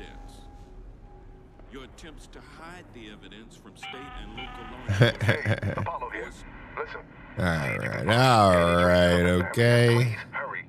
They were last seen in a camp on the abandoned highway.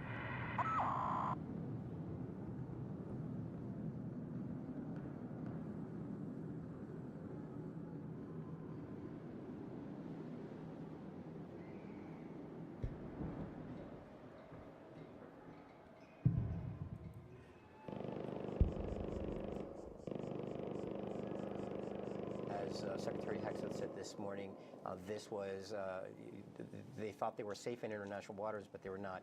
Sri Lankan authorities are saying that about 180 people were aboard that vessel, 32 of them. Oh, that's sad, actually. Able to pull 87 bodies from the waters.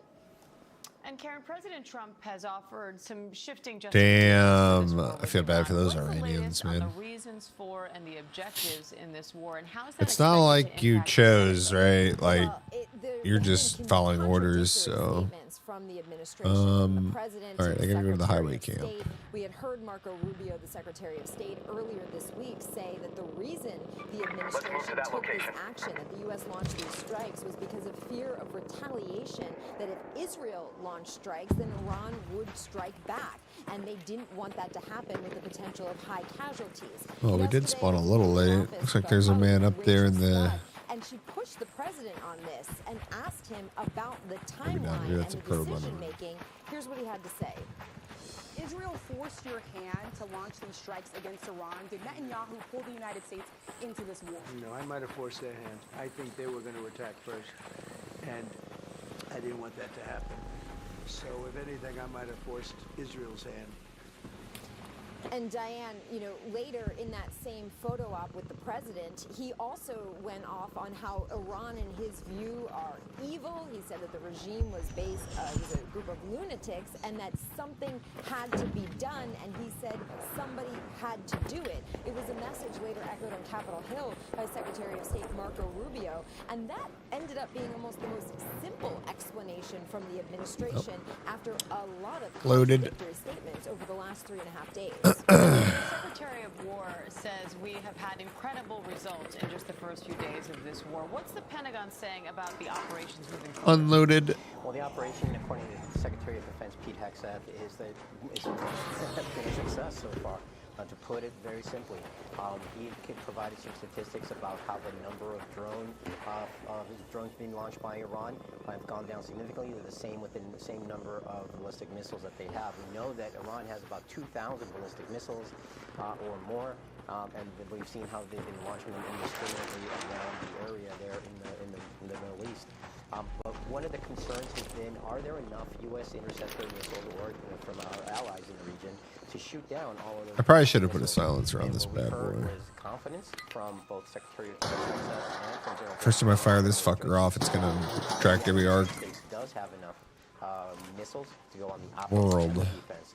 And so one of the things that Secretary Maxwell said is that over the next couple of days, the U.S. and Israel will have total dominance over the air, meaning that they will have the freedom to fly anywhere without concerns about being either shot down by air defense systems or by other aircraft. And that means they no longer will have to fire off what are called standoff weapons, which means they can fire while an aircraft is in the air. Instead, Secretary Hudson said it's going to precipitate a switch to drop bombs. That means additional targets can receive ordnance, ammunition drops, and it'll mean that those aircraft can be Locate the abandoned highway camp. Done. Search for any signs of survivors. Done. Well, the expectation is it's unlikely. Follow the red markers. Support to get this passed, but if it does, it would go over to the House, and then they would take a vote on this. They're also considering their own war powers resolution that's expected for What is it that I need a still? different mechanism. It's a rusted shut medical Any kit. of this will Okay. get to the president's desk, and that's a very big if and very unlikely. He would veto this, and there isn't enough support to overcome a presidential veto. I still need to go to pharmacies. I imagine that's probably where my best of luck of finding that's going to be. Operations right now against Iran, but it's a chance for lawmakers to get on the record to say that they want to have a say in this and authorize the use of force. Louis Martinez, Karen Travers, thank you both. And the Senate sets a vote today on a resolution to modify the military action against Iran without the congressional approval, as Karen just mentioned. Meanwhile, the House is expected to vote tomorrow on its own resolution, as Karen described. This one would Oh my god, somebody's been in here. action until Congress formally declares war. Of course I am. Brad Schneider of Illinois is here for more on both of those. Congressman, thank you for coming on. The U.S. is already attacking Iran, and President Trump vetoed these bills if they do pass Congress. So why hold these votes now? I think it's important for the country, for the American. Did they not hit this? They did. The Constitution gives Congress the authority to take our nation to war. And the President, as Commander-in-Chief, has the authority to stop an imminent threat. Nothing in this administration has presented with this. I have not seen the case of what was the imminence. There's not a debate about the threats of the need to end Iran's nuclear program, to address their ballistic missile threat, to thwart their support of terrorism. They're the world's largest sponsor of terrorism. But to take the nation to war, to take our soldiers and sailors, the nation has to have that debate. And that's what Congress has to be able to exercise its voice. Meantime, we also are success and safe return for every one of us. Are you at all concerned that these resolutions could constrain the U.S. military to protect Americans? They don't. Absolutely, the administration and the military, the authority and power to take defense to protect against threats. But it is the fact that the president does have the authority to war. Our committees. Eat shit.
Oh shit.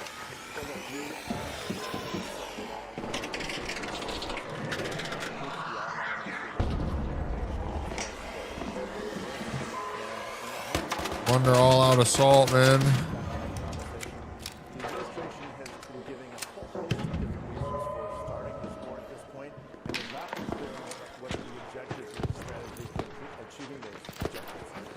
Help me. Thank you. No, I'm good. I'm good. Thank you. I appreciate your support. Goopa's got to help a Goopa every now and again, you know? Yes.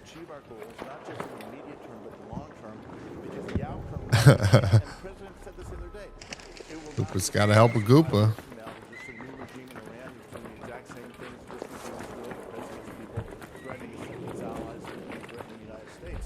We need to make sure that Iran is completely blocked forever from having a nuclear weapon, and that whatever replaces this regime is one that brings Iran into the family of nations, helps us establish within the Middle East and around the world a more secure, stable government in Iran and not a threat to our allies or the U.S. Secretary Heck already said this morning, the results of this operation so far have been incredible and historic. The goals he described. How much am I weighing right now? I feel heavy. Democrats' criticism of this decision backfire if this mission Where the frick is that stupid graveyard? The United States to its neighbors in the Gulf, Aha. Israel, or anybody else. That is something that over there. We want to make sure that there's a plan in place, not just for the short term, but the intermediate and the long term. Is that all?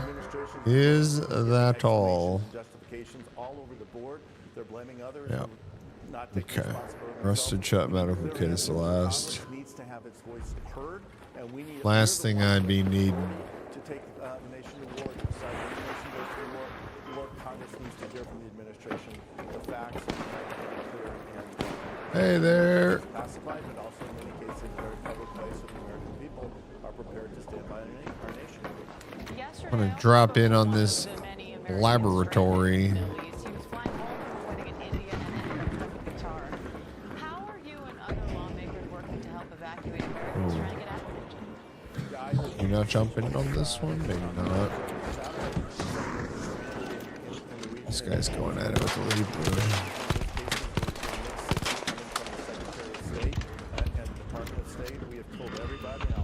A survey is down there.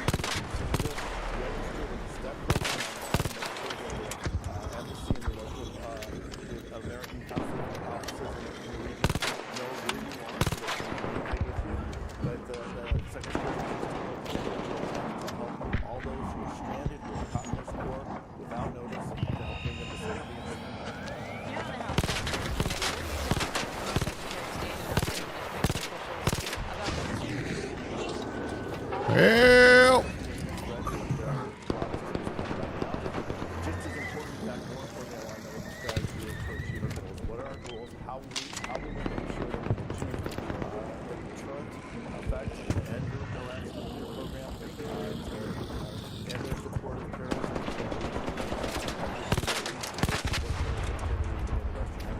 Kill it, him.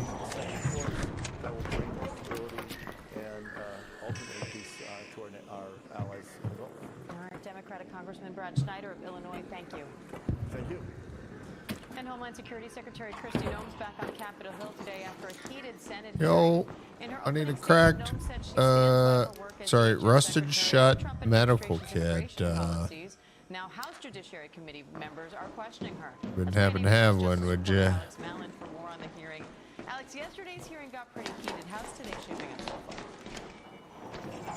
Well, right now we're seeing a lot of Democratic members of this committee posting videos, posting pictures, and making Secretary Noem essentially respond to a myriad of controversies that she's faced in the past several months. Dang, somebody hit this place up already, big time. Minneapolis in January with the shooting of Renee Good and Alex Preddy. They really want to hammer home what was repeated over and over again in the hearing yesterday, which was her public responses in the wake of both of those shootings, describing both Preddy and Good as domestic terrorists, as engaging in acts of domestic terrorism, when neither videos of those horrific incidents produced any evidence that would suggest that they were engaged in acts of terror. Now, we're seeing Noem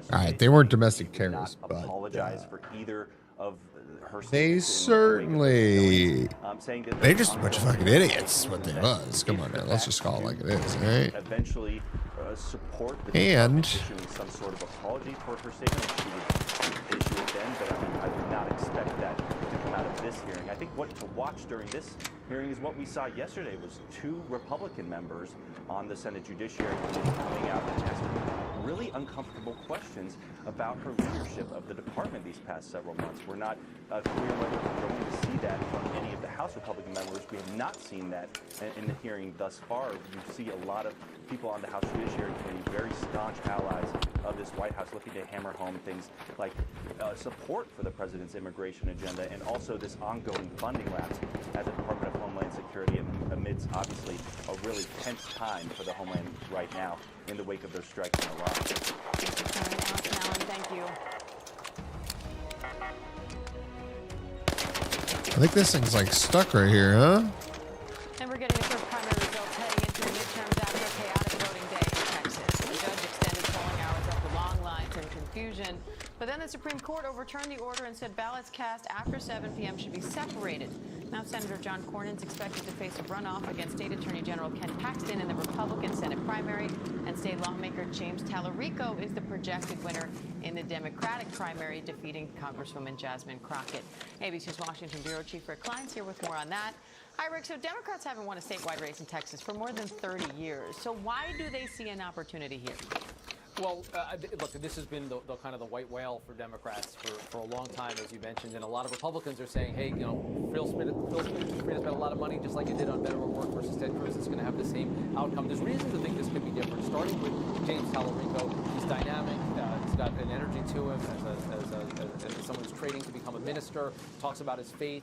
A different profile than we've seen the Democrats put forward in almost any race. And you add to that, I did not bring a key. Primary, already the most expensive in the nation. Now you're going to have a runoff. Let's head home at the Democrats still Eastern think if the Attorney General Paxton is able to win, Go to that he metro. is essentially damaged goods, and the Tallarico has a real opportunity. Plus, this is a midterm election year that's likely to be tough on Republicans.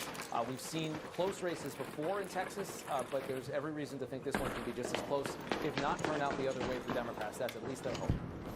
And what are you watching for in this runoff between Republican Senator Cornyn and Republican Ken Paxton? A lot more money and a lot more taxes. Lights are on down here in the subway today.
Hurricane.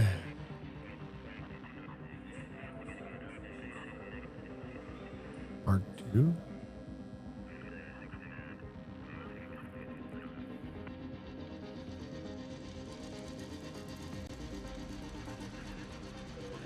Just by thinking about it. Meet Base 44, a complete AI. We're just an hour away from a crucial in Iran from the Secretary of War and the Chairman of the Joint Chiefs of Staff as we enter day 5 of Operation Epic Fury. Our Our chief foreign correspondent, Trey Yinks, is live on the ground in Israel and Tel Aviv with the breaking news out of Turkey. Trey.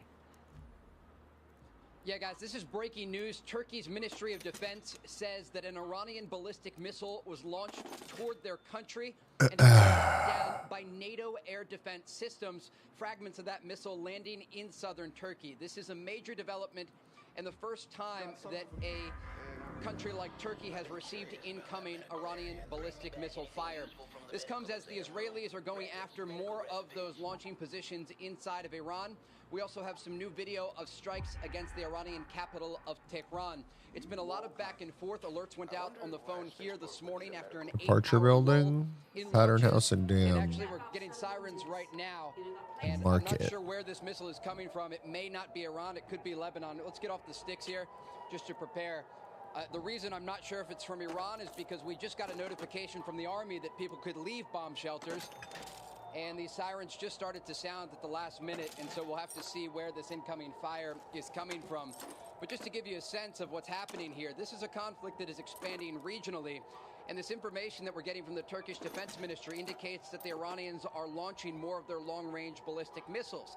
And they do have thousands of them in their arsenal, 2,000 to 3,000, just before this conflict began, along with many short-range missiles that they've been launching at Gulf countries like Qatar, Bahrain, and the UAE. But again, right now, sirens are sounding across central Israel. I have plenty of them, so now I can If you could go to the road here, you can see under this bridge in the distance, people have gotten out of their cars and they are now sheltering under a bridge on the side of the road. Stay with me here. We're going to pan up to the sky and you see 2 interceptor rounds. And right there to the left you see, and you see another interception round coming up. 1, 2, 3, 4. Damn. 5. Another one coming up from the sea. This is a large-scale attack that is happening right now. I'm going to move this so you can get out here to the balcony, Yaniv. Stay with me here, guys. And out to the center above these buildings to your left, Yaniv. Pan to the left.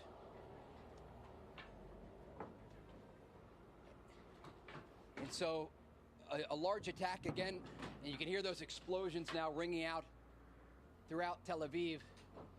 Just stay with me here. I'm going to get a helmet on. I'm listening to you. I would not want to be there. Freaking missiles dropping in on your head and shit. System that would be to knock out a long-range missile? Is the Arrow, David Sling? Is it the Iron Dome? Yeah, that would probably be Israel's Arrow 2 3 systems. And I can still hear sirens sounding in the distance. We're going to try to get an understanding of where this launch came from. It is possible this was still from an Iranian barrage that was launched a bit earlier. My producers are going to check right now. But you can hear those explosions. That was a lot of air defense going off at the same time from multiple different directions around Tel Aviv.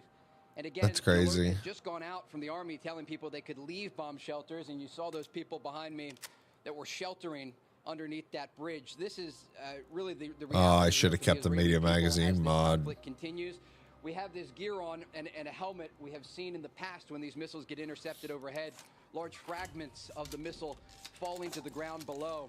And yesterday, the Iranians launched a ballistic missile with a cluster warhead on top. It broke apart on the outskirts of Tel Aviv.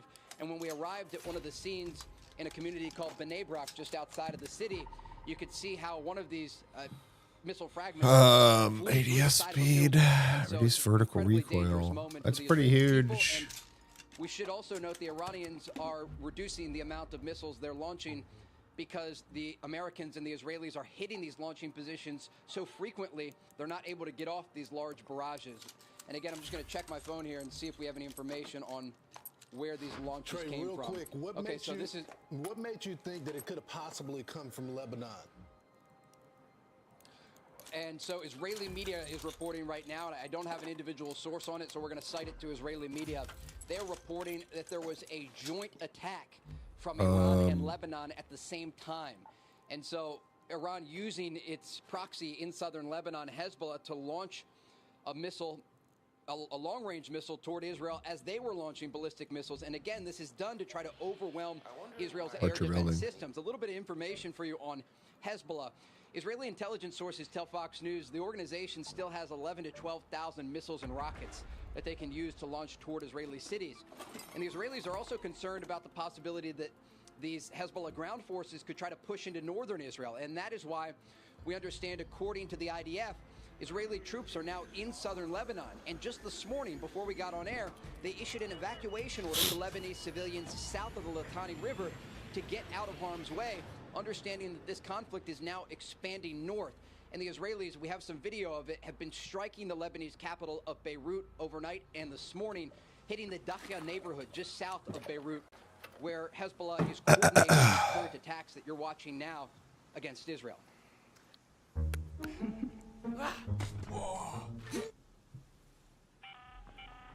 All right, to the departure building.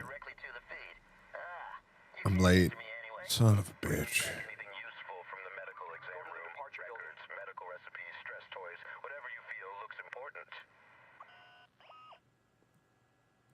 Dang it, I should have brought a key.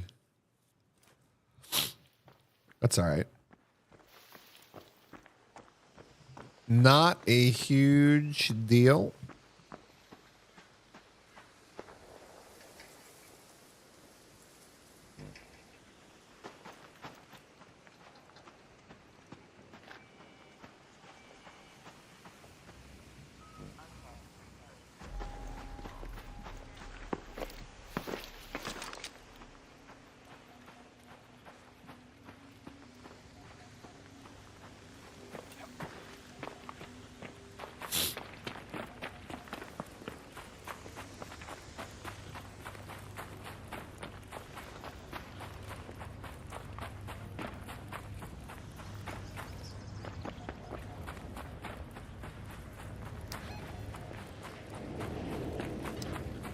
Kind of got a long way to go. I don't know if I should go around the inside or just go to the outside.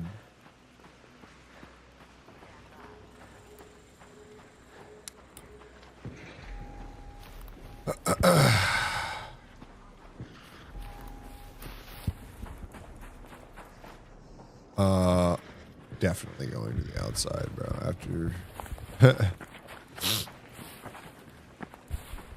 trying to mess with that. Oh, I forgot to do the photoelectric cloak again as well. Son of a gun.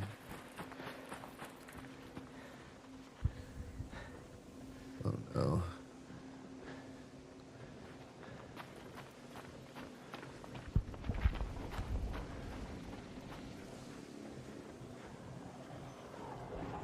Here I am.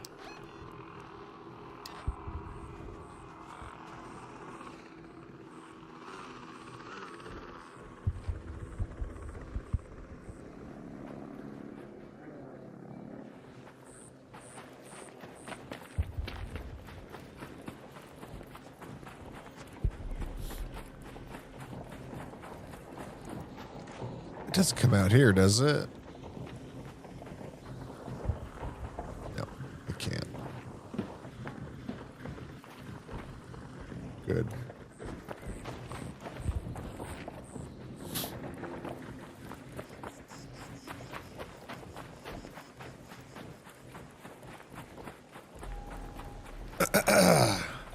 On my way to the labs.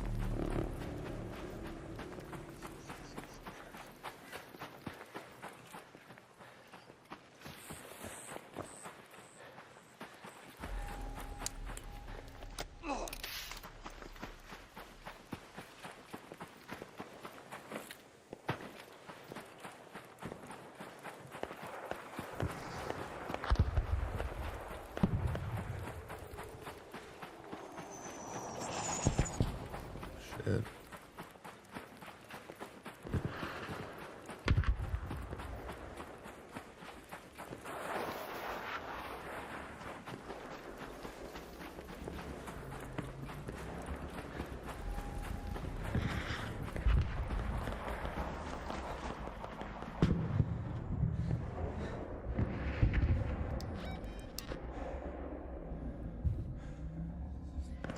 Let me get my stand back right quick.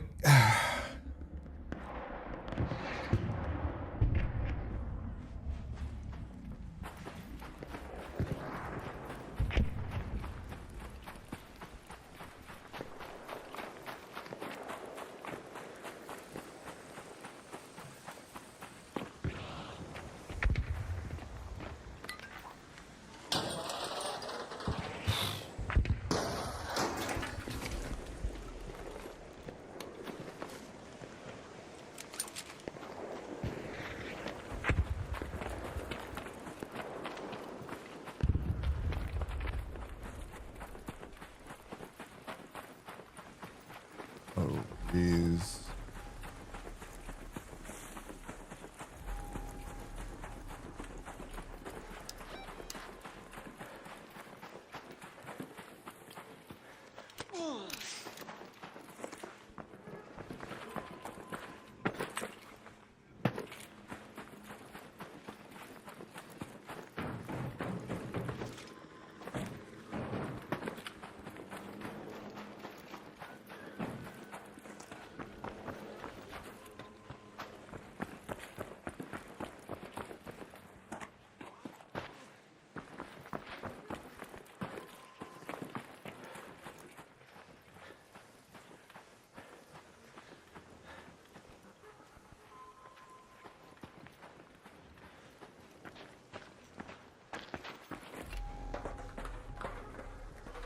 Hello.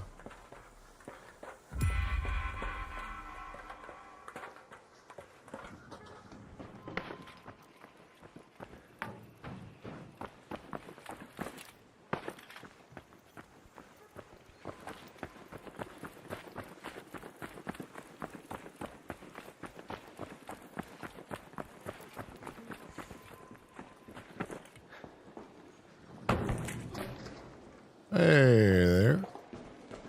I gotta go to the exam rooms. Howdy. Where are the exam rooms? Next floor, I believe, huh?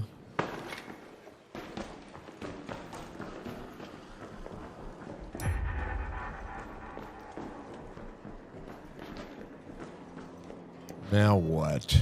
Search for the records. Where would they be? Bam.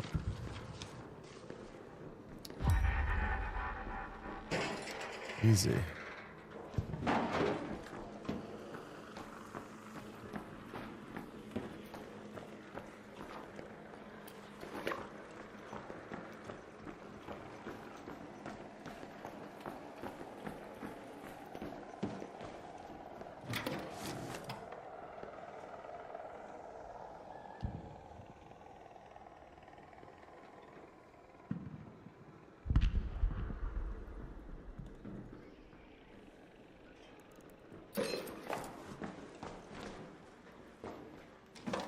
There's so many people in this building.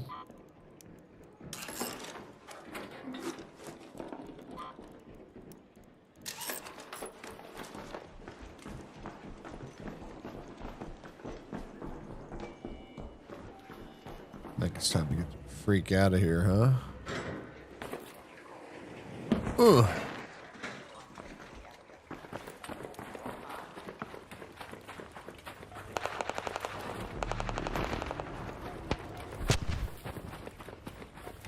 Oh, damn. Those things are scary. Don't shoot.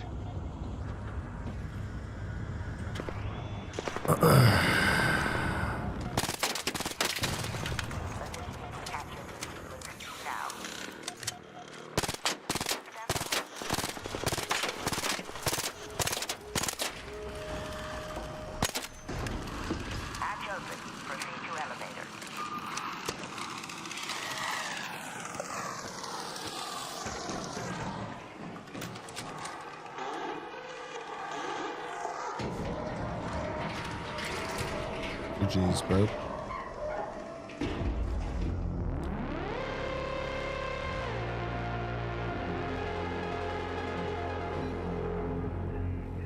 Dogfight over Tehran, an Iranian jet. They used an F-35 fighter jet to do that. And we're also just getting another update following that last barrage. First responders say they are responding to several scenes. We don't know if these are direct impact.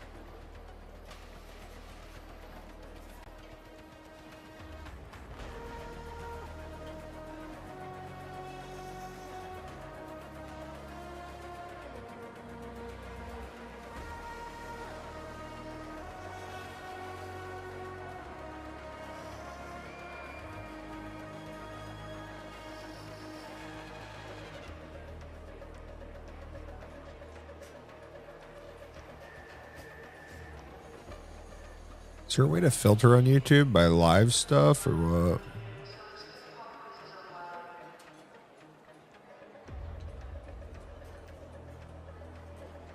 Show more.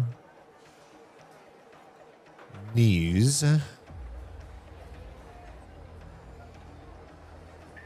You filter by, oh, here we go.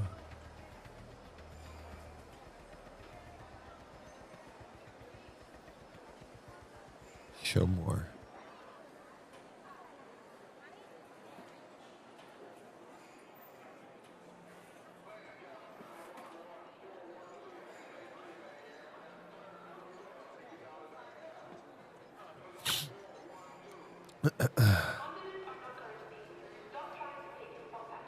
What do they do? Go live on YouTube sometimes?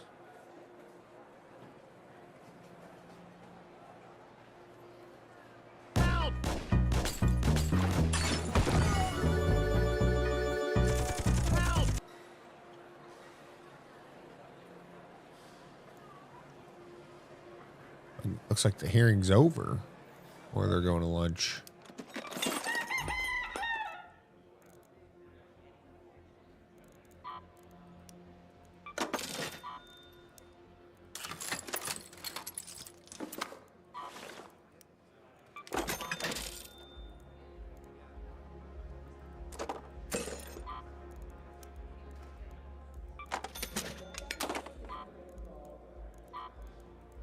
Oh my God, I've missed it twice now.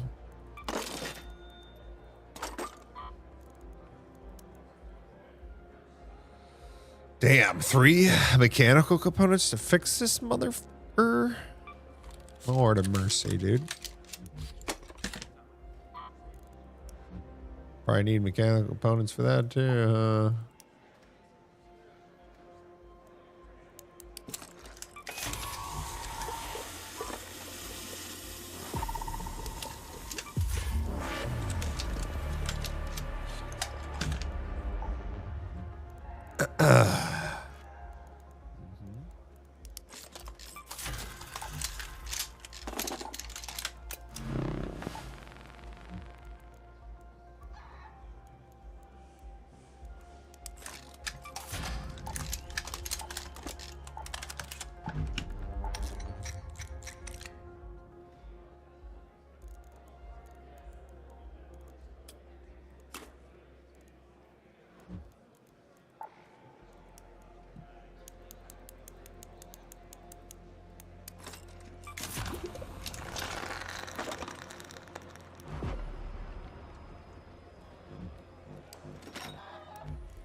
The sooner we get the outpost set up, the better.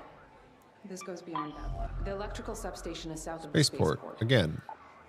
The sooner we Damn. get Don't forget. Or just go back to Spaceport. I think it's a good good time for it.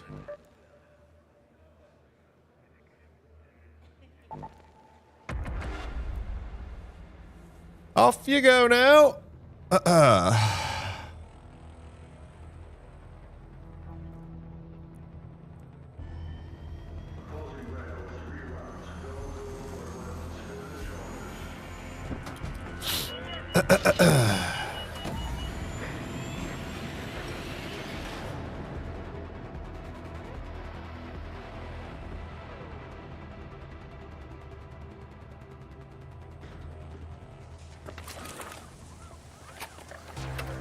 Eve to me is basically freedom. It's a giant open universe where you can do whatever you. Well, I'd like to keep working with you because we've got to stop this. And so I would welcome if you put together a list that we can send to other governors and say, near the security checkpoint. See what you can find. Congressman Sessions, let me just say thank you for your question. I absolutely think there is more that all. Damn, I'm late as shit.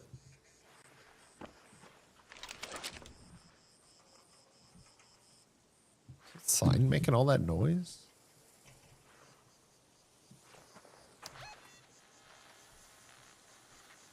Let's move to that location. Raider flare.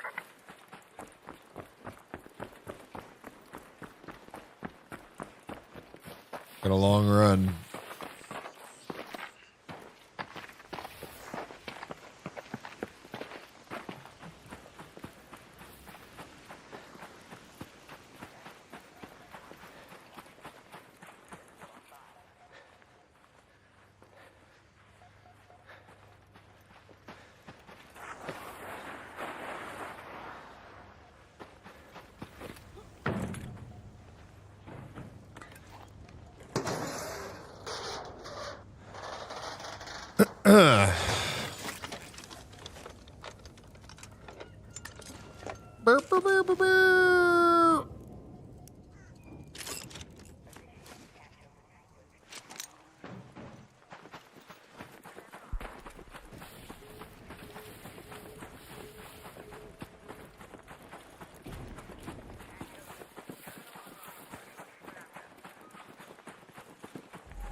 Run down here, then run up there, I guess.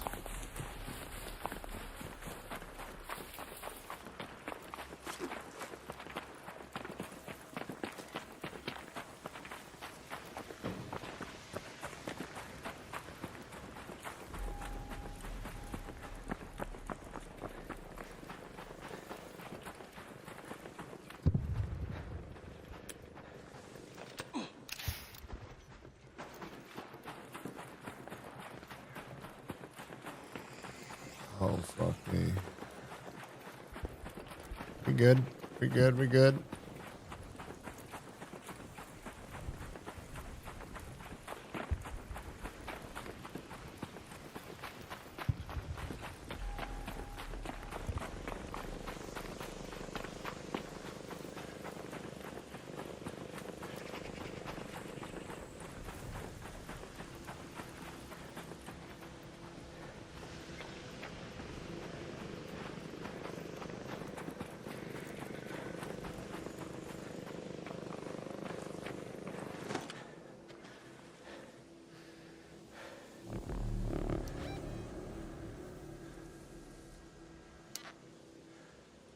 We got till 5 minutes for the easternmost Phil.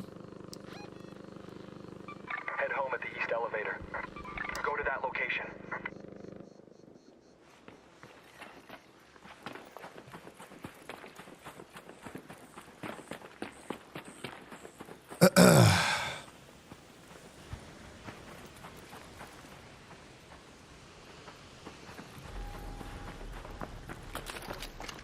Yeah, boy.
Somebody's having one heck of a time with the old Bastion up there, huh?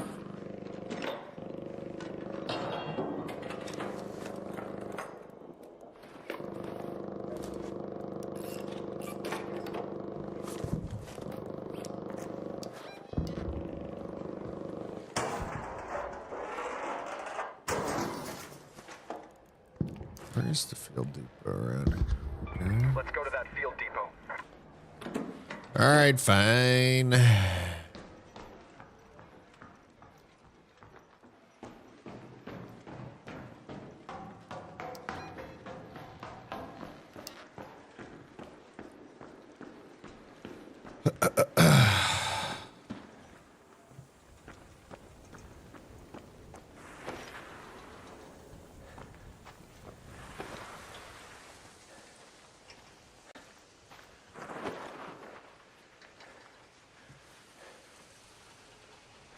Or a dog.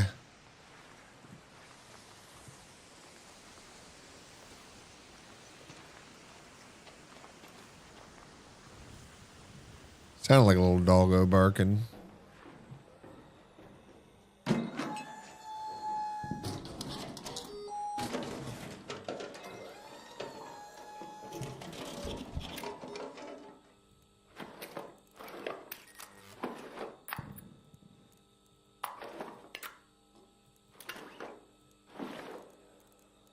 Damn, boy. It's crazy.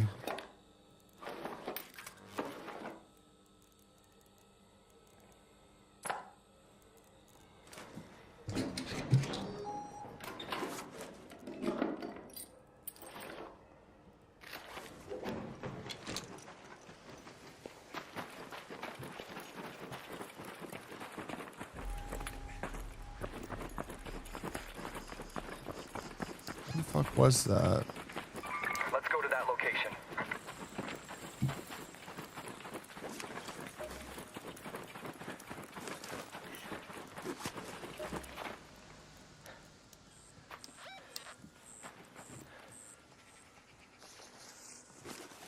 Actually, I can't even fucking have it, right?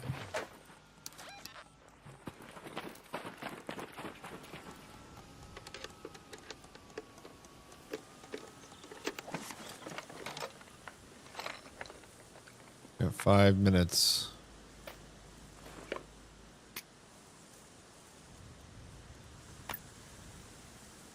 No point. Okay.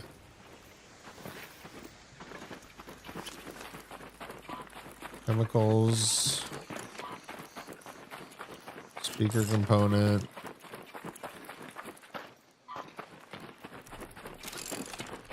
Fabric.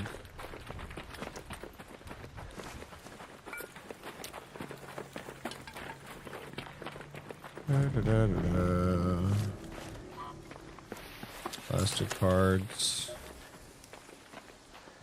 One more. Huh. Alright, whatever. So we're at the sub.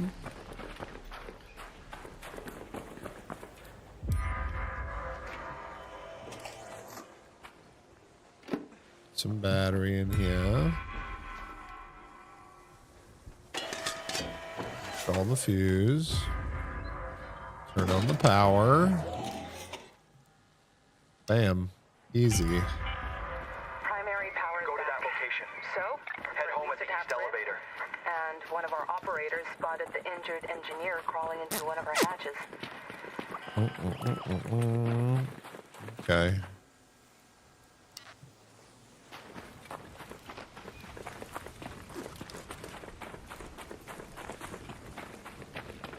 Oh, fuck me.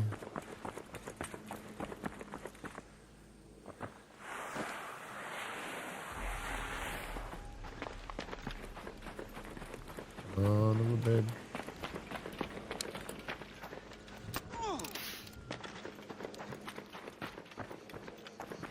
It's after me. An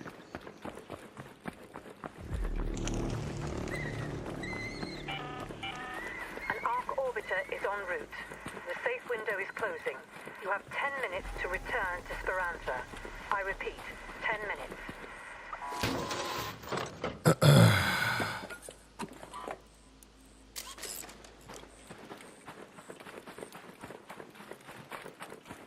Some bitch did follow me for a long ways, didn't it?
Hello?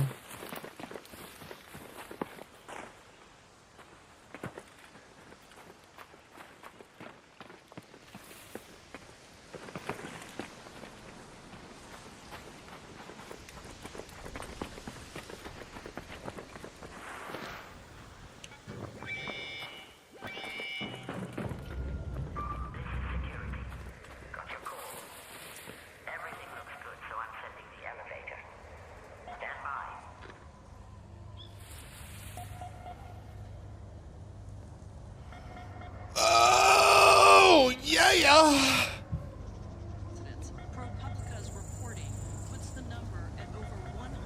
Oh, that bitch is ugly. Ugh. detained in just the first 8 months of the administration, which doesn't even include Operation Metro Surge. She got a damn moon face.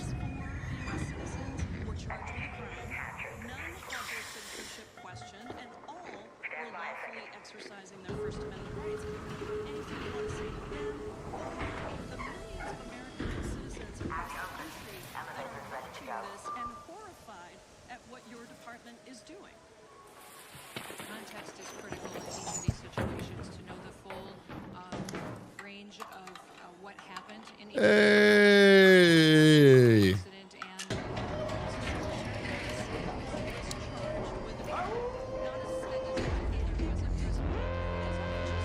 Yeah, boy. DHS is supposed to be protecting our residents and upholding constitutional protections, but you've turned that on the head. You have actually turned the United States government against its own residents, and you've had multiple chances to take accountability, to apologize to these folks and others across the country, but you have failed to do that. I think you Yours did is that. a case of failed leadership, Secretary. You need to resign, be fired, or be impeached. The time of the because gentlelady- you don't have the right to lead this time of the agency. gentlelady has I yield back. expired, and she yields back. The gentleman from New Jersey is recognized. Thank you. Secretary, thank you for being here. Sorry you got to go through some of the stuff you're going through today, but I guess that's what they tell me. It's part of the job, right? You know, I don't know where to begin because, I mean, I guess we begin at the beginning. Let's get back Who's to this the real fella? elementary issues here, why we are where we are. This does not happen in a vacuum. And the first danger I want to talk about, just to put it in context, is the open borders. Millions upon millions of people let into our country illegally, purposefully, knowingly, without question, even at times knowing that they were criminals, that they were indicted or My gun convicted from stash their is country getting of awful origin. large. We still let them in, and we released them on these people. These people who've done nothing wrong. These people who have brothers and sisters, mothers and fathers, aunts and uncles, children who died. So I'm going to ask you some simple questions, and I know you know the answers to them, but I Pattern house and then generate. This is perfect. under the Then previous administration, with all that you see now and four holding this wires. office, did we allow known criminals in our borders in the United States of America, dangerous people? Did we allow them? Yes, sir, not just criminals, known and suspected terrorists. And terrorists, thank you. Yes, People on the terror watch list. You know, across the country, we've seen crimes committed by individuals who were here unlawfully. We know that. You know, I could mention Laken Riley. I could mention Rachel Moore, and I could mention Kayla Hamilton. I could mention just this last week, as you know, Stephanie Minter. I'm not going to go into their stories because, to be honest with you, if we went into the stories in depth enough, and you even hear from the families, I think most of us would be in tears. Four wires. It's awful. It's horrible. It's un-American. It disgusts me that it happened. There was no reason to have it happen. Is If that all? immigration- Secretary, if immigration law had been enforced properly, would those crimes have been prevented? Yes, if those individuals were not allowed to be in this country, if we had a secure border, and they weren't allowed to come in, they wouldn't be Now, you know, you'd think the folks on the left would want to fix That's this. some They impressive created singing the right there. chaos, but you'd think they would want to fix it.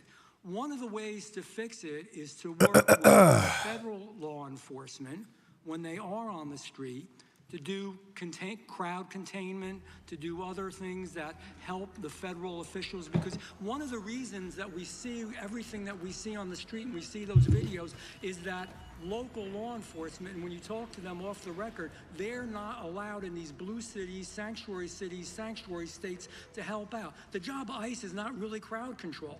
That's something they should do. And by the way, let's talk about what a peaceful protest is. Peaceful protest, you're holding placards up, you're chanting, you may be giving speech. You're Light not spawn. spitting on federal agents and law enforcement. You're not kicking them. You're not shoving them. You're not beating them. You're not spitting Yes. on them. You're not There's a power generation complex by the dam. Exactly. Yeah, the wounded engineer was mumbling about the generator room in his sleep. Damn. Wrong side. Working that man. I'm from Jersey, right? That's Go okay. to New Jersey on the Garden State Parkway, and a police officer, a trooper comes along. Mushrooms. Maybe I'll go after mushrooms. What do you think they're going to do to you? They're going to arrest you. Those people shouldn't have been doing that. Protest, yes, it's in the best spirit of America. That was Go not to the a domes. peaceful protest. Would you agree? I would agree, sir. So the second danger. through water treatment through the tunnels and shit. Again, my friends on the left, they say they want to fix it, how terrible everything. The second danger is Oh no. we don't cooperate, it leads to even I forgot stim sticks. find out that these sanctuary cities and sanctuary states, my home state, I was so hurt to see that our governor went out and said that she was going to have a portal. The Department of Justice is suing, and I know that's not your responsibility, the Department of Justice, but think about it. I want everybody here to think about it when you walk out in the streets today. You're going to have a portal in New Jersey so that you can report where federal agents are, so you give the criminals that more of a head start and a chance to get away. Secretary, is that right? It's correct what they're trying to do, but we're not, I will tell you that there's a lot, it doesn't have to be that way. We've got 1,400 different agreements with local and state law enforcement officers that partner with us under the 287G program, and it helps them financially. We're willing to reimburse We're really them like for this place has got to be for their assistance in these situations. got to be hit up, It's right? wonderful, and the public is safe, and that's why you don't hear about situations in Minneapolis, violence. You don't hear about that Hello? in Memphis, where you have a Or another state, exactly, because they don't allow this to happen. They're allowing I'm running through, man. cooperating. We should cooperate. The real danger is open. Really just need mushrooms and stuff. These people that we've released into the public. The real danger is not Mushroom farmer. federal law enforcement. The real danger Hey, is man. the politicians who do this. There's one right here, bro. Again, I am going to finish up in the end back. Nice. Oh, I It don't just see it. flew. It's right here, right here. Holy sh! I didn't know you can blow them off the wall. That's crazy. Back, the gentleman from California is recognized. Thank you, Mr. Chairman. Thanks, man. Welcome, Secretary. No, What a nice guy. to the survivors, to the families, the I think he actually took it off the wall and then dropped it, huh? I believe Pretty sure I walked up on the end of him harvesting that one. with and without documents, citizens or not, do not belong on our streets. Again, my condolences. Secretary Noem, you talk about targeted enforcement. I have a report here from my Orange County Sheriff, Orange County, California, sanctuary law state. 323 referred to ICE. Oh shit. So, you talk about targeted enforcement. We're not taking this worse and worse. When the local sheriff is calling you, please pick them up. Need to work on that. Yeah, I will, sir. If that is the case, we will fix that. I'm happy to give you this report. Thank you. I'm going to submit it also for the record. Objection. And Madam Secretary, is your department detaining U.S. citizens? We have, Have you taken any American citizens to your facilities to be processed? if they are children and families that want to stay together, then they have the option to do that. Have you detained American citizen adults? I think there have been individuals that had probable cause that came into the data for an identity that needed to be confirmed. You talked earlier. Their identity was confirmed and released. You talked earlier about context. To give you a couple of examples, Willie Winder, U.S. citizen, North Carolina. Saturday morning, sitting in his car, waiting for food from a local restaurant. DHS agent approached him, asked him if he was a citizen. Gave that agent his real ID, and then 15 minutes later, he was allowed to go finish ordering his food. When he came back out of the restaurant, another CBP agent approached him. When he was getting in his truck, they broke his truck window, dragged him out of his car, and handcuffed him. Showed his ID, but they didn't believe him. Moments later, they released him. Joshi V. Amar, U.S. citizen, again, North Carolina, owns a landscape business. CBP I wonder if agents there's any grabbed him from mushrooms behind, out pushed him to the here. ground. His workers, his brothers were shouting he's a U.S. citizen. They still took him, despite having identity. No mushrooms. Again, they weren't at a protest. These individuals were just minding their own business, going to work. So, Secretary Noem, when I was growing up, ICE agents would stop me out in the street, and they would ask me, "Are you a U.S. citizen?" And my answer would be yes. And that was enough. Today, that's not the case.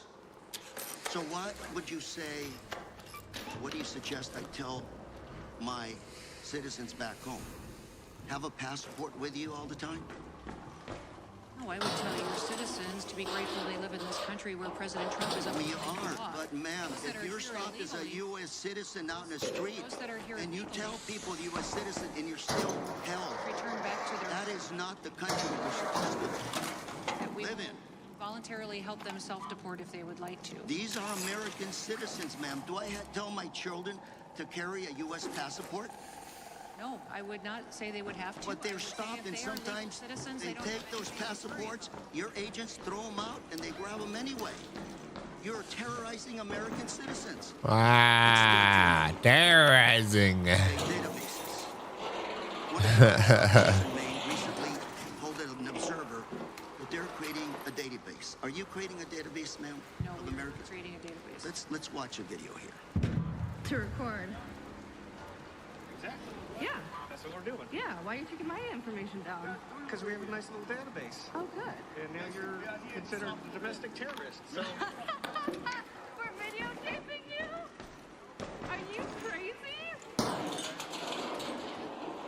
Tom Homan, who works for you on Fox News, recently said he wanted to create a database of people arrested during protests at ICE operations.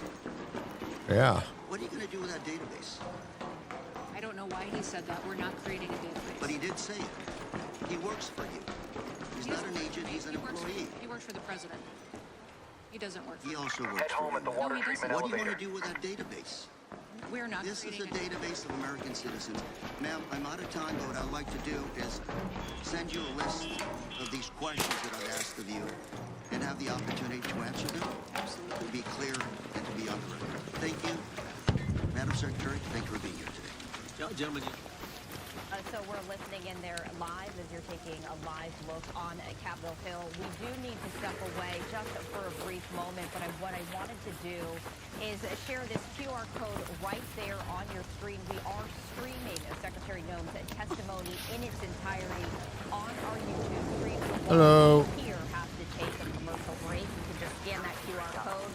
Trying to exfil, man. For the next 2 minutes. We're going to be back though live with the testimony in just a minute. We'll be right back.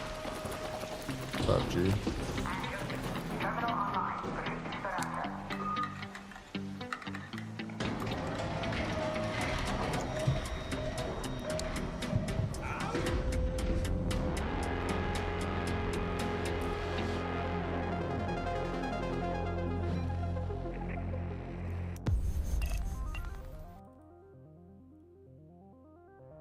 There it is. Okay.